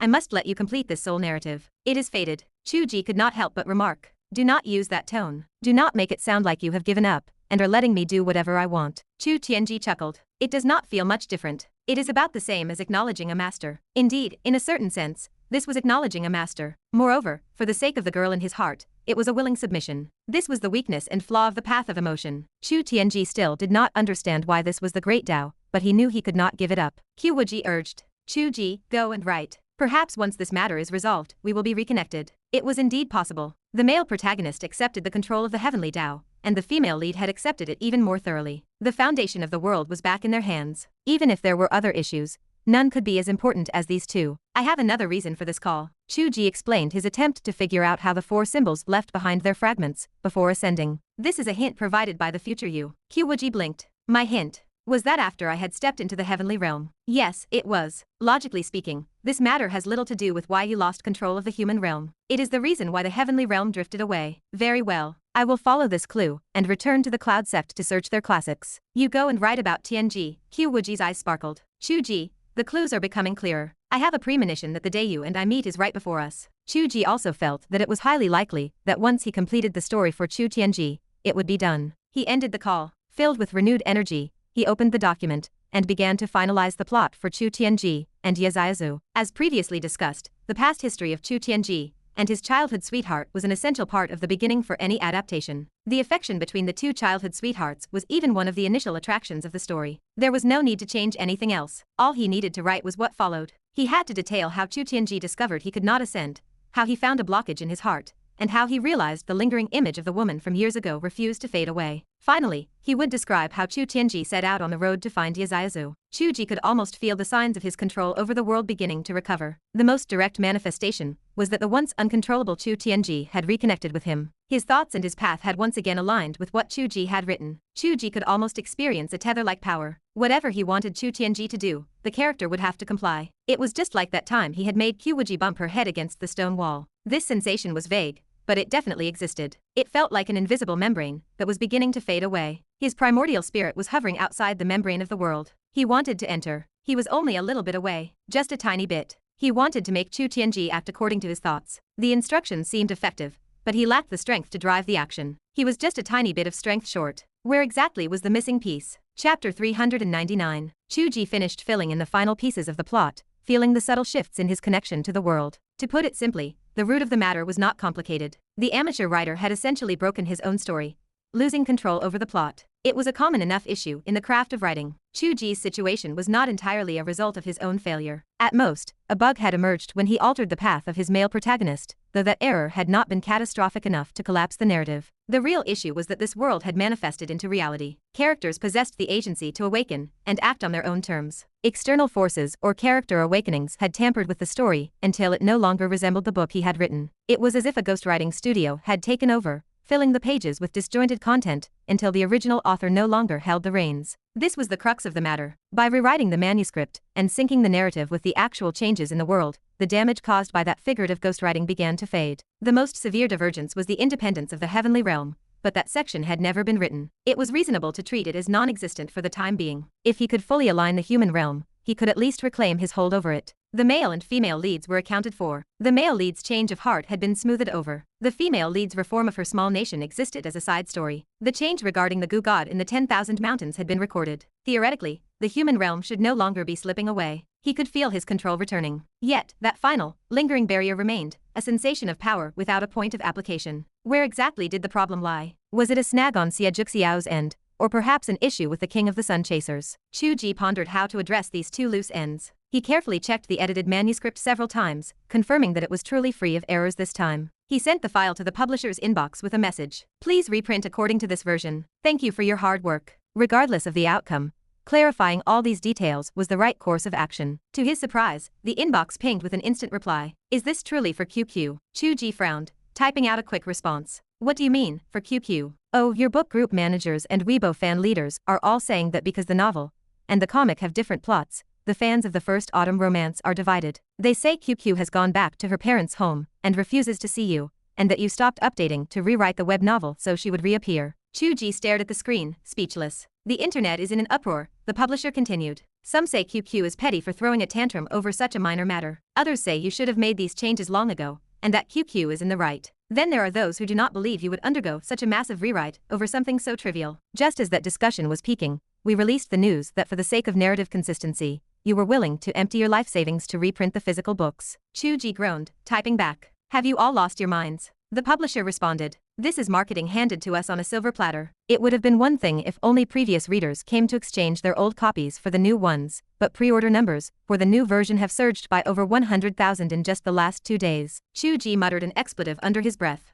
Do not get me wrong. Our marketing is just marketing, but has it not been good for you? You stopped updating for a massive rewrite, and the outside world was filled with all sorts of rumors and malicious comments. Now, the tide has turned. A crowd of people is leaving messages in your support, calling your act of squandering wealth to rewrite the book in pursuit of your wife incredibly moving. Have you not checked your own Weibo? Chu Ge had been editing day and night for the past few days, with no time to glance at that ridiculous social media site. He thought to himself that there were likely very few people who found such a pathetic excuse moving, and far more who would call this pair brainless. Hesitantly, he opened the application. Tens of thousands of comments flooded the section, a chaotic mess that made his eyes blur. He schemed through the feed, his expression gradually shifting into a strange look of bewilderment. The publisher's claim seemed to imply that because the novel and the comic were inconsistent, the author, Chu Ge, and the illustrator, Qiu, had a falling out. To win her back, Chu Ge had rewritten the earlier chapters. This sounded completely absurd. If he really emptied his savings to reprint physical books just for this, Qiu should have been the one getting scolded for being a spoiled princess who wasted money,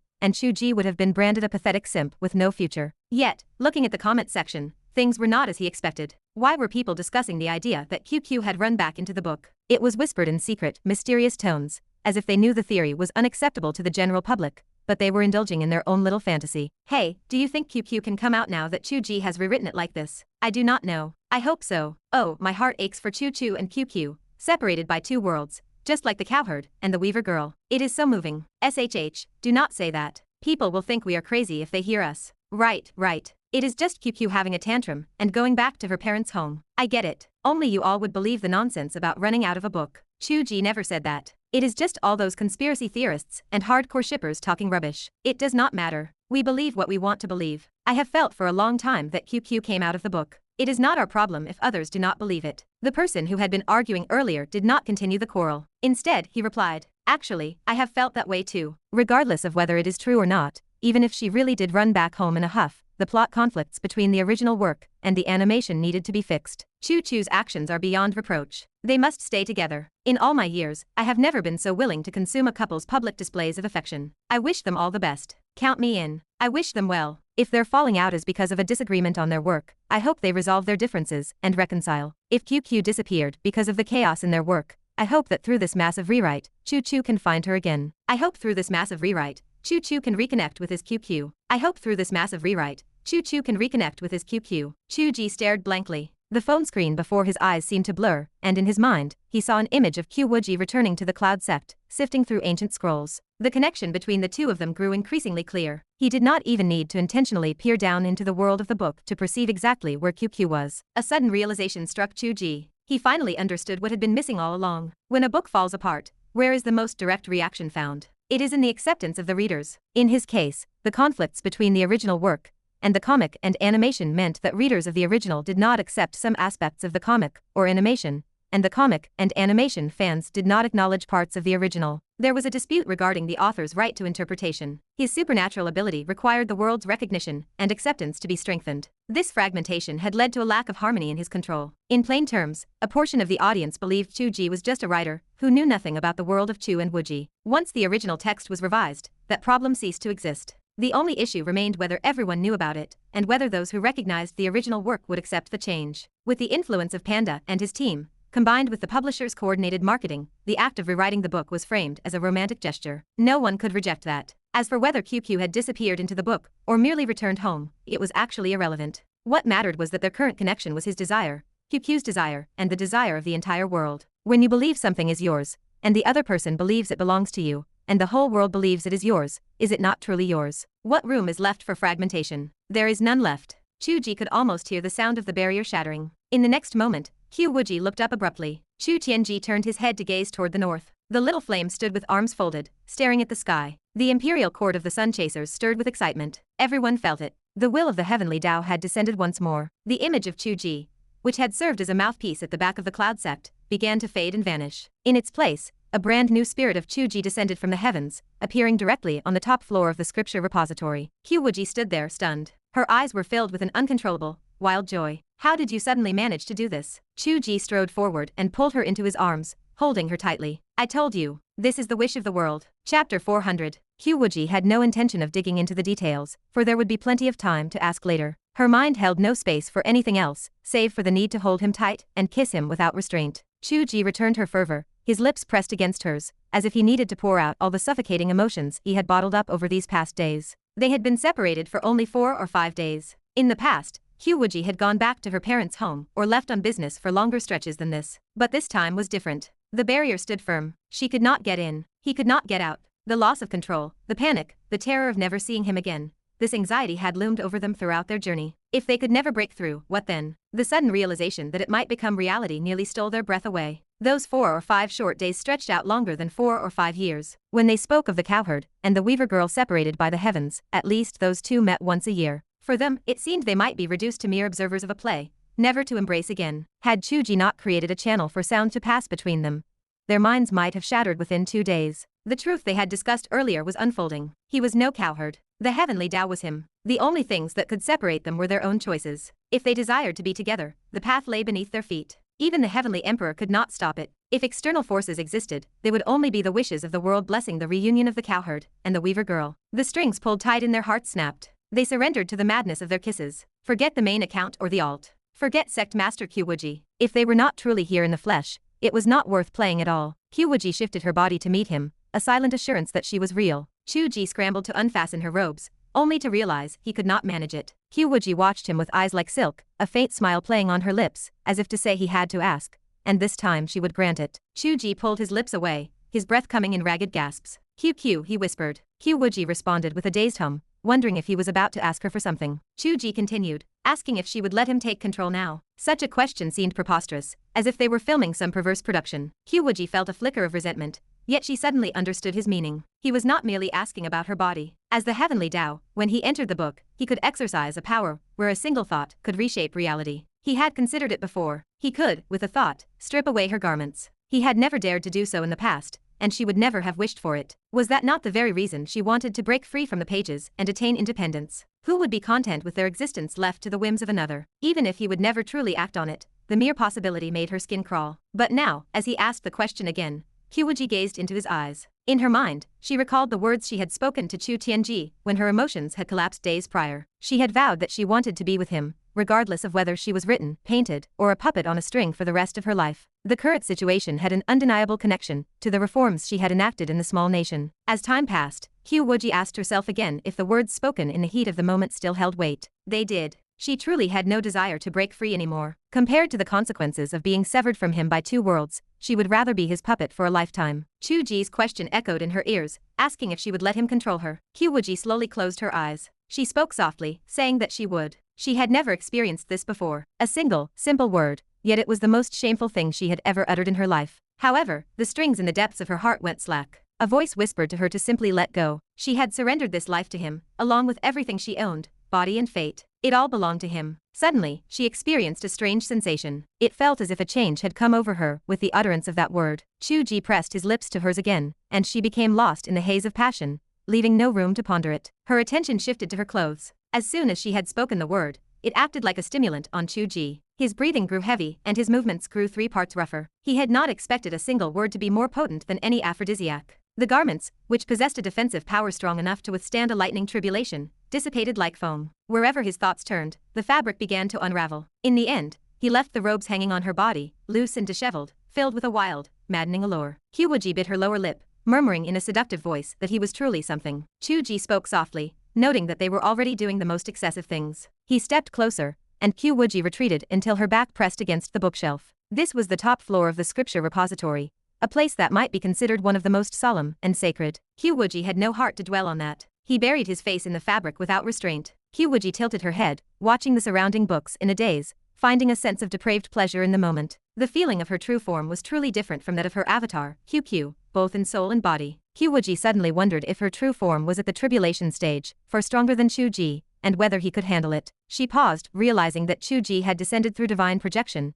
and possessed no physical body. He should have been unable to do anything. Why did it feel no different from being in the real world when they made contact? Had he crossed over with his true body? How had he managed it? Qiu Wuji began to stir, intending to ask, but bit her tongue instead. This was not Qiu's first time, but it was Sect Master Qiu's. Why must she endure the pain twice? The atmosphere quieted for a moment. Qiu Wuji asked in a faint, powerless voice if he could enter the book with his true body now. Chu Ge affirmed that he could. Qiu Wuji asked how he had entered, and if there was a passage to the world. Chu Ge replied that he did not know for the moment, and would have to study it. He said that anyone who had the mind to study such things now would be a eunuch, and he was no such thing. Qiu Wuji told him that he was a smelly beggar, eunuch or not. She asked if his true body had gone 4 or 5 days without a bath, smelling so foul. Chu Ge went silent. He had reached the golden core stage, so he was untainted by dust and filth. Qiu Wuji bit her lower lip, purring that it was not bad at all, and that his true body, being merely at the golden core stage, could actually handle her like this. Chu Ge told her he had the golden bell cover. Qiu Wuji asked if the rebellious disciple had any closing remarks to make while desecrating his master in the sect scripture repository. Chu Ge leaned in and whispered into her ear for his master to turn around and press her hands against the bookshelf. Qiu Wuji cast a sidelong glance at him, but offered no opposition. If he wished to control, then she would let him. Perhaps this was part of the process. Qiu Wuji slowly turned around, pressed her hands against the bookshelf, and looked back over her shoulder with seductive eyes, asking the Father God if he was satisfied. Chu Ge felt that there was something different about QQ this time, but he had no mind to distinguish between such things. The sounds on the top floor of the scripture repository soon grew more dense and frequent. In this isolated environment, the two of them cast aside all restraint and poured out all the suppressed passion of their reunion after the catastrophe. Qiu Wuji vaguely sensed what her change was. The more wildly she unleashed herself, the more a sliver of clear consciousness emerged within her hazy stupor. She had seemingly broken free from the heavenly Tao. She did not know if it were true, but perhaps she would verify it later. If it were real, the situation was truly a paradox. When she had set her mind on breaking free, she had acted in accordance with what the original setting dictated Qiu Wuji should do. No matter what she did, she remained the Qiu Wuji within the book, unchanging. Forcibly making other changes to the world only yielded contradictory results, which led to their separation. Yet, when she no longer wished to break free, when she was willing to put aside herself to accommodate him, she had truly changed. She was no longer the Qiu Wuji of the original design. The Qiu Wuji of the book would surely have insisted on her own path. This Qiu Wuji, who was willing to let him control her, had clearly detached herself from the fundamental character setting, and was no longer the person from the book. When she had wanted to break free, she could not. When she let go, she had broken free instead. She did not know if this was the truth, and Qiu Wuji felt too lazy to contemplate it further. She only wished to enjoy his wild strength in this moment, sending herself to the most intoxicating heights of the Cloud Mountain summit. To be continued. Hope you liked today's video. Join the community by subscribing and dropping a like. I'll be back with another update as soon as possible. See you then.